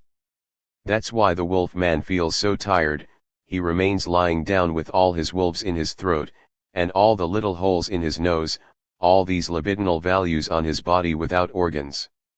The war is coming, the wolves are going to become Bolsheviks, the man remains choked by everything he had to say. All will be told is that he became well brought up again, polite, resigned, honest and scrupulous, in short, cured. He takes his revenge by recalling that psychoanalysis lacks a truly zoological vision. Nothing can be more valuable for a young person than the love of nature and an understanding of the natural sciences, especially zoology. 14. So much for the single occurrence of the word bêtises, in the plural, in Mille Plateaus. Some 12 years earlier, in 1968, in Difference and Repetition, Deleuze opens a long paragraph, more than a page long, with the following proposition: bêtise is not animality. The animal is guaranteed by specific forms that prevent it from being bête. 15. Bête is in quotation marks, to mark clearly that the point, once more, is to mention a quite particular use in a certain language. The animal is not what one calls bête, the animal cannot be called bête, qualified or described as what one calls bête. And the same paragraph, more than a page long, concludes with a question, this time. The question is, how is bêtise possible, or, more precisely, for it's better to read this whole final sequence now, even if we need to come back to it later.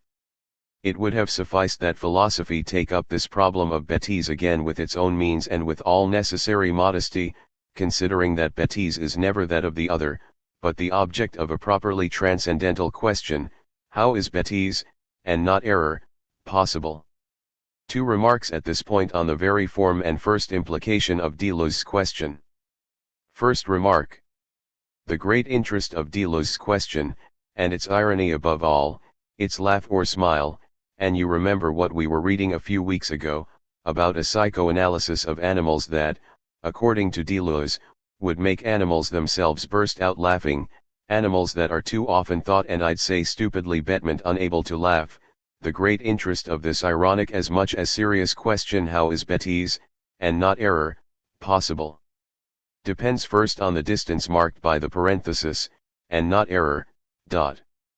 This is a distance taken with respect to the great tradition of transcendental questions of possibility, of the great criticist questions, and first of all the form of the Kantian question, in which Deleuze, however, reinscribes the question of bêtise. It is the question, how is it possible? On what conditions is it possible? What are the conditions of possibility of what, as a fact, is already possible? On what conditions is science possible? On what conditions is an a priori synthetic judgment possible? Etc. But in following this tradition of the criticist transcendental question of the Kantian type, in turning it aside so as to apply it to bêtise, which is surprising and has no doubt never been done, Deleuze quite justifiably removes it from its epistemological economy, its usual territory, namely that of knowledge, the judgment as to truth and error, and I'd even say of objectivity, for it is always on the basis of the determination of being as an object that the transcendental question of the conditions of possibility is determined, not only in Kant, but even in Husserl. It's always a matter of asking, how is an object in general possible? How is the objectivity of the object possible? Deleuze withdraws his transcendental question from this epistemological regime, from this theory of knowledge, and he does so in parentheses when he specifies, in parentheses, then, bêtise, and not error. When he excludes error from the question of bêtise. Bêtise is not a judgment relation to what is, it is not a mode of cognition, it is not an error, nor an illusion, nor a hallucination, nor a failure of knowing in general. One can be in the truth and know everything, and yet be bet with bêtise. At the limit there could be bêtise in absolute knowledge, in particular, and this is the example that everyone who talks about bêtise thinks of and gives when, like Bavard and Picouchet, one dreams of that stupid, bet form of absolute knowledge that is the encyclopedic knowledge of the totality of beings. So bêtise, whatever that means, and we have not finished with this indeterminacy, has nothing to do with knowledge, nor with the adequation or not of a determinative judgment with truth or error. And yet, as we shall see, Deleuze does not say so, but if he takes care to distinguish bêtise from error and thereby from judgment, it is because the proximity is great and troubling, even if it does not let itself be reduced to an identity. The use that we make in French of the word bêtise implies not an error, a bad judgment, but an aptitude for wrong judgment, a defect in judgment, an inability to judge. Not a non-relation with judgment, as one might say that a stone does not judge, but a faculty that is dulled, habitate, which means dulled. We shall have to come back to habitude, but through a fault, a secret perversion, a poorly oriented or misdirected faculty of judgment, both off the track and inhibited.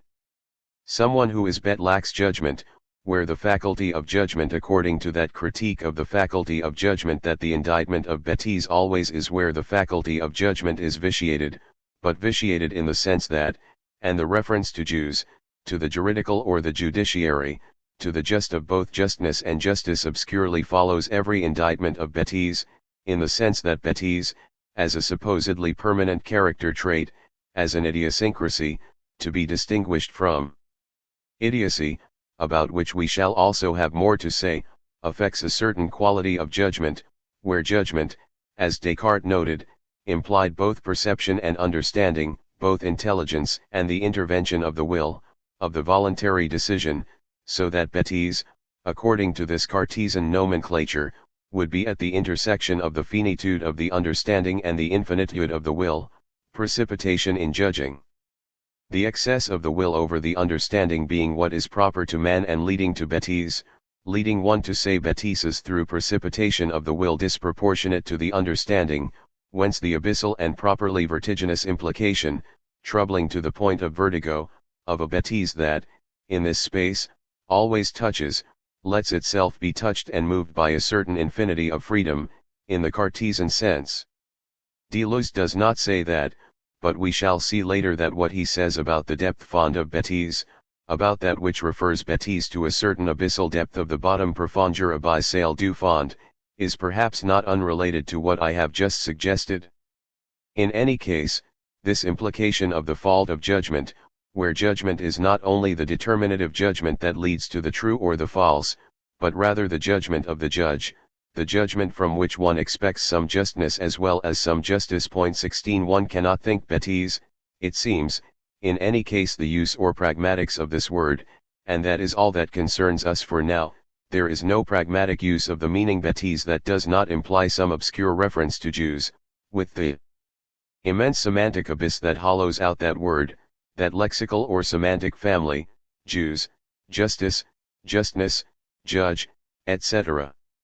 Another use and thus another meaning and another implication of the category of bêtise, and which touches this time not only on the event but on the action, the way of doing things, faultiness, a certain way of doing things badly, is the bêtise that one does. Not bêtise as an idiosyncratic trait, as an aptitude, a way of being or excess, as Aristotle would say, as habitus, a habitudinous habit, but as the accident of what one does. I did a bêtise, I did something stupid, does not mean that I am bête, but on the contrary, just when I am supposed not to be bête, I let myself go, I surprised myself by doing a bêtise.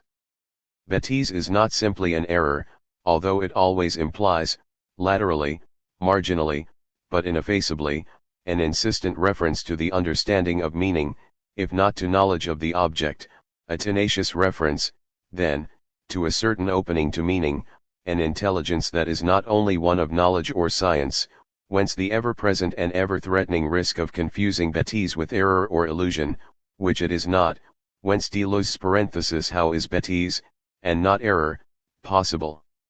In their French usage, and I can never overemphasize, I'll come back to this in a moment, the pragmatics of a French idiom that runs the risk of resisting translation, a resistance to translation with respect to which we shall see what an abyss, what a bottomless bottom, it opens and closes upon. In their French usage the adjective bête and the noun bêtise still no doubt signal toward a truth of meaning, they bank on fond sur this truth of meaning, even if this truth, this appearing or this revelation, this patency of meaning, never reduces itself to the objective knowledge of the object.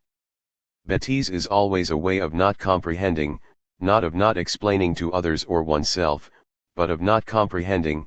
It is of the order, if not of a hermeneutic comprehension of meaning, at least of something like a compreneur, an understanding. 17 Like the lack of a compreneur, another vaguely popular and almost slangy word that maybe is more in tune with the French idea of bêtise, of the word, the adjective bête, to which I intend to return at length in a moment.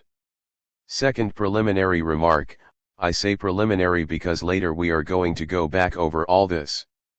In saying bêtise is never that of someone else, and in calling on philosophy to be modest, I read again, it would have sufficed that philosophy take up this problem of bêtise again with its own means and with all necessary modesty, considering that bêtise is never that of someone else, but the object of a properly transcendental question, how is bêtise, and not error, possible? In saying that bêtise is never that of someone else, Deleuze suggests that bêtise is at the heart of philosophy, which invites philosophy to be modest, and suggests especially that bêtise, the possibility of bêtise, is never that of someone else because it is always mine and ours, always, then, on the side of my side, on the side of what is close, proper, or similar semblable to me.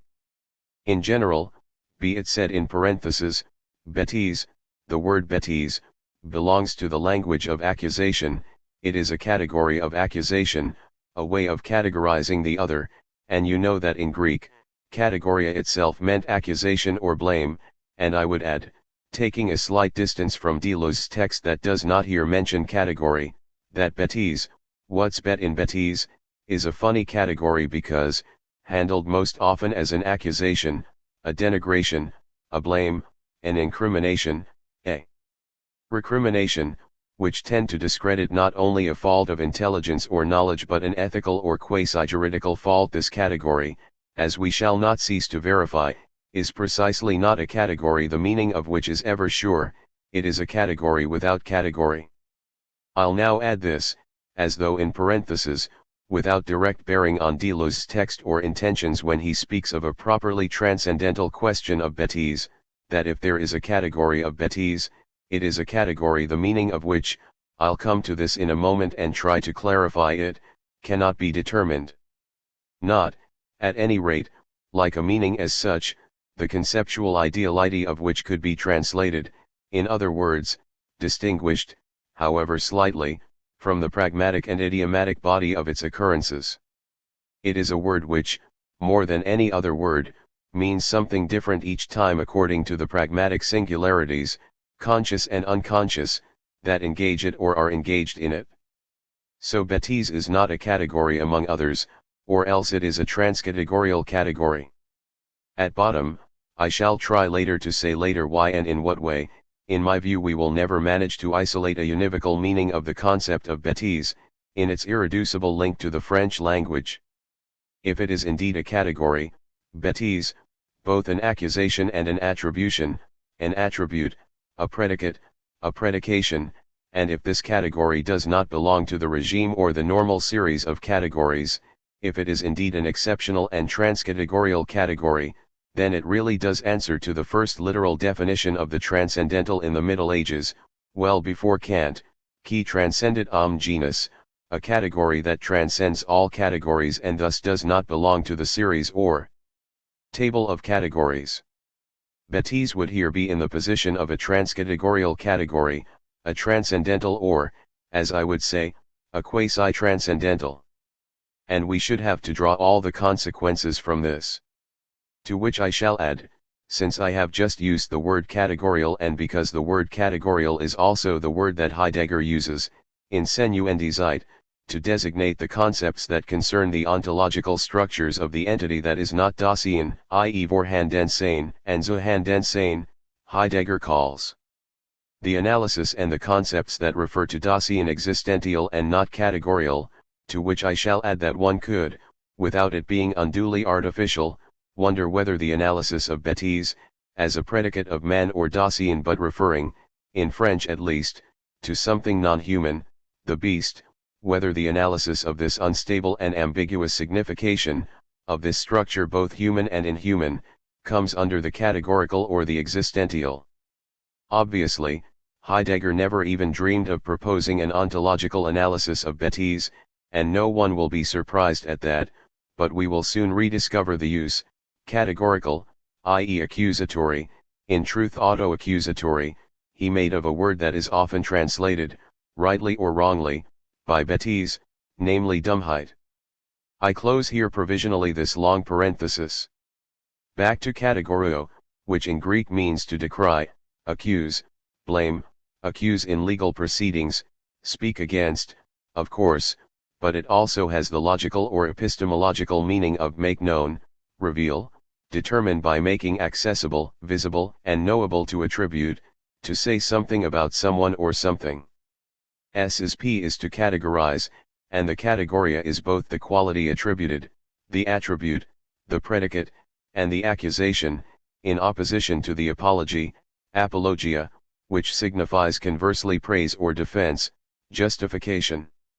How the passage and the affinity works, between attribution and accusation, between the neutral generality of this is that, S is P, and the accusation, denigration, disqualification, it is bad for S to be P, is a profound and significant enigma that I leave to itself for now, after it has allowed us at least to imagine that any definition, any determination, is loaded with a legal action brought, that it already belongs to the language of the examining magistrate, or even the prosecutor. Inquisition, or indictment, the question of being, not only the what is it, tist, but what about the being of beings? What is the being of the entity, and ontological difference, questionality itself, questioning itself, sets some such trial in motion.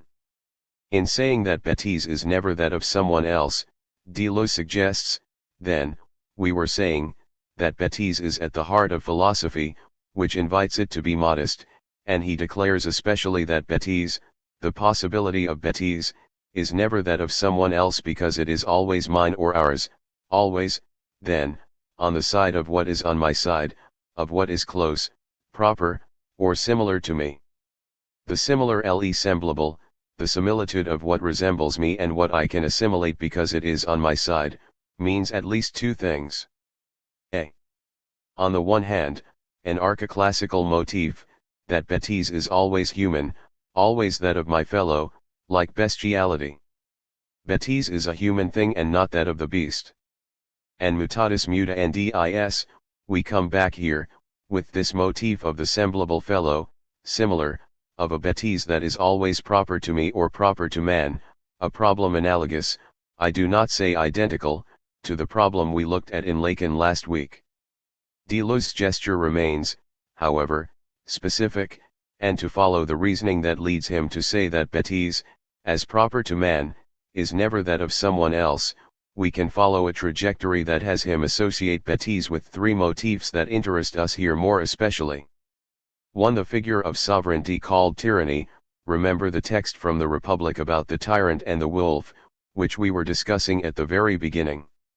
2. Cruelty, cruel bestiality, which we were talking about last week and have been for years in this seminar. 3. Finally, and indispensably for attributing bêtise to man, and understanding the link with philosophy, bêtise as a matter of thought and of the thinking being that man is, it being understood that animal or beast is not such a thinking being. Bêtise is a thinking, bêtise is thoughtful, a thinking and thoughtful freedom. It is in this link of thought and individuation that Deleuze is about to uncover the mainspring of bêtise, which always presupposes a relation with what he calls the ground, in the tradition of Schelling, whom he cites in a note 18. Schelling, the author of the Philosophical Investigations into the Essence of Human Freedom.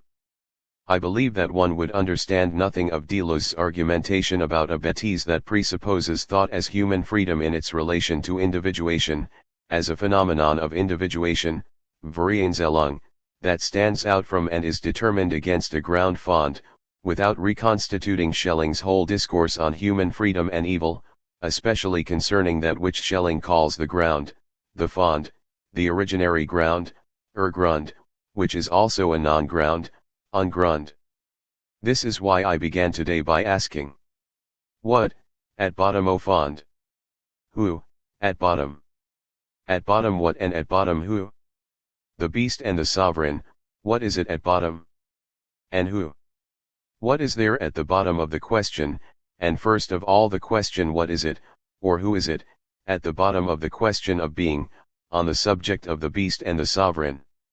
In a moment I shall rapidly cite a few lines of Schelling, which Deleuze does not cite but which are clearly the very resource of his argumentation here, when for example he says that bêtise is possible by virtue of the link of thought and individuation.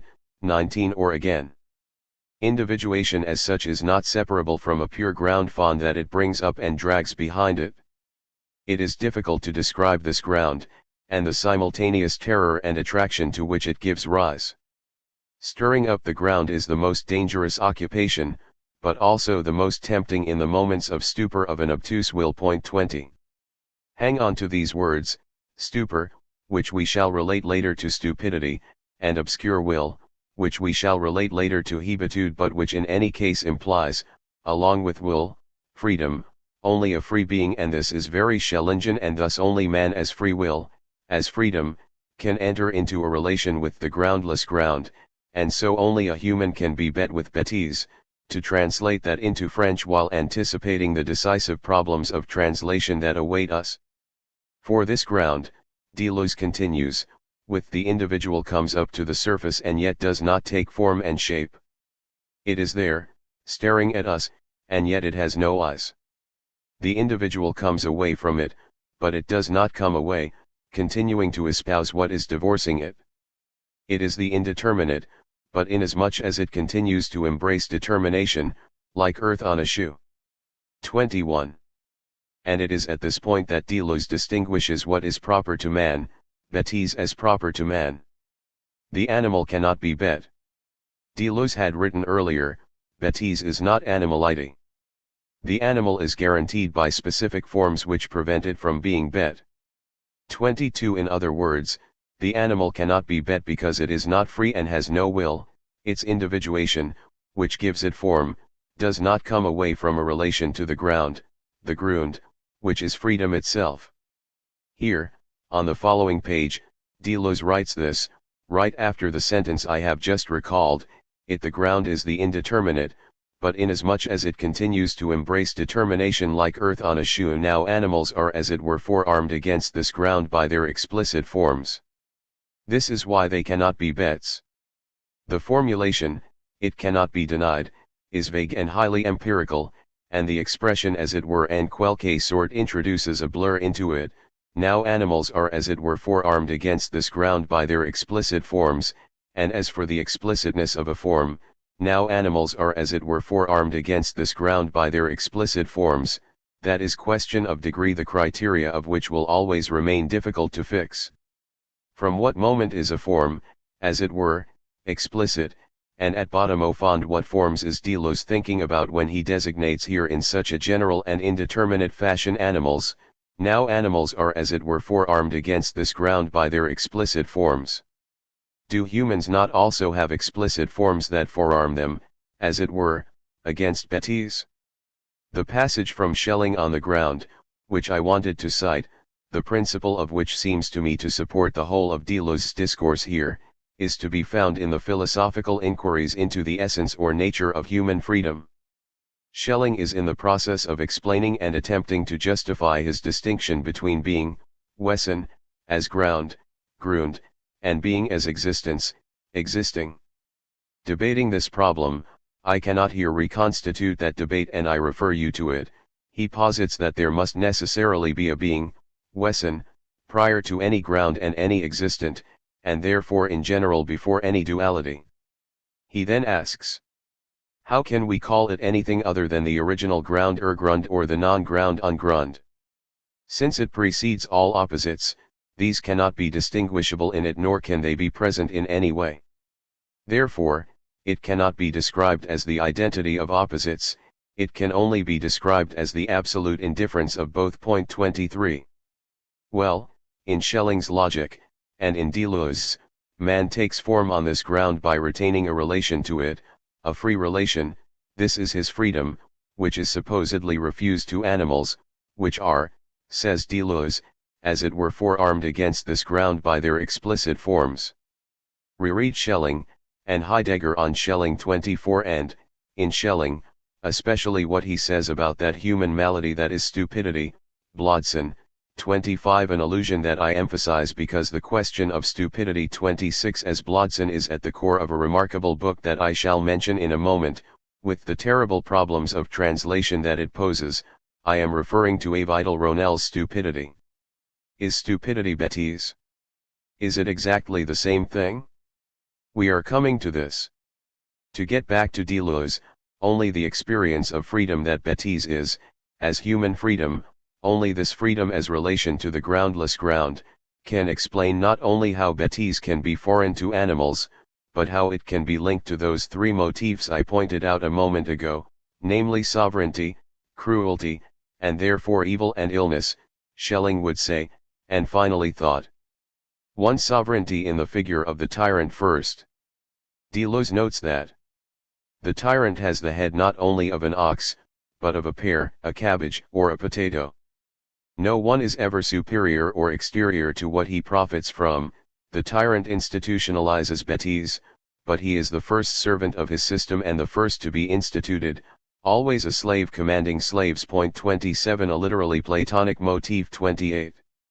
2. Deleuze is particularly eloquent and insistent on evil and cruelty and their essential link with bêtise.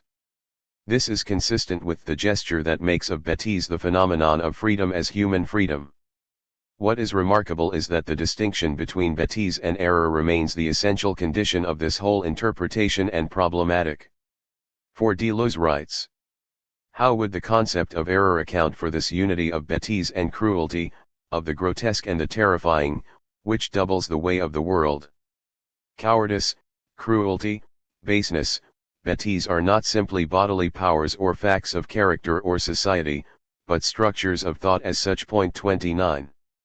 Before coming back to this question of thought, of philosophy, and the transcendental, I emphasize with a few quotations the essential importance that Deleuze appears to accord to the link between bêtise and cruelty, and thus between bêtise and evil, bêtise and freedom, bêtise and responsibility, so many human rather than animal traits, and the very ones we were discussing last week when we were reading Lacan. All determinations become cruel and bad when only grasped by a thought that contemplates and invents them, flayed, separated from their living form, floating on this dismal ground. Everything becomes violence on this passive ground. Attack, on this digestive ground. Here is where we find the Sabbath of bêtise and wickedness. Perhaps this is the origin of the melancholy that weighs down on the finest human figures, the presentiment of a hideousness proper to the human face, a rise of bêtise, a deformation in evil, a reflection in madness.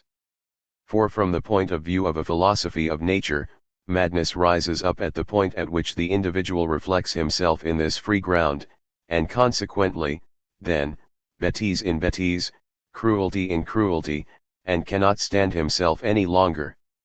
Then a pitiable faculty developed in their minds, that of seeing bêtise and no longer tolerating it bavard et picuchet.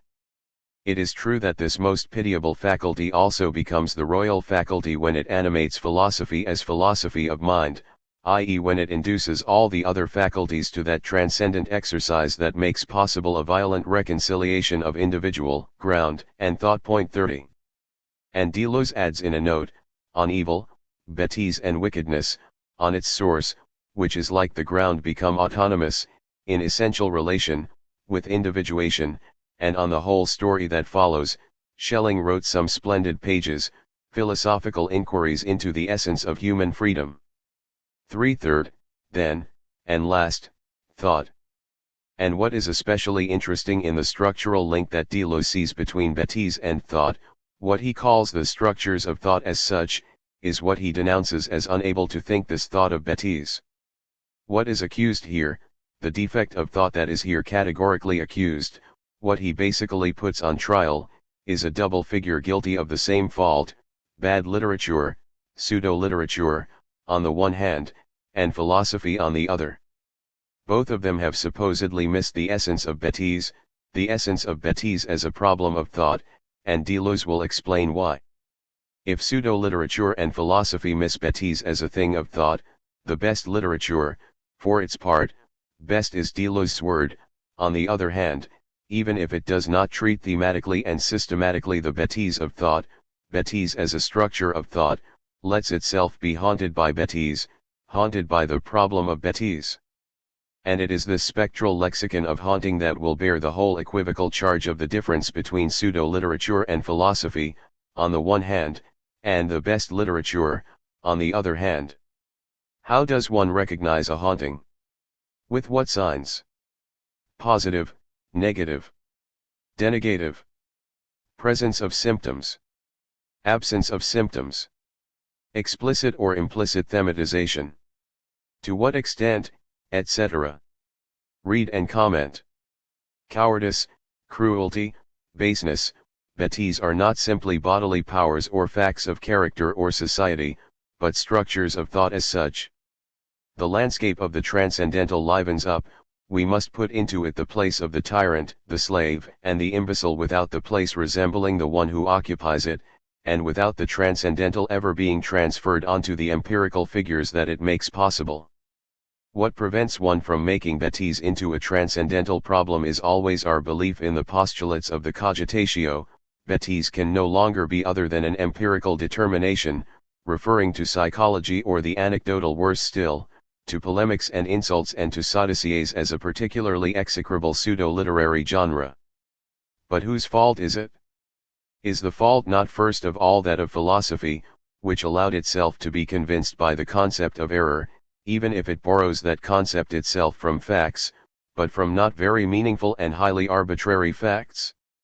The worst literature makes sodiciées, but the best was haunted by the problem of bêtise, which it managed to bring to the gates of philosophy, by giving it its full cosmic, encyclopedic, and gnoseological dimension, Flaubert, Baudelaire, Bloy. It would have sufficed that philosophy take up this problem of bêtise again with its own means and with all necessary modesty, considering that bêtise is never that of the other, but the object of a properly transcendental question: how is bêtise, and not error, possible? 31. b. On the other hand, saying that bêtise is never that of someone else does not only mean that it is always reserved for my fellow as a human being.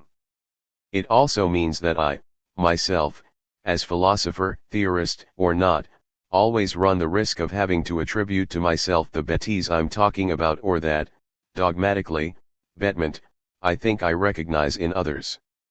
Here, to illustrate these remarks of Deleuze, we are going to follow the track of Flaubert, to whom Deleuze doesn't fail to refer. Flaubert is an obligatory reference on this theme. But this track may gradually lead us toward places that are no longer exactly those of Deleuze. As to the bêtise that can always be mine, and not that of someone else, and which, like the category of accusation, can always betray my fault, my failing, evil, or illness, the defect from which I suffer, well, it would first be necessary to take into account, perhaps, a kind of contagion of bêtise, a mimeticism of bêtise, which should make us wonder where it comes from and which engenders bêtise in the very gaze, in the sustained attention, study, or reflection, the very knowledge we devote to bêtise, as though speaking of the bêtise, claiming to know its essence and its meaning, assuming that there is something like the bêtise, is already a sign of bêtise. And then, to speak of contagion is to recognize a very important point, that one is never bet all on one's own and by oneself, that bêtise, bêtises in the plural, if such there be, are from the start phenomena of being with, or, if you prefer, of the community, intersubjectivity, mitsane, the socius, as you will. There have to be several of you at it. You have to speak, or, if like me you have doubts about the authority of human speech in this domain as in others, let's say, there has to be some trace. One is never bet on one's own, that's how it is, even if this excuses or exonerates nobody. Flaubert doesn't say it this way, but it seems to me he allows us to think it, at the very point of symptom that he admits to, when he writes the following.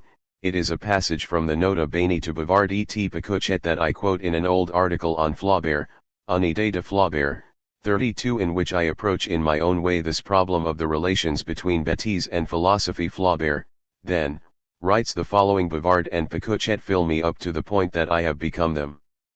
Their bêtise is mine and it's killing me. 33. I have become them, their bêtise is mine. This does not merely allude to a sort of contagion, an infection by contact, frequentation, proximity. It does not merely mean that bêtise is not natural or idiosyncratic and can be contracted, by means of social frequentation, by the contagion of a symbolic proximity, but also by a sort of contract with the bêtise of others. It also and above all means that there is no bêtise in itself, but a becoming bet different from, other than, the becoming animal that Deleuze is talking about. But there is more, for better or worse, this becoming bet that Flaubert is complaining about, that he accuses in himself, and which cannot then be a simple state, this becoming bet as becoming them, Bavard and Picouchet, is a transmutation that makes him look not only like two men who are bets by the couple contract between them, each more bet than the other. No, not only that. Flaubert begins to identify himself with a couple whose bêtise, if such there be, whose becoming bet, consists in making bêtise their object of knowledge, of reflection, of archivation, of collection, etc. Their bêtise consists in their intelligence, in their desire for intelligence, and their compulsion to know bêtise. It is this very intelligence that is bet, and the more it is developed, and the more Flaubert develops his intelligence of Bavard and Picouchet's intelligence, which consists in knowing bêtise, the more he becomes bet in his turn. For Flaubert indeed writes, I commented on these passages Psyche 34. The obviousness of their superiority was hurtful. Since they upheld immoral theses, they must be immoral, people came up with calumnies. Then a pitiful faculty 35 developed in their minds, that of seeing bêtise and no longer tolerating it. Seeing bêtise and no longer tolerating it.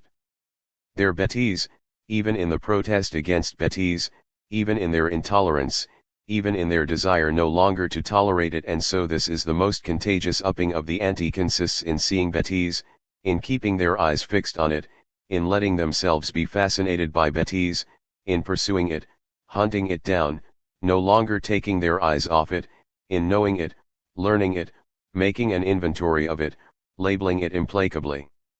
Bêtise becomes their thing. Let us never forget that all this is said in French and that all the real problems are waiting for us at this turn. That the encyclopedia, absolute knowledge and science and philosophy, the very element of the becoming bet, sovereignly bet to death. It's killing me, says Flaubert, scared by the bêtise that he has made and put to work, by the bêtise that he secreted himself, to see, as an enemy of bêtise, a bêtise he was intelligent and bet enough to secrete in order to see it, him too, and no longer tolerate it. The bêtise he made in giving life to these two beings of bêtise sticks to his skin, invades him, obliges him to tolerate the intolerable that he wanted no longer to tolerate, etc.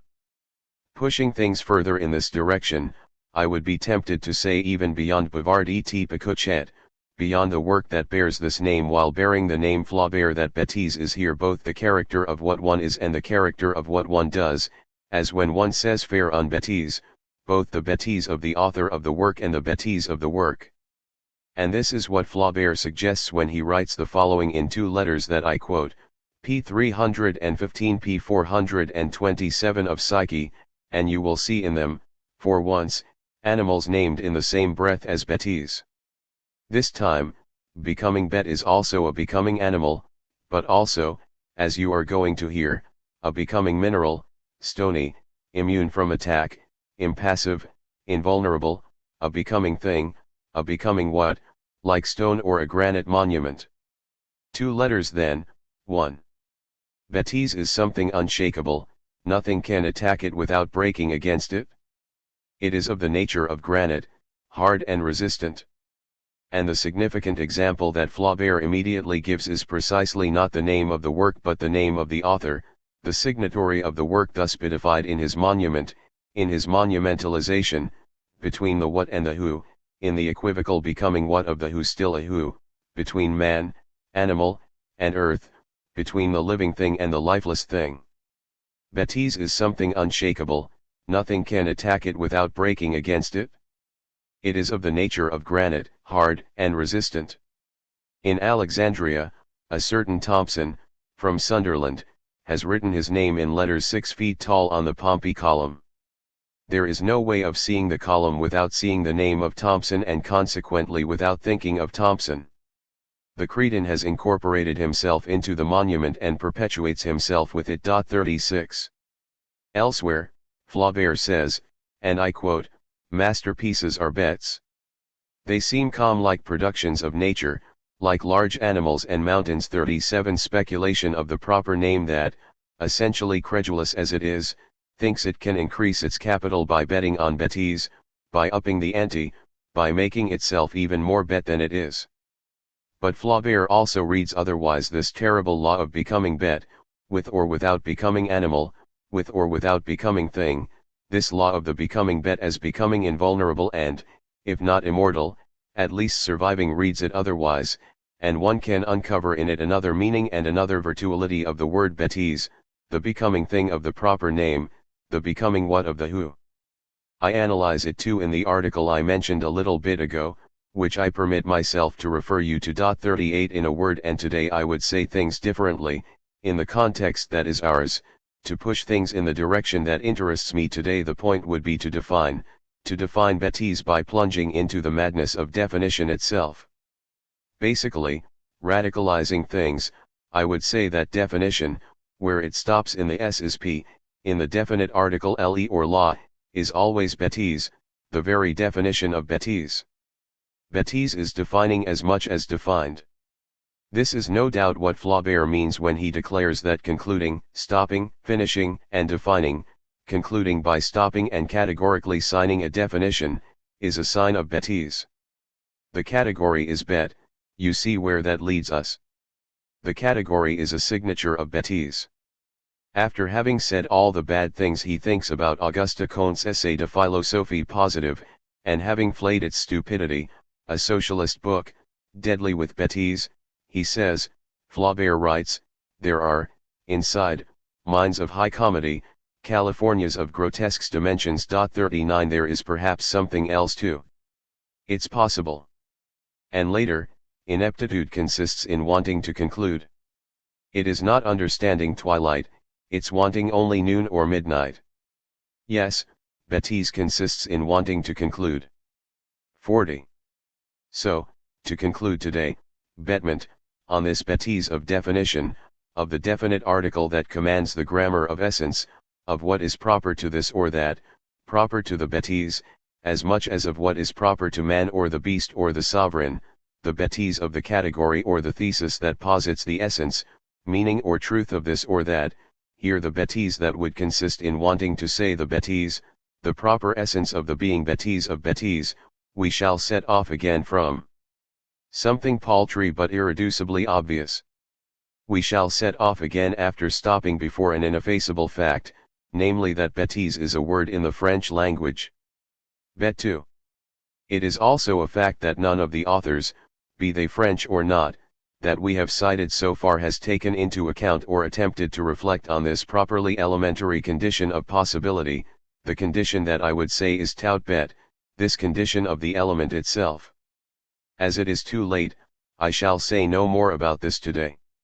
I shall try to argue next time that all this lexicon, bêtise as structure or state, as character of what one is, or something different the bêtise that one does, or something else the bêtise that one says, but also, and I haven't talked about this so far, bêtise or bêtises as nothing, almost nothing, little nothings, as when one says, what I'm giving you is nothing, it's only a bêtise, cens zu un bêtise de rien du tout, a bagatelle, Kleinigkeit in German, or Geringfügigkeit.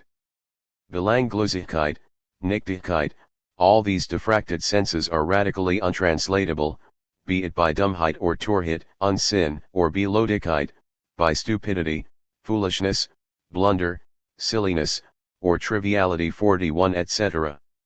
And this for many reasons that we shall analyze.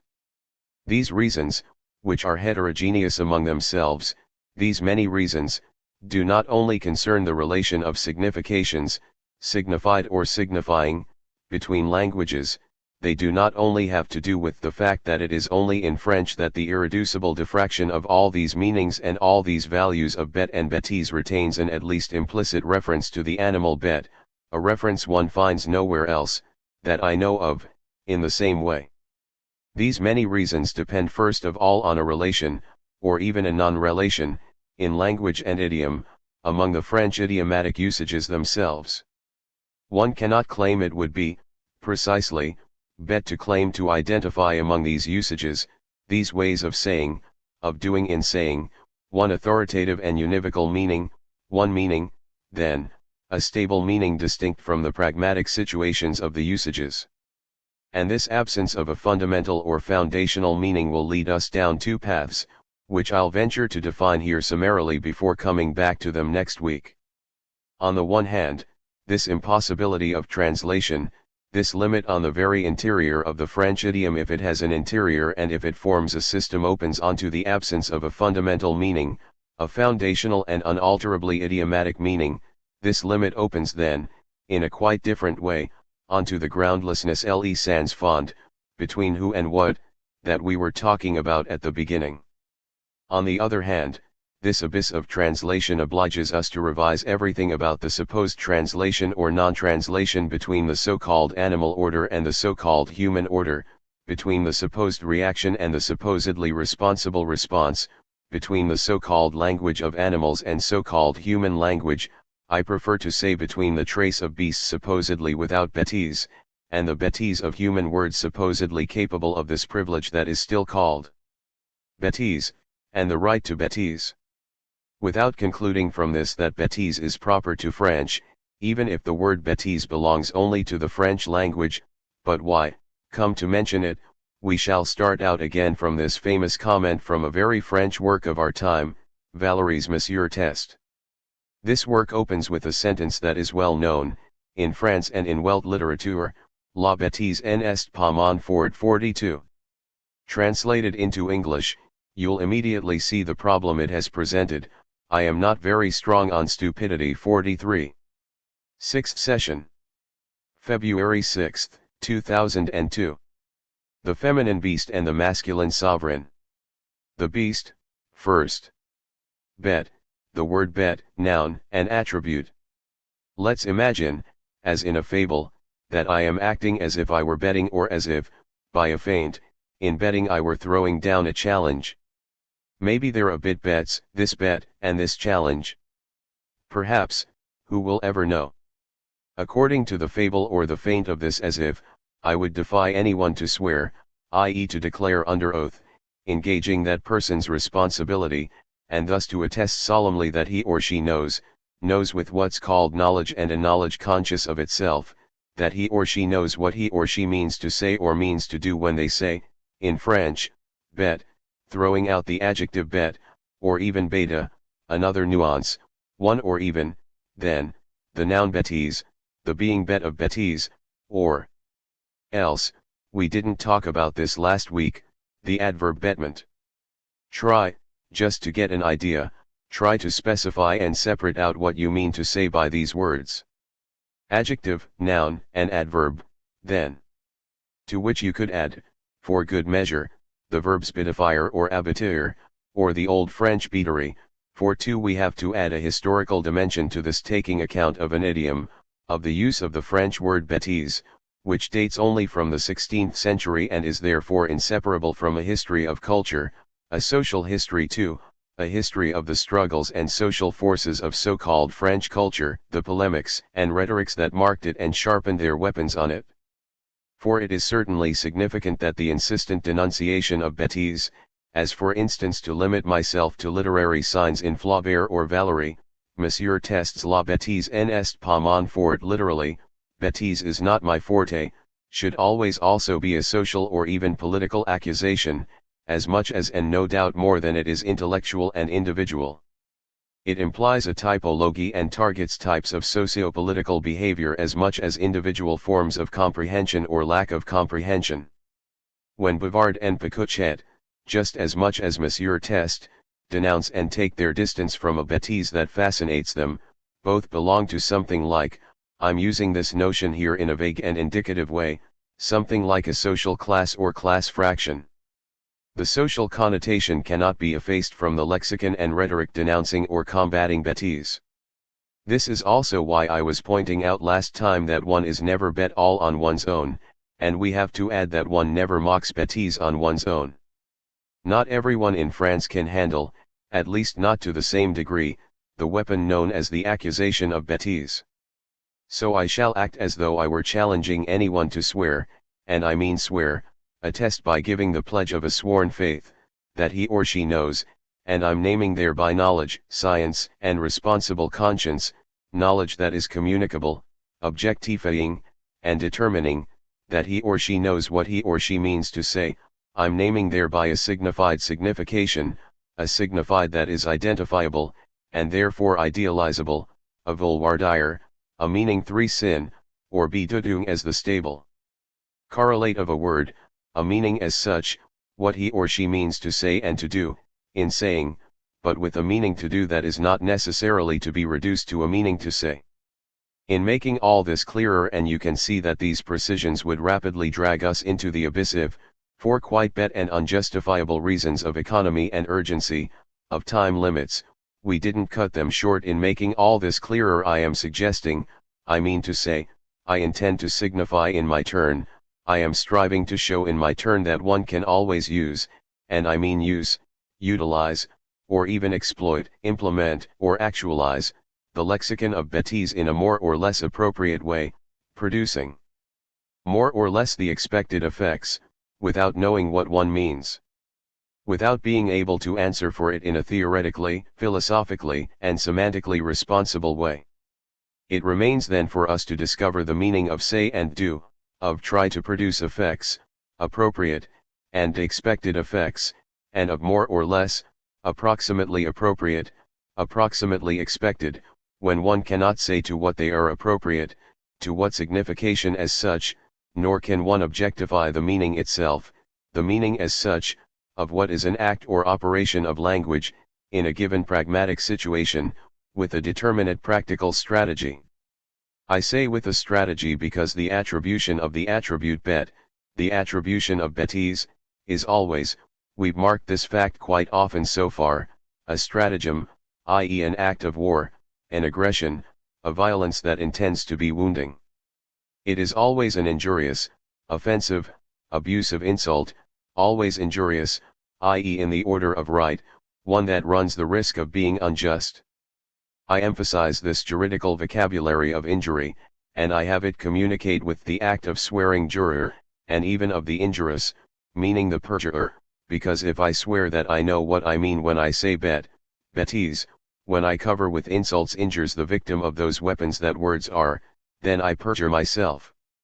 Who, moreover, does not always feel a little confusedly unjustly wounding, when accusing someone of betise? Who does not feel that we are ignoring or denying, through this aggression, that however bet the person appears to be or we want to say he or she is, the person is not that bet, at bottom, not so bet through and through, and that at bottom we are never sure of knowing what we mean, that we are in the dark when we claim that the other is bet. In my Algerian childhood, and I remember well because this expression says clearly that the qualifier bet always risks never being a rigorous, objective judgment, sure of its clarity and its distinctive nature, a yes or no judgment, but always perspectival, always an effect of perspective, of placing in perspective, a point of view, more or less gray and dusky. One is bet from this point of view, but not, or less, from that point of view. One is always more or less bet, and we would say often, laughing, in my Algerian childhood, with the appropriate accent, he or she isn't bet, but a bit bet all the same. And if the attribution of betise to someone is not a theoretical gesture, not a neutral gesture but an act of war, then, it is an offense and an offensive, sometimes an organized socio-political defense, which implies that the accused, the one charged with being bet, is always both socio-politically situated but also supposed to be bet et méchant for whether he knows it and wants to be or not, and what is more, nothing is more aggressive, in any case, nothing is less neutral than saying of someone, you know, he is bet rather than méchant. He is not bad, he is not ill-intentioned, but, what do you want, he or she is bet. It is often very méchant and wounding to say that, in any case it is never neutral and it accuses the other of something bad, a defect or a molly good nighty. One must then specify as to this war, be it declared or not, the following point, which matters to me here. Taking up for convenience Kant's distinction between warfare and conflict, stride, being, as opposed to war, Krieg, something that calls for a rational and institutional arbitration. The accusation of betise is a warlike response, an act of war that would achieve the rational status of conflict only on the hypothesis that someone, a third party or an institution, could determine both the meaning of the word betise and the justice, justification, or not of the accusation. Whence my question, the as if of my bet and the fiction of my challenge. Who can swear that he or she knows what or whom they are talking about, what the word betise means to say or do when it is thus put to work, in act and at arms? What is one saying and doing when one is always doing something in saying something the very meaning of which remains largely indeterminate, plastic, malleable, relative, etc.? I recognize that this difficulty can affect other words and, ultimately, all usages, all so-called idiomatic implementations of a lexicon, the whole of a language and of languages in general. But the point is to draw a few consequences about a lexicon that puts to work a reference to something, the beast, or the being beast, of which the most common Dasein, and not only in the greatest philosophical tradition, consists in refusing said animal, the non-human beast, access to language as such, to speech, to language, to meaning as such, to response, to the responsibility of response. As if in saying, in French, that someone is bet, one were accusing him or her, for it is always, as we were saying the last time and I have just repeated, a categorical accusation, a categoria, a category, and an accusation, even if the accuser can pretend to take pity, even if a movement of compassion, the poor guy, he's so bet, don't pay attention, she's bet, even if this more or less affected pity, sometimes affected with affection, how bet you are, come on, don't be bet, my friend, can in truth aggravate the accusation. One was accusing him or her, basically, of being virtually deprived, as is the beast, of all that is supposedly proper to man, beginning with language, but also reason, logos, as language and reason, the sense of death, technique, history, convention, culture, laughter, tears, etc., and even work. Heidegger, about whom we shall have more to say as to the animal, not only said that the animal does not die, that it has no language, but also that it does not work. In der Ruf zum Arbeitsdienst, he writes, Das Tier und als Bloste in Lebend kann nicht arbeiten 5. So that in this context, using the lexicon of bêtise well, using it efficiently and appropriately without being able to answer for it theoretically, philosophically, semantically, is using it not only in a bellicose way but using it bêtement, in some completely bête way. And it is from this law, this situation, that we must draw the consequences. Just try seriously to ask yourselves, what do I mean, basically, and what am I doing, what am I claiming to do when I say bête, the beast, or especially when I say of someone or to someone that he or she is bête, that he or she says or does a bêtise, or acts bêtement, and this in the form of what is always a proposition, a declaration that would claim to be, without ever being able to be, demonstrably, constative, a judgment, adjudicative evaluation, a verdict, a veridictum supposed. To speak the truth and decide as to the truth, but always remains an irreducibly negative evaluation, as we were saying, and a declaration of war, even if here and there it appears to be attenuated by some pitying affection? I say judgment, and such a supposed judgment ought to enter into a theory of true or false judgment, into a apophthegms, Aristotle would say. Now try seriously, sincerely, gravely, rigorously, responsibly, to find out and let us know what you mean and you have in mind or in view, what you want to say or do, what you want, quite simply.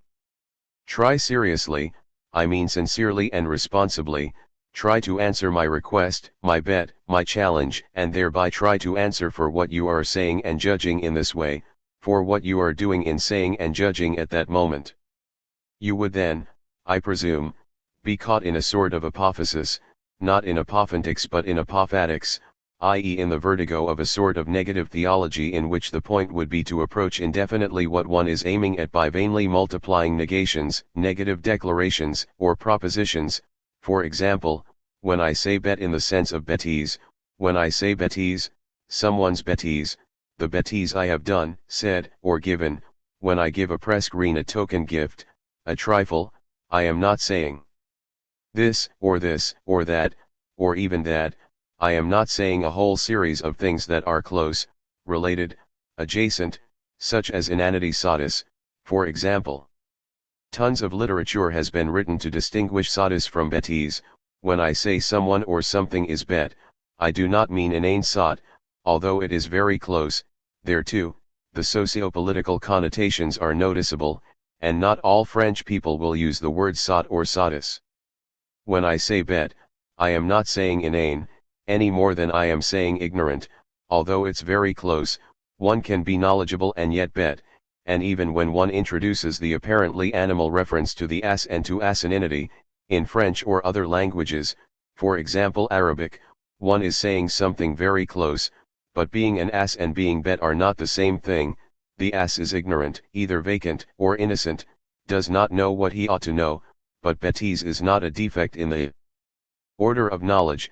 This is why Deleuze was right to dissociate it from error. One can always know nothing, as it is supposed that the ass knows nothing, and one can commit all the errors in the world, without being bête and even without saying or doing a bêtise. To be bête and to be stupid is not the same thing either, even if, for lack of rigor or in a language that is dull or habitate, we shall return to this word later, one can take them to be synonyms or take them so as to associate them side by side, as does Rousseau in Emile. You will see him more stupid and more bête than the yokel's son. 6. This juxtaposition or this contiguity clearly marking that they are not quite synonyms and that the translation of bêtise by stupidity is not absolutely adequate in English, the more so in that stupidity perhaps does not translate quite adequately the use of the French word stupidite. Similarly, the use of the attribute bête, even where it seems still bound, as I was suggesting last time, to a privation of judgment and of ability to understand, even if this judgment and understanding concern a meaning that is not an object of knowledge, which means that even dictionary definitions are somewhat inadequate, as for example litera S, which defines bêtise as a defect of intelligence or judgment. This use of the attribute bête is not exhausted by this concept of understanding. In the broad sense, it can designate an ethical way of being, a social of even implicitly political disposition. When I say so and so is bête, I am beginning, at least virtually, to designate him or her as a class enemy or a political enemy. Bêtise is always the object and the target of an accusation, an ambiguous hetero or self-accusation. I am too bête, or you are too bête, in the sense of I am too good, you are too good, we are too bête, we're being had, we're being exploited, we are good beyond measure or discernment, and we indeed find here, in a latent state, certainly, an intellectual evaluation, though used to describe in the first place a weakness of the heart, an excess of generosity or charity, of love of one's neighbor.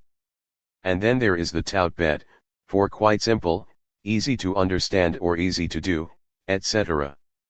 We find the same problem with the attribute con 7 more untranslatable than ever, very close to bête, and even of bête in the sense of good. I am too bête, I am too con, but bête and con, you can try it out, are not absolutely substitutable synonyms. Neither on the side of the subjects of enunciation nor on the side of the objects or targets of the accusation.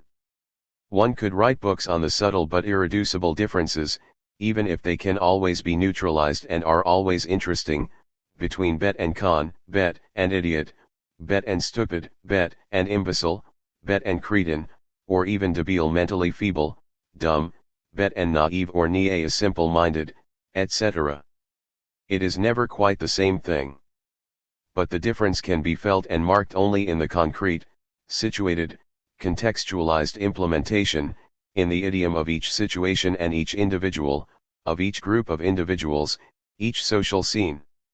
Which does not mean that one can make this word mean anything at all, and that we would have to give in to an absolute relativism by abandoning the meaningful use of this word to the diversity of contexts and singular usages. But the idealization of an objective and theoretical ideality of meaning, of a free ideality, as Husserl would say, and we shall return to Husserl in a moment, cannot be what gives the rule for the use of this lexicon. And you imagine the problems of translation that this can pose, not only from one language to another and I'm coming back to this in a moment because it is the argument that matters most to me within one and the same language, one and the same cultural code.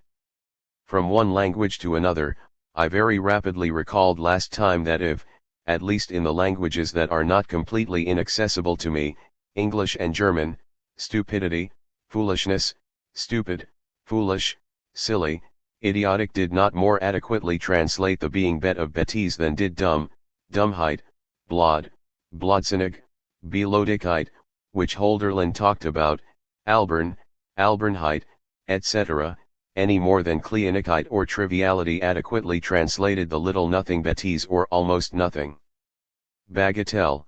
The point was not just that the implicit reference to the animal or the beast was absent.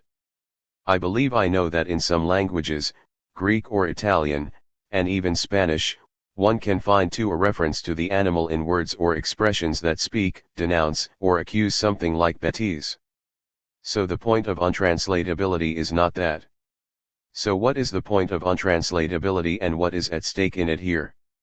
In the book I have already mentioned, stupidity, Avidal Ronell speaks several times, in an English we shall therefore have some difficulty retranslating here and there, of stupidity 8 as a quasi-concept, i.e. a concept that is so unstable, subject to such variability, such plasticity, such mobility, such a variety of uses that its meaning is not secure. After having studied all the vocabulary of ancient Greek that designates things close to or related to bêtise, Ronell writes, yet the Greek understanding of what might be regarded as stupidity, takes